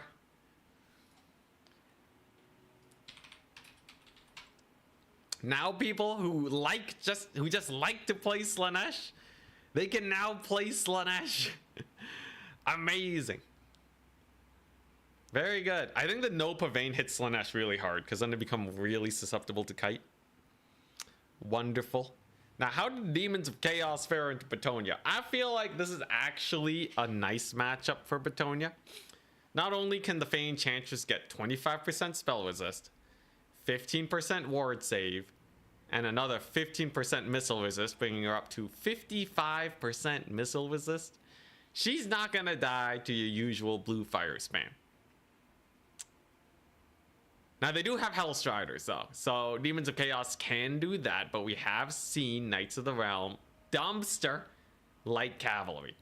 So that should be at least an even trade. Man, this is an interesting finals. This is very interesting finals. Yeah, 55% resist to blue fire, so the Fey Enchantress will be fine. Is he going to go for the Fey Enchantress, though? Alberic is more risky because of said blue fire shenaniganry. It seems like Charix has been really liking the Fey Enchantress Felix squad lately, so we could see that. Charix, the people's champion, dude, he's doing it better than me. He should start a YouTube channel. He should stream this business. Does he stream this business? Anyone know if Charix streams? Whoops, not supposed to look at that. But yeah, Demons of Chaos, they don't have that much great anti-large. I imagine that they're gonna want to spam a lot of Seekers for their anti-cav, but Betonia has a lot of magic damage cav, a lot of anti-large magic damage cav. We might even see Grail Knights, Grail Guardians. He doesn't. Come on, join me, Charix.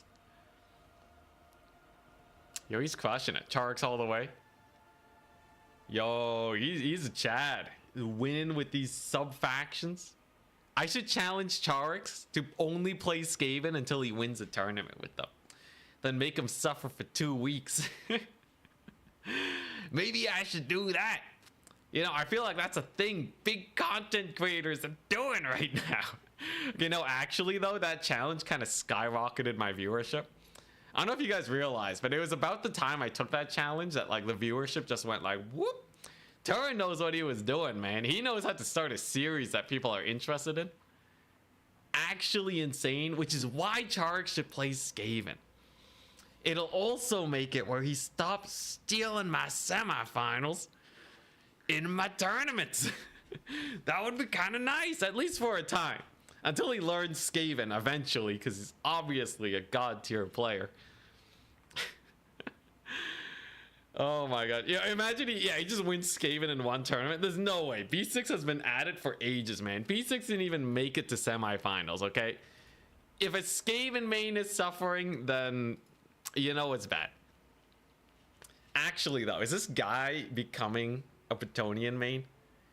Imagine he, like, starts winning some grand finals with Betonia. The Green Knight definitely helps a lot, but, like, what? Still, though, Oishi is an insanely good player.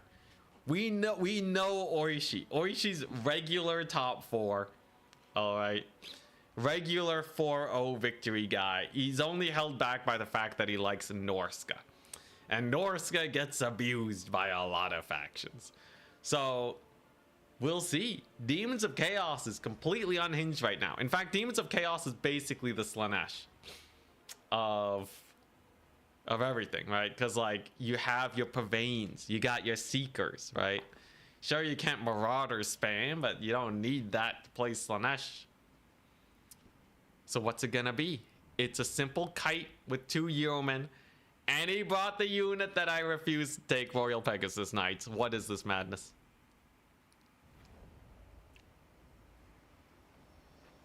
On Itza. Interesting.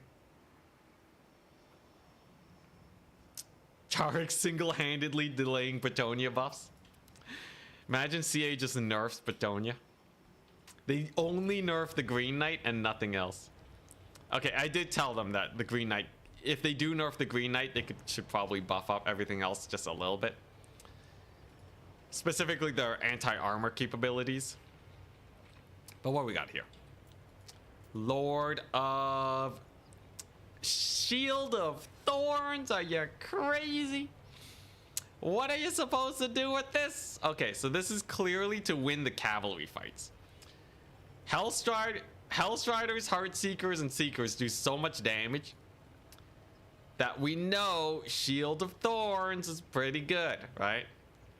If he can get it on his cav. He also has the glass cannons themselves.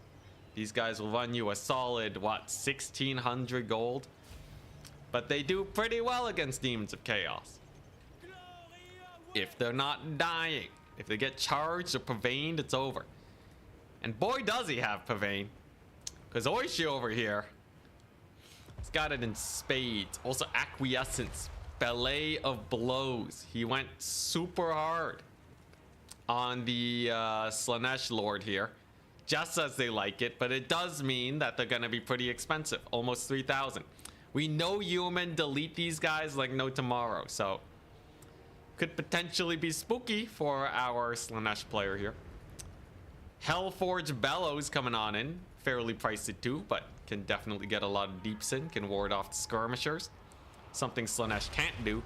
Can delete Spearmen at Arms pretty quickly. There goes a third of their HP already. Quite terrifying, this piece. Although there aren't too many elite Bretonian units. Blues too. Alberic on a Pegasus. Are you... What is this? What is this madness? What is this meta that we find ourselves in? Ogres didn't even make it today. Slaanesh was chosen by Egg Special. Didn't even make it. I like this meta a lot more. Yeah, I would happily see more Bretonia into Demons of Chaos finals. That's hilarious. Now the blues are kind of burning ammunition on the peasant mobs, but you got to kill them at some point. So why not while they're exposed? There's another blast. Spearmen at Arms taking a lot of deeps. The idea here is he's going to kill off all the infantry so his cavalry can sing. The Eternal Entourage over here in the distance. Massing up. Getting into position right behind the Lord. But they can't really fight just yet. There's too much infantry, right? The peasant mobs do go down. And no one's really committing their cav. Because here's the thing. The first person to shoot their glass cannon is going to get shot. And when they get shot, their glass cannon is gonna explode. We do see a bit of an engagement here. And Alberic's wind spell goes down. Eternal Entourage take a quarter HP damage. That's a huge get when it comes to the Force of Bretonia. But man, Alberic took a lot of damage for that. It's a little painful. There's the Rampage on the Royal Pegasus Knights. There's the Rampage on the Royal Pegasus Knights. Seductive Glory, Exalted Keepers, insane guys. Alberic's getting massacred. But will Bretonia have enough? Now they do have spears here. Eternal Entourage are dead. They got deleted by the spears. The blues are dead. Getting deleted by the Pegasus. Alberic is routed. But there's nothing to chase him off. Lord here is still pretty good. So we lost the cavalry. Slaanesh basically said, I'm going to trade my cav for a lot of damage on Alberic. Was it worth it? Seems like the value trading says it's worth it. Remember, the fight's still going until these Pegasus Knights climb up into the air. But oh, okay. Pretty big charge on the Seekers. Seekers are fast though, so they don't take too much damage. Furies come on in. They can definitely kill Alberic, but use on these guys instead with the Curse of the Slug to slow down the cav. There's still really high damage though. These Pegasus Knights don't joke around. They have a 15% ward save too from the Blessing of the Lady, but I think this is where they finally die.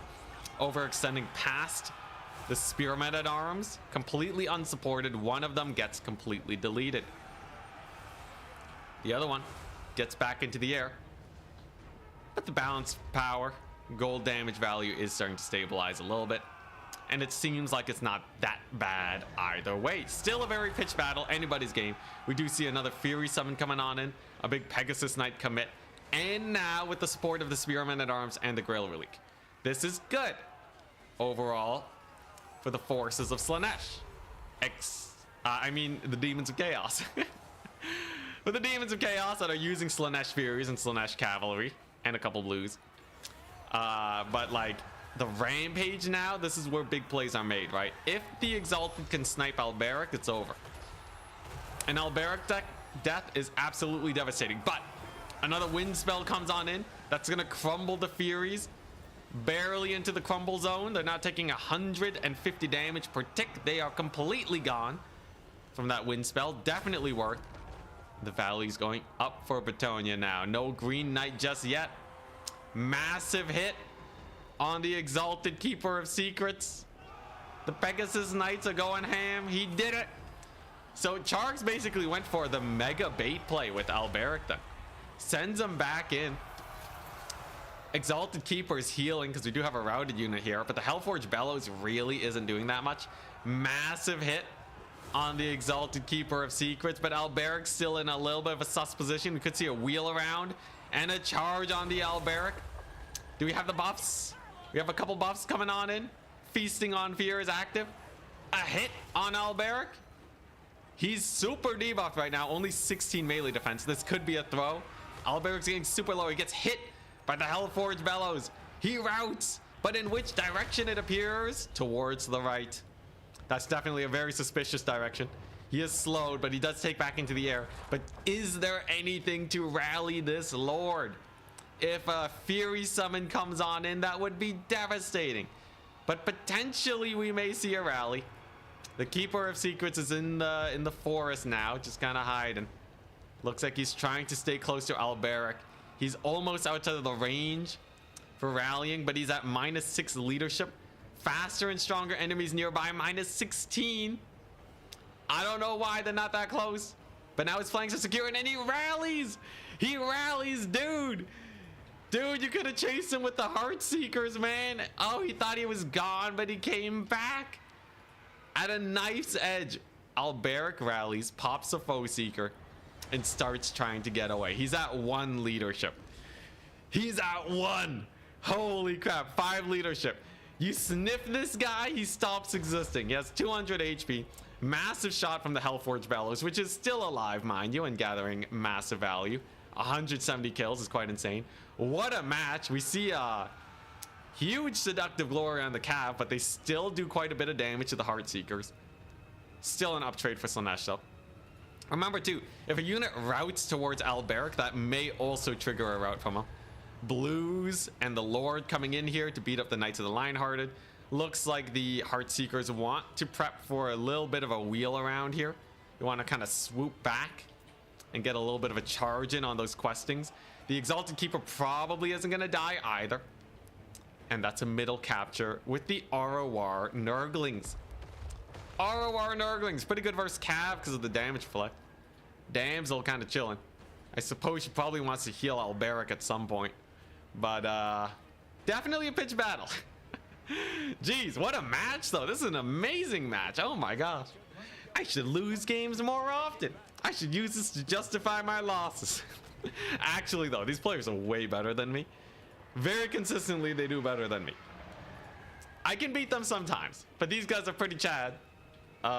Man though, holy crap, that Alberic. He's so low on leadership. And because he can't contribute to the fight, life's going way worse for the side of the Bretonians. They did lose all of their infantry in the main grind. The Demons of Chaos have a double cap. And most importantly, they have the Hellforge Bellows. This is basically guaranteed value for the rest of the game, unless a massive snipe comes in. But Charks doesn't really have great potential to steal a snipe right now. He doesn't have a lot of potential, right? He has like a couple Cav summons, but that's about it. Yeah, Charx really goes ham on the Alberic bait. So he basically puts his Lord in a position where he's pretty sure his Lord isn't going to get routed off. And then they always survive with like 2 HP. I don't know how he does it. My Lords always die. But they always just barely survive, and he gets an enemy Lord pick because of it. In this game, not quite, but it almost happened. The grind continues though. Charx is doing his best. Gets a Foe Seeker on Alberic. Nurglings are capturing. He's really running out of stuff now. Still not a single heal for him. Is he gonna be able to pull back though? Like, there's another Pavane. Big charge on the Eternal Entourage. Oh, it was Pavane on the Pegasus Knights. They still get a massive charge though. Pegasus Knights are actually, they do so much damage on the charge. It's just when they get counter charge, you're gonna die. Still an insanely close fight. Alberic is doing his best. The Pegasus Knights are now dead. The Knights of the Realm are now dead. And it appears the Demons of Chaos kind of busted. Charx is the Undertaker. Yo, he almost managed to pull back. Demons of Chaos are kind of crazy though. Demons of Chaos do still have access to Pavane and all that. I still don't know if they're like... Here's the thing. Demons of Chaos beat Slaanesh too. Do you guys think Demons of Chaos need a nerf? It doesn't seem like they're oppressive. Especially with how pitched this battle was. And they don't have any armor, so they have a very clear weakness too. This match was pretty close. And Charx versus Oishi, right? Like, if Demons of Chaos were OP, we would have expected it to be a stomp, right? But it was actually pretty close. So I don't know. Maybe we'll leave them untouched for like another tournament run. We also haven't really seen them much. I think this is the first win that they've got. I thought Pavane was banned from your tourneys only on Slaanesh. Because Slaanesh was like, I was beating top tier players with Slaanesh. The thing about Slaanesh is the army ability is really strong. Slaanesh with random army abilities, like with Demons of Chaos, is way less oppressive. Because you just don't have as many rampage effects. Pretty big shot. Slams into the Royal Pegasus Knights. But I think with too many Seekers now, you can't really do anything, right?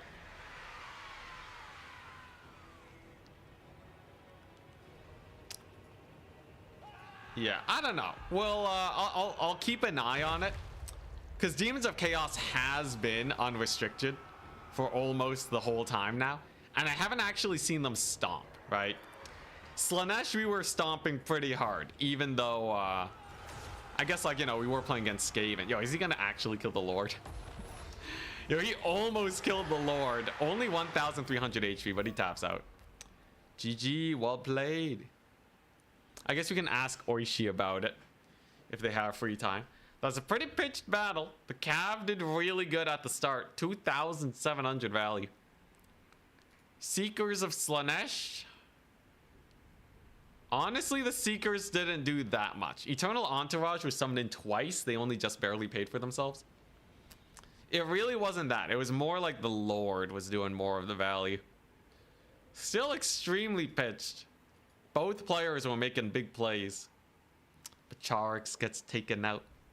Bretonia is not able to secure their win. GG's. Amazing finals. And congrats to @Oishi for the sick win. How do you feel about unrestricted Demons of Chaos? Question mark. Well, we'll send them the question. I think this game was mostly won off the Lord and the Cannon. Those were actually the big value plays. The Seekers were just trading into the Bretonian Cav. So it kind of ended up just being even. But the Pegasus, a lot of Pegasus. A lot of Pegasus.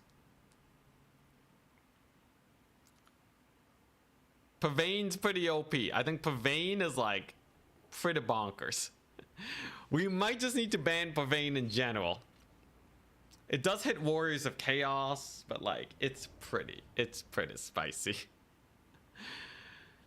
No Green Knight. Yeah, no Green Knight. The thing is, this guy does magic damage, so he would kill the Green Knight as fast as he kills a Paladin. One Rampage and you lose 1,500 gold.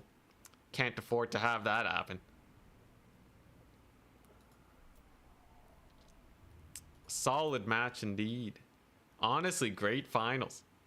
One day we shall make our way there. I was but one match away. Greenskins are pretty fun though.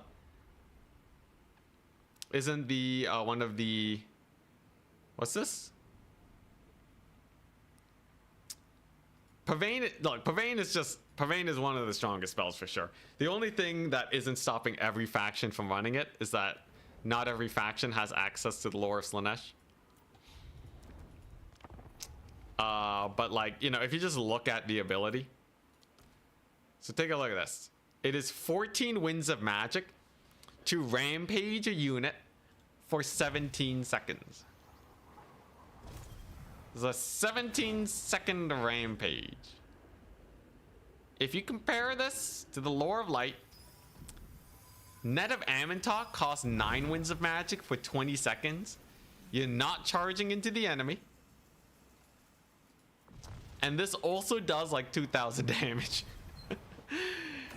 It also does like the same amount of damage that, like, you know, if you compare it to like Buna, right? It's almost more cost effective than Buna.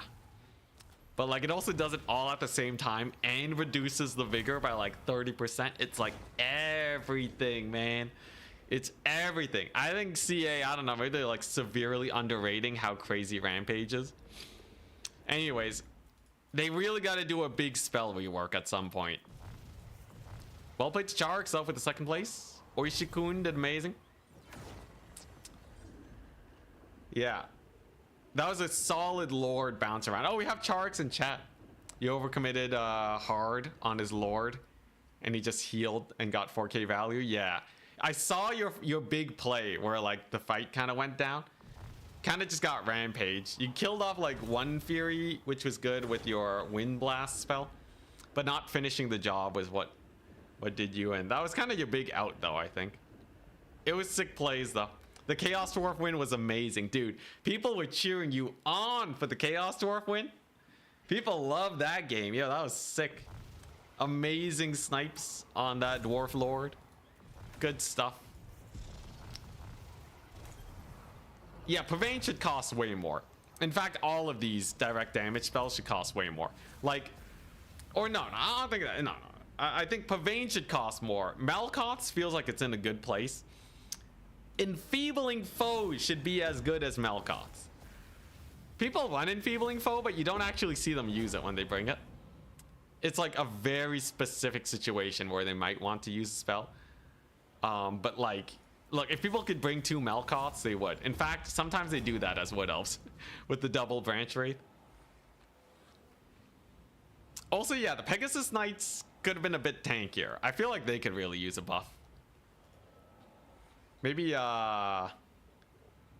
that's the big suggestion. Because you really rarely see them, right? I'll add that as a note to consider. Maybe buff Peg Knights. But yeah, they're just so squishy. They do a lot of damage, but they're so squishy. Maybe give them AP or something, you know, for how expensive they are. But anyways, 'tis all for today. I gotta go get my eyes checked. Hope you guys had a wonderful time. The rest of the week's going to be relatively short streams so that I do not burn myself out. But we will be streaming on the consistent. So, why did they die so quickly? Okay, I'll answer one last question. They died so quickly because if you look at their HP pool, here's a unit of Knights Errant, extremely cheap throwaway cav. Here's a unit of Royal Pegasus Knights. Their HP is not that much higher. They have the same amount of HP as a unit of Knights of the Realm, but also they don't have that many entities, so they can get full surrounded pretty easily. And when a unit is full surrounded, they don't benefit very much from the melee defense. They also only have 80 armor, which means that even non-armor piercing units can kill them. And these guys are even squishier. They have the same amount of HP as Knights Errant. And no extra ward save, like the Royal Pegasus Knights. Especially for 1600 gold. That's pretty brutal. This is very expensive. Maybe just cost reduction. All right. Cost reduce minus 100. I'll pass it on to CA. But anyways, that's about it. I'm gonna close out. See you guys later. Was great. Very fun. Tomorrow maybe I'll play as Norska or something.